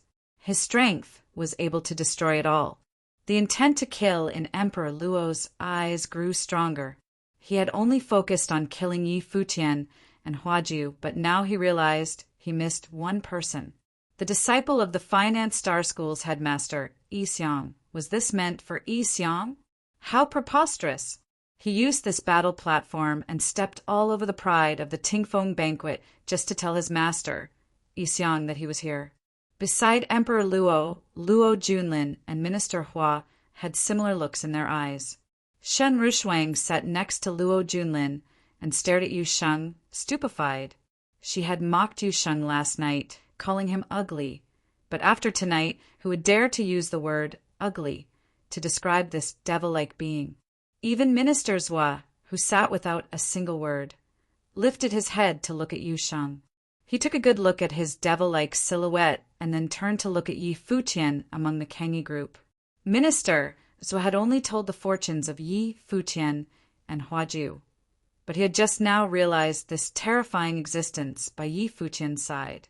How could a person with such a special fate as Yi Futian not have a protector? It seemed like everything had already been arranged by fate. His empress was here, as was his protector. The royal Xian temple set their sights on Crown Prince Luo Junlin, and the 8 emperors of different nations had gathered in own place in celebration. Everyone had thought that the Nanda nation was going to grow stronger in the 100 Lands, but no one thought that this was just the beginning of the end. Whom the gods would destroy, they first make mad. Standing on the battle platform, Yu Sheng's eyes swept over the wave of people. His outburst from before seemed to have relieved him of the stress built up over the past days. Afterward, he flapped his wings, and they carried him towards the observation deck. Yu Sheng did not continue to battle. What he had done was enough to carry his message to his master. All Yi Xiang had to do was ask around a bit, and he would know that Yu Sheng fought for Emperor Yi of the Kengi Kingdom. After that, it was only a matter of time until he would join them in the Kengi Kingdom. Upon returning to the observation deck, Yu Sheng retracted his wings. His fellow Fenghua rank cultivators saw him in a different light. Some looked at him in admiration, some in jealousy. Yu Sheng's scream from before had them all shaken up. They thought of Yu Sheng's previous exchange with Zhuo Qianfan. Isn't the noble plane just another plane in cultivation? Is it very powerful? Perhaps it was very powerful to Yu Sheng now, but what about in 10 years? 20 years? One day, when he acquired the noble fate, he would definitely be one of the most domineering noble plane cultivators. Emperor Yi looked at Yu Sheng with even more admiration, not only because of his gifts, but also because of the meaning behind his outburst. After ranking in the top 3 on the Fenghua rank, his request was to find his master. Now, at the Tingfeng banquet, his reason behind this shocking battle was still the same. Even though he was an emperor, the one above all, he was envious of Yi Xiang. Emperor, Yu was very curious what kind of person Yu Sheng's master was. Although Yu Sheng had already stepped off the battle platform, the venue was still filled with silence. The rowdy and loud atmosphere was no more. In the past, the Tingfeng banquet was something that excited the people of the Nanda nation. It was an event that pushed everyone's emotion to its limit. It was a time for them to witness their nation reach new heights. But the energy was broken upon Yu Sheng's appearance. Looking back now, the Tingfeng banquet seemed like such a joke. Once every 10 years, just one battle was able to wipe away everything in the past. This was the true definition of peerless. A single person who was able to outshine all others, defeating every one of the so-called prides of the Tingfeng banquet. Do you still want to fight? Emperor, you broke the silence with his question. With a smile on his face, his every word conveyed his confidence. Yu Sheng's battle had lifted his mood. He felt so refreshed. This was just one battle in the battle of the 4 nations. Of course, we have to continue, said Chu Kuangren. When Yu Sheng had asked for new opponents earlier, no one from the Yunshu nation or the Yan kingdom answered. It was truly embarrassing. But Yu Sheng's performance was just too violent. He was so much stronger than the reports they received about the 3rd place of the Fenghua rank had stated. He had surprised them. However, they were the prides of their nations. They could not be weak. No need for the trouble, someone said coldly. Yi Wuchen stood and continued. After so many days of blabbering, you guys don't even have the guts to step up for a challenge. I would have shut my mouth early on if I were you. Chu Kuangren looked at Yi Wuchen with a darkened expression. No one had any retorts for not answering to Yu Sheng's challenge. You guys can step up as you please, said Yi Wuchen. His sword intent released, and his body shot forward like a blade. In the blink of an eye, he had already arrived on the platform where Yun Tianhao stood. Everyone's eyes fell on Yi Wuchen. He stood there casually with his hands behind his back. He gave off a carefree feeling, very unlike a person who is about to be confronted in an intense battle. Brother Yan, are you going or shall I? Chu Kuangren asked Yan Qi. They were both in the second-level Dharma plane, just like Yi Wuchen. You guys can come together, Yi Wuchen said nonchalantly. Preposterous, said Yan Qi. He specializes in swords, and I specialize in knives. Let me go, Yan Qi said to Chu Kuangren. All right, replied Chu Kuangren as he continued his icy stare at Yi Wuchen. Yan Qi stood, and in a single step he lifted into the air.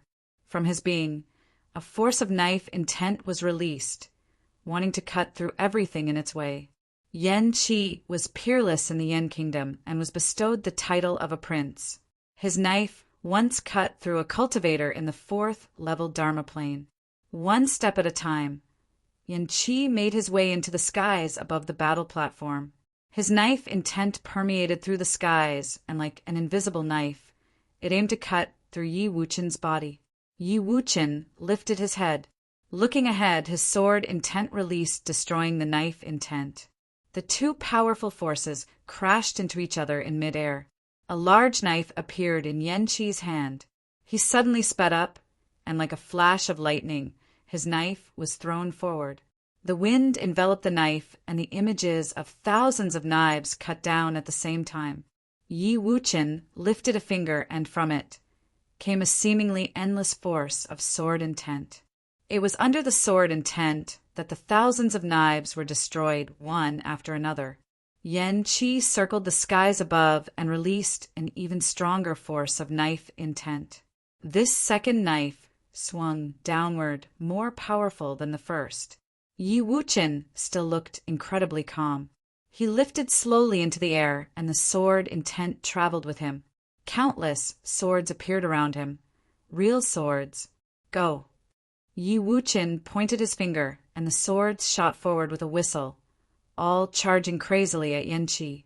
Yan Qi saw this and changed his tactic immediately. In front of him, the swords separated and got into a circle formation, surrounding him and raced toward him in all directions. Behind him appeared a black knife. A terrifying force of knife intent came from the weapon, and endless images of the knife revolved around him so quickly, no wind or rain could make its way through this makeshift force field. There was still a change in Yi Wuchen's expression. Around him, sword intent was released yet again, and more swords attacked Yan Qi at the point of Yi Wuchen's finger. The swords came endlessly. The people watched as Yan Qi continued to wave his knife around. His knife skills were very strong. Both his attacks and defenses were fearsome. However, there seemed to be no end to Yi Wuchen's swords.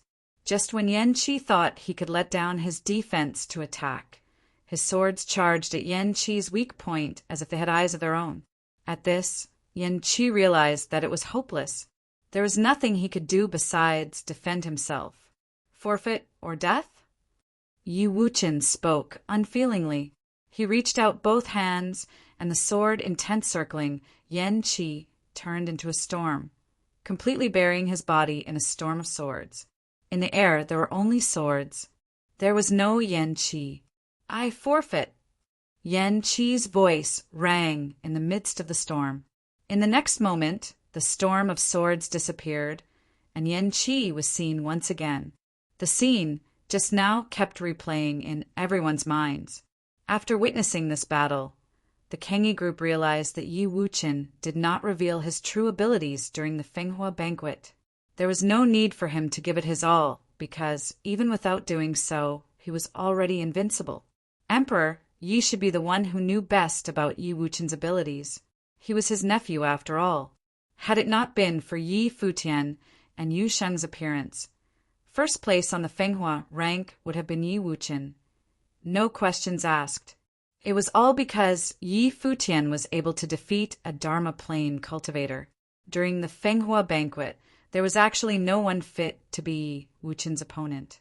Not counting Yi Futian and Yu Sheng, Yi Wuqian was truly the top pride of the younger generation in the Kangyi Kingdom. Chapter 144. Yi Wuqian's power once again shocked everyone present. The prides of the Yunchu nation and Yan Kingdom all looked uncomfortable. There had been so many challenges, but this was the result. Yu Sheng went without saying. They didn't even dare challenge him. Now, Yi Wuqian had defeated Yan Qi. The Kangyi Kingdom had completely overshadowed the Tingfeng banquet through these 2 rounds. At the same time, the Yunchu nation and Yan Kingdom were fully humiliated.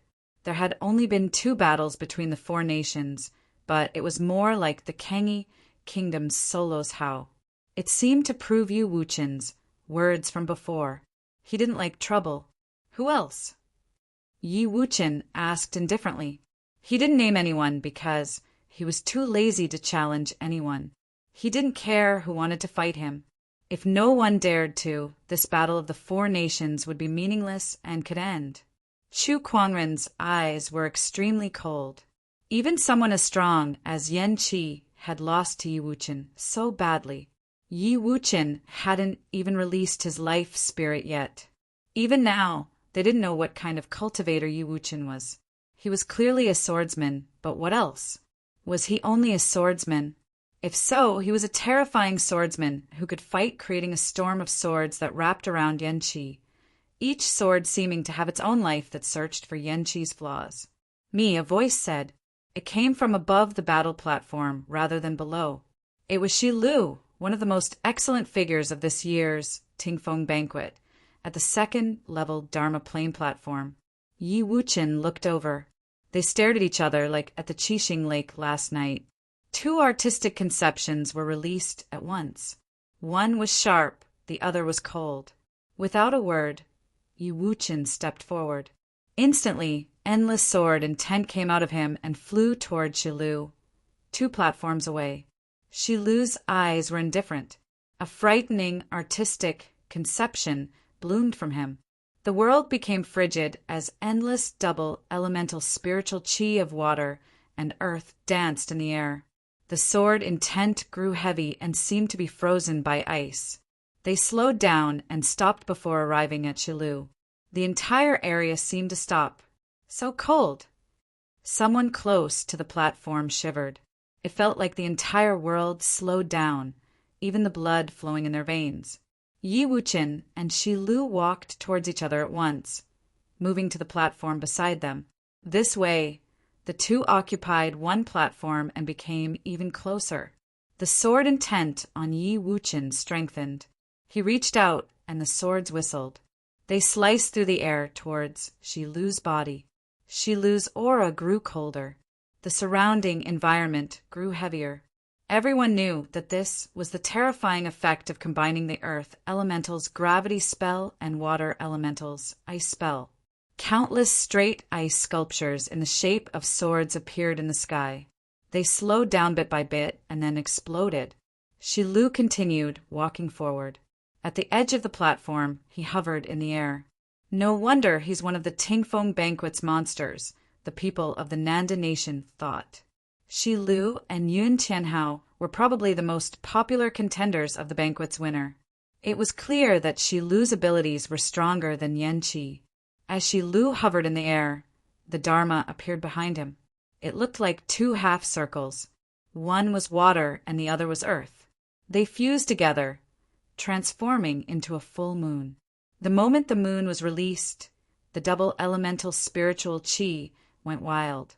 It gathered furiously as if it wanted to cover the entire world. After that, light shot out from the moon. White and earthy yellow light alternated like moonlight. Everything in its path seemed to slow down until they exploded from the ice. The sword intent flowing across Yi Wuchen's body was destroyed crazily. The moon's radiance showered onto Yi Wuchen. The spell was released with the Dharma's light, making the power shocking. This is true Dharma, many thought, stunned. Shi Lu was only at the second-level Dharma plane, but he already had the essence of Dharma. His talent was peerless and his spells were extraordinary. There was no limit for him in the future. Feeling the incoming aura, Yi Wuchen's eyes grew serious. A beam of silver light shone behind him. Everyone watched as silver filled the sky. A small silver sword floated behind Yi Wuchen as if it was his life spirit. Boundless sword intent gathered around the small sword, transforming into a sword river that flowed forward. It clashed against the glow of the two half-moons. Time seemed to stop. The two different forces were both being destroyed. A terrifying ice seal spell descended from the surrounding sky. Bit by bit, the air turned into frost, burying Yi Wuchen inside. However, silver light flashed through his eyes. The small sword sliced through the air, rushing into the moonlight and destroying everything. Shi Lu reached out to freeze the small sword, but there was a boom and the spell shattered. The sword continued forward without any obstructions. Spells continued to descend, but the small sword shone like a spirit. It continuously broke through the spells, so fast the naked eye couldn't keep track of its path. Finally, with a terrifying rumble, the sword appeared between Shi Lu's brows with terrifying sword intent.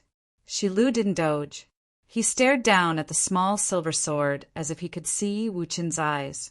At that moment, he finally knew what kind of cultivator Yi Wuchen was. "You lost," Yi Wuchen said. The aura around Shi Lu scattered, and he collected his dharma. He was defeated. After the sword returned, Yi Wuchen looked at Shi Lu and said calmly, "Not bad." Countless people were shocked. Yi Wuchen was the victor, but said this to Shi Lu. It was a bit. However, his voice sounded so natural as if he really thought that. He was truly an arrogant guy without any ingenuity. After that, Yi Wuchen scanned the Yunshu nation and Yan kingdom.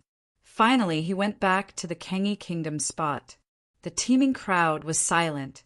All the prides of the Tingfeng banquet had been defeated with no wins. Emperor Luo's expression was dark while the other emperors watched quietly. They'd come to show their support and unexpectedly witness this show. Luo Junlin, crown prince of the Nanda nation, was seen highly by the royal Xian temple, and the Tingfeng banquet was held smoothly. It should have been great news, but Emperor Luo couldn't feel happy now. The Fenghua banquet of the Kengi kingdom is held once every 3 years. The people that come from it aren't bad, right? Emperor Yi said with a smile. His mood was getting better and better. Emperor Luo had invited him just to gloat, but now it'll be impressive if the man could still smile. The Yunshu nation and Yan kingdom finally shut up. They couldn't say anything anymore. 2 battles are enough for the battle between us. You all can continue, but will be leaving, Emperor Yi said proudly. The battle between the 4 nations can't end with only 2 challenges. It's too early, Emperor Luo said coolly. 4 of the most brilliant of this year's Tingfeng banquet had been defeated. Since they were already at this state, they couldn't just give up now. What do you mean? Emperor Yi asked coldly. Emperor Luo looked over at the prides of the Yunshu nation and Yan kingdom and said, "You've seen the 2nd and 3rd place of the Fenghua rank. Don't you want to witness how strong the 1st place is?" Yi Futian frowned. Emperor Luo was trying to force him to fight, but why? The 1st place of the Fenghua rank has been avoiding the fight this entire time. He's probably all talk and no substance, Chu Kuangren said. Many of the Kengi kingdom frowned. Chu Kuangren was the prince of the Yunshu nation, but he spoke with no tact. Or rather, was he purposely cooperating with Emperor Luo after seeing that he wanted to force Yi Futian out? Can you shut up? Yi Wuchen's eyes were sharp. He really despised Chu Kuangren, who was the one that had no substance. Emperor Yi didn't look at Chu Kuangren. Instead, he looked at Emperor Luo and smiled. Then he said to Yi Futian, Since everyone wants to see your ability, you mustn't be impolite as a guest." Seeing his gaze, Yi Futian smiled and nodded. He walked towards the battle platforms. He also went towards the one Yin Tianhao had been at. When he stood atop it, countless gazes fell on him. According to gossip, Yi Futian was from the Donghai city, and the emperor had wanted to confer a title upon him, but he refused and turned towards the Kengi kingdom. Yu Sheng, the rare talent from before, was his friend. Yu Sheng was third on the Fenghua rank, while he was first. The people of the Donghai Academy and Nanda clan looked at Yi Futian too. They inhaled sharply. At the last day of the previous year, Yi Futian had displayed unparalleled talent. How much more powerful was he now? Yi Futian, 8-star glory plane. Standing on the battle platform, Yi Futian gazed at the spectators and smiled. "I am unskilled with an ordinary talent. I was made first of the Fenghua rank due to luck. Now, I'm terrified because all the prides of the 4 nations are gathered here. Faced with the brilliant figures of the Yunchu nation and Yen kingdom, I don't dare to come out to fight. However, Emperor Luo requested me, so I must come out and challenge the geniuses of the same plane." Emperor Yi coughed, a bit shocked. Was this still the arrogant Yi Futian from the Fenghua banquet? When did he become so low-key? And same plane? How could he say that with his talent? The others of the Kengi kingdom also grew annoyed. Lin Yueyao blinked her pretty eyes, while Bai Qiu and Yu Jiang were dumbfounded. They'd never seen someone so shameless. Not only them, the people of the other nations were stunned as well. Yi Futian said that he was unskilled with an ordinary talent, while the Yunchu nation and Yen kingdom were brilliant. How could they respond to such shameless words? Same plane? Did Yi Futian take them as idiots? Chapter 145. Although the Yunchu and the Yen groups had insulted Yi Futian, there was no way they would actually believe that the person picked by Emperor Yi to be in first place on the Fenghua rank had actually gotten there by pure luck. To be able to defeat a Dharma plane cultivator, even one with an ordinary realization of Dharma, he was definitely a monster. What's more, the people he defeated were also on the Fenghua rank. So according to their original plan, they were going to have Yi Futian fight against someone in the Dharma plane. But this shameless jerk was just too unpredictable. They could not argue back with a thing Yi Futian said. He spoke politely, made himself sound weak and modest, and complimented the prides of the Yunchu nation and the Yen kingdom. What could they say to that? Was there anything wrong with him wanting to fight against someone in the same plane in a battle of the 4 nations? There was nothing they could say. "Brother Yi, you must be joking. How could the person in the first place on the Fenghua rank be ordinary?" Chu Kuangren racked his brain for something to say. Deep down, he was cursing Yi Futian for being so shameless. He knew clearly that Yi Futian's opponent would lose. No questions asked if it was someone in the same level. "Brother Yi, are we close?" Yi Futian chuckled at Chu Kuangren. "Besides, didn't you say I was all talk? Now you're saying that I'm no ordinary person? What is it that you want? Do you want to fight or not?" Chu Kuangren's face fell. Seated with the others from the Kengi kingdom, Hua Jixin couldn't hold in her laugh at the sight of his expression. She thought to herself, Yi Futian is really bad, the way he bullies others. Emperor Yi had wanted to leave, but Chu Kuangren wanted to continue the battle of the 4 nations. Without an excuse, how would he be so thick-skinned as to request that Yi Futian battle with a Dharma plane cultivator? Yi Futian, during the Kengi Kingdom's Fenghua banquet, you defeated multiple cultivators in the Dharma plane. You are truly gifted.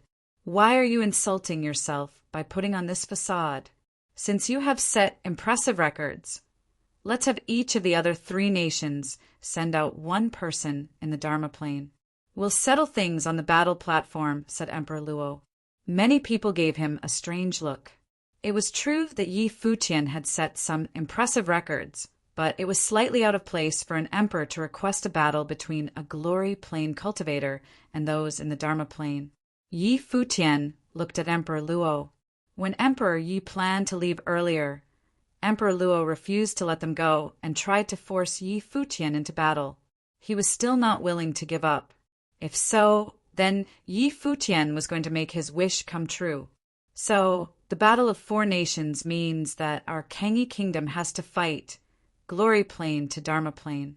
Emperor Luo is truly brilliant, Yi Futian said sarcastically. He then turned to the cultivators of the three nations and said, "Since it has already been spoken, what's the point of lying to yourselves and calling this the Battle of Four Nations? Each nation, choose one person in the Dharma Plane. Come at me all together." In this moment, Yi Futian lost the playful attitude. His voice was low, and everyone could see the change in his eyes. This should be the real him. Yi Futian, an 8-star glory plane, said to powerful cultivators from 3 other nations, "Each nation, choose one person in the Dharma plane. Come at me all together." Not only did he have to fight against their Dharma, he also had to fight 3 people who were going to gang up on him. Even Yu Sheng, who was extremely domineering, was not as arrogant as Yi Futian. "Emperor, you looked to the figure on the battle platform." He did not say any. Since Yi Futian had already spoken, then he believed that he could do it. Emperor Luo let out a smile. The Yunchu nation and the Yen kingdom sent out one person. They were both the strongest of their first-level Dharma plane cultivators. Who is willing to fight for our Nanda nation? Emperor Luo looked out at the crowd. Their best first-level Dharma plane cultivator, Su Mu, had already been destroyed by Yu Sheng. It was a given that they had to pick another person. "I am willing to fight for your majesty." A figure emerged from the crowd. "It's Song Yen." Everyone's eyes brightened. This person was the one who fought with Su Mu to be number 1 among the first-level Dharma plane cultivators. He was also very capable. Despite not being as good as Su Mu, he was not too far off. "All right," nodded Emperor Luo. At the same time, the cultivators from the other 2 nations made their way to join Yi Futian on the battle platform. Zhong Yen lifted into the air and looked down from the skies at Yi Futian on the platform. Countless pairs of eyes fell on the handsome young man on the platform. An 8-star glory plane fighting 3 Dharmas? This was about to get crazy. The individual from the Yunchu nation wore an armor of flames, and his body was bathed in a red glow. Behind him, a fearsome realization of Dharma appeared. It was a large area of flames, like an ocean of magma. It looked like a river of liquid fire. The flames made the surrounding area look red. He's already this powerful in the first-level Dharma plane. Everyone watching shook in fear. The cultivators sent out by the Yen kingdom also possessed a terrifying Dharma. A large demon ape appeared behind him, causing his entire body to fill with an indescribable strength. He became wild and ferocious, prepared for destruction. The 2 of them reached the sides of the battle platform very quickly and stood there staring at Yi Futian. They wanted to know how Yi Futian would defeat a realization of Dharma. Zhong Yen floated above the platform. A long spear appeared in his hand. A strong energy seeped out from the weapon. Yi Futian stood at the center of the battle platform. His aura was ready to ready. A long golden rod appeared in this hand.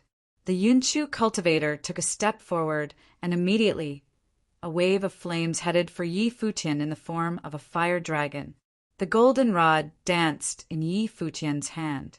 A large force of energy descended upon him, and on his back sprung his golden rock wings. With a flap of his wings, Yi Futian was lifted into the air. The fire dragon charged forward. Apparitions of the rod revolved around Yi Futian, collecting energy. Slowly, a great force of energy permeated from his being. Boom! His wings spread, and Yi Futian transformed into a giant rock, soaring through the skies. The other 3 looked up at him to see he fly even higher. It was a magnificent sight. All the while, The force continued to grow stronger. After that, they watched as Yi Futian charged towards the cultivator from the Yunchu nation. He was unbelievably fast. The flames formed by the cultivator's dharma raged and flowed like magma toward Yi Futian. A massive hand formed by the flames reached out to grab Yi Futian, who was floating in midair. Yi Futian turned into a ray of golden light and did not stop for even a split second. The rod swung down in single swipe. Genesis. The large palm of flame split apart from the middle. This one swipe was headed straight for the Yunchu cultivator with a force so strong it was possible to split the sky in half. The cultivator's fire sorcery exploded wildly. Just like flowing magma, the hellfire headed for Yi Futian. But with one swing of the rod, a magnificent golden light blocked the cultivator's body from advance. The path separated the wave of flames. There was nothing strong enough for the rod. Boom! This loud noise could mean nothing else. The Yunchu cultivator had been struck by the golden rod and was now lying face down on the battle platform. Was the Dharma plane this weak? The audience was shocked. He was handpicked by the people of the Yunchu nation, so he must have an impressive Dharma, but he could not even withstand one attack. Down with one swing of the rod. The people of the Yunchu nation sat in their seats with darkened expressions. They had previously mocked the Dharmas defeated by a glory plane cultivator. What kind of Dharma was that? They asked.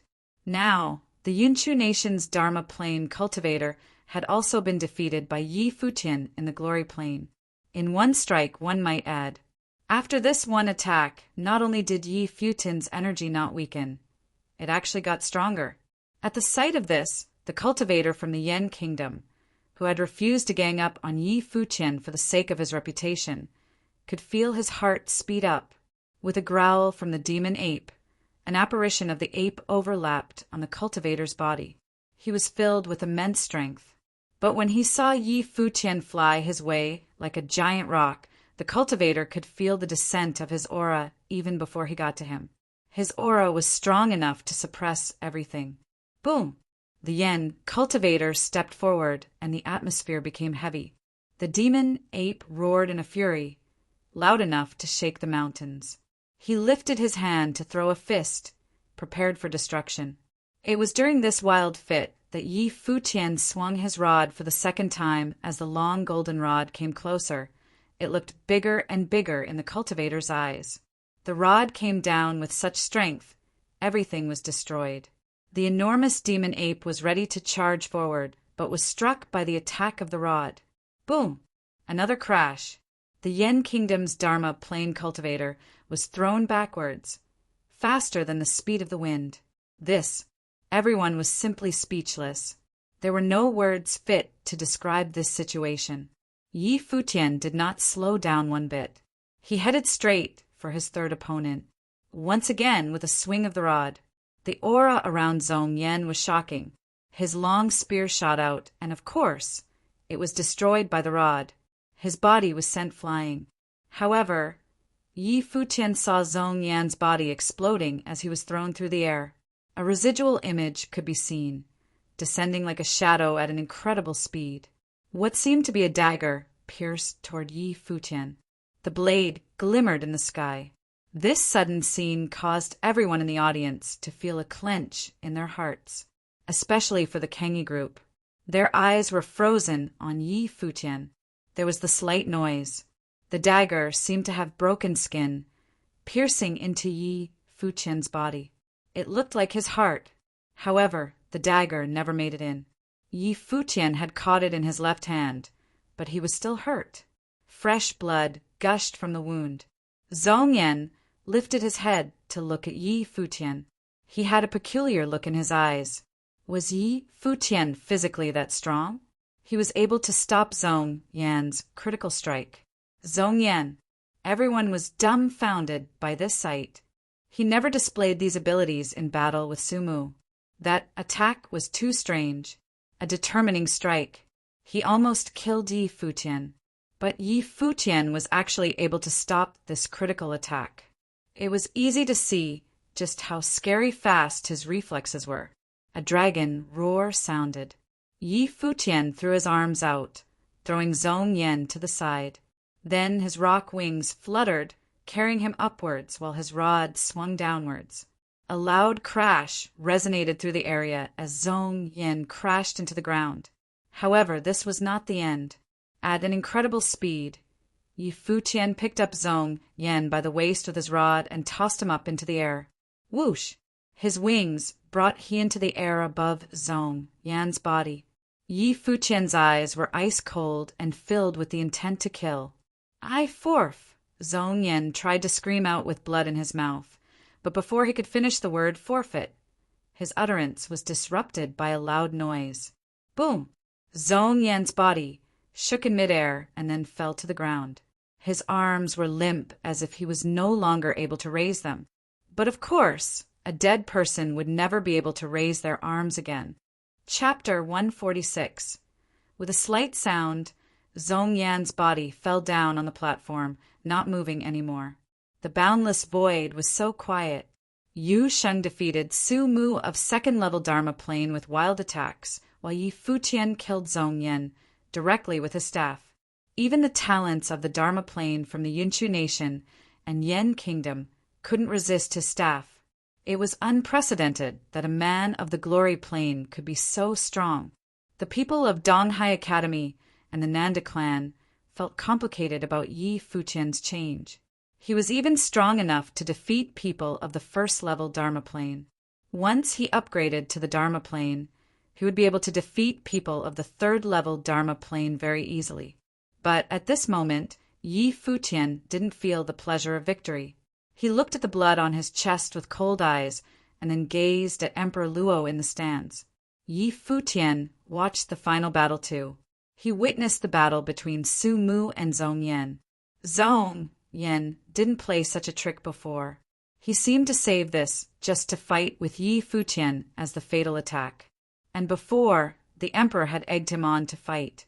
The talents of the Tingfeng banquet had been defeated, so with Emperor Luo's status, it should have been unnecessary to do. All this seemed premeditated, but he couldn't accuse Emperor Luo. Everything happened within the rules. No one could be blamed even if he was killed on the platform. It was he who promised to fight, and no one forced him. The man who fought with him was of the first-level Dharma plane. Nothing was beyond the rule. If he died, even Emperor Yi would be unable to say anything. If Yi Futian could figure out this conspiracy, so could Emperor Yi. Emperor Yi looked at Emperor Luo coldly, but didn't say anything. The battle was fair enough. What could he say? "I learned a lot, thank you," Yi Futian said to people on the stands. Hearing this, people of the Yunshu Nation and Yan Kingdom looked troubled. The Kangi Kingdom had won all 3 rounds. Yu Sheng had defeated many talents. The Yunshu Nation and Yan Kingdom dared not to fight anymore. Yi Wuchen defeated Yanqi and Shilu very easily. Yi Futian defeated 3 talents in the Dharma plane just with his staff. The last cultivator was directly killed on the spot. No one could blame Yi Futian. Everyone knew that it was Zhong Yan who wanted to kill Yi Futian at first. That was why Yi Futian had to kill him. Even Emperor Luo couldn't accuse him of anything. "The battles of the 4 kingdoms are over now," Emperor Yi said coldly and turned to Yi Futian. "Come back." "Wait." Emperor Luo spoke at this moment. Many people then descended onto the platform, surrounding Yi Futian. These people were the best of the imperial guards. Seeing this, many people were shocked. Yu Sheng was even furious. "What's the intention, your majesty?" Emperor Yi looked at Emperor Luo with extremely cold eyes. "Don't you know that Yi Futian betrayed my Nanda nation?" Emperor said slowly, "He rebelled and killed my subordinate. The head of the East Sea Prefecture, Xiaofeng, died because of him. Now he dares return to the Nanda nation. Thus he shall die. I hope you will understand. Let me repeat that Yi Futian is my citizen now. He is also my foster daughter's lover, the future bridegroom of the Kangi Kingdom's princess," Emperor Yi said coldly, staring at Emperor Luo. The two men locked their eyes on each other, commanding a powerful presence. Seeing this, the 6 other emperors felt complicated. It seemed that Emperor Luo really wanted Yi Futian to die. But clearly, Emperor Luo couldn't easily do so because Yi Futian was brought here by Emperor Yi. What if I insist on killing him? Emperor Luo pointed at Yi Futian. Suddenly, all the imperial bodyguards rushed to Yi Futian, putting him in great danger. Yi Futian stood still and remained silent. He knew that Emperor Luo could kill him easily, but didn't dare do so. Are you testing my resolution? Emperor Yi sneered, and then a great sword intent rolled over. Clouds gathered above the sky. Sharp swords whistled and gathered wildly, enveloping Emperor Luo and the noble families of the Nanda nation. At the same time, endless sword intent roared past, going straight to the imperial palace. Many people looked up to the sky, seeing the streaks going straight to the palace without returning. The sword intent could be sensed even far away. Let me tell you, I brought him here, and I will certainly bring him back. I can't stop you if you really want to kill him, but it won't be difficult for me to turn your imperial palace into a bloodbath. Emperor Yi didn't look at Yi Futian. Both of them knew that Emperor Luo could kill Yi Futian at any time, but he didn't dare to. The reason he didn't dare to was Emperor Yi. No one could imagine what crazy actions he would make if Yi Futian was killed. Once the emperor was enraged, it was not an exaggeration that the whole city would be bathed by blood. Countless eyes fell on them. The relations between the two emperors were strained because of Yi Futian. The other emperors watched the two emperors' confrontation quietly. The relations between nations could be very subtle. Any dispute needed to be controlled within the rules that everyone was acquiescent to. For instance, if any one of the two died on the platform, there could be no complaints since the two had a promise. Even if Emperor Luo really wanted to kill Yi Futian, he couldn't kill him in public. Since Emperor Yi had claimed that Yi Futian was his man, Emperor Luo couldn't kill Yi Futian at this time, or he would disobey the rules. Disobedience was intolerable. If Emperor Luo killed Yi Futian now, who could guarantee that he wouldn't kill the prince or princess of the Kengi kingdom? Once one side broke the rules, the other side would not let it go, and the consequences could be disastrous. Even though Emperor Luo wanted Yi Futian to die, no one believed that he would kill him before test Emperor Ye's attitude. At this moment, he just wanted to figure out how strong Emperor Ye's resolution was to protect Yi Futian. Once Emperor Yi showed the slightest concession and Emperor Luo felt it, Yi Futian would be killed on the spot. Clearly, Emperor Luo was disappointed. In the sky, all the sword intents heading to the imperial place signified Emperor Ye's attitude. What do Emperor Chu and Emperor Yen think? Emperor Luo suddenly turned to the other two emperors and asked. The two emperors looked at each other, silently cursing Emperor Luo for dragging them into this. When disobeying the emperor's will, Yi Futian still belonged to the Nanda nation. I think there should be an explanation, said the emperor of Yunchu nation. Emperor Yi overacted a little bit, said Emperor Yen. The two emperors were all on Emperor Luo's side. However, Emperor Yi didn't care. As neighboring countries, wouldn't they be threatened by the Nanda nation's rise? They were just pretending to be friendly, but didn't truly support Nanda nation. You have heard what the two emperors just said. Now I promise, as emperor, that as long as you leave him here, the Nanda nation will forgive all offenses and leave Kengi alone. Emperor Luo gazed at Emperor Yi and suggested. Emperor Yi knew the promising future Luo Junlin would have after he entered the royal Xian temple. The other emperors hesitated. Will Emperor Yi take this into consideration? Though Yi Futian was very gifted, he was only a hero who had not grown up yet, while Luo Junlin's future was promising. Giving up Yi Futian meant when the Nanda nation rose, the Kengi kingdom would have no worries. Protecting Yi Futian meant the Kengi kingdom could be in great danger once there were two kings in the Nanda nation. If I can't even protect a man, How can I protect the whole kingdom? Asked Emperor Yi. Emperor Luo, you don't need to waste your energy on this. I must take him away. Emperor Yi was determined that he must take Yi Futian away. It was silent and awkward. If Emperor Yi didn't concede, then Emperor Luo couldn't kill Yi Futian. Do you have to do this just for him? Despite whatever the consequences will be? Emperor Luo asked coldly. I was invited here, but didn't expect that this banquet would be so tragic. Since it is so, we shall go now. Emperor Yi looked at Yi Futian and said, Come over here. Yi Futian nodded and walked toward Emperor Yi. The strong cultivators remained around Yi Futian. They looked at Emperor Luo, waiting for his order. Once Emperor Luo gave the order, they would kill him. But in the end, the emperor's order didn't come. Yi Futian returned to Emperor Yi. A dragon roared in the distance and descended from the sky. From now on, I will start a war against the Kangyi kingdom until it is totally destroyed, Emperor Luo said coldly. I'll play this game with you. Emperor Yi responded indifferently and said to his men, Let's go! As soon as he spoke, the people of Kangyi all climbed onto the dragon. Emperor Yi was the last to embark. With a growl, the dragon soared into the air. The sword and tents between the heaven and land disappeared. Emperor Luo looked up to the sky, gazing at those people coldly.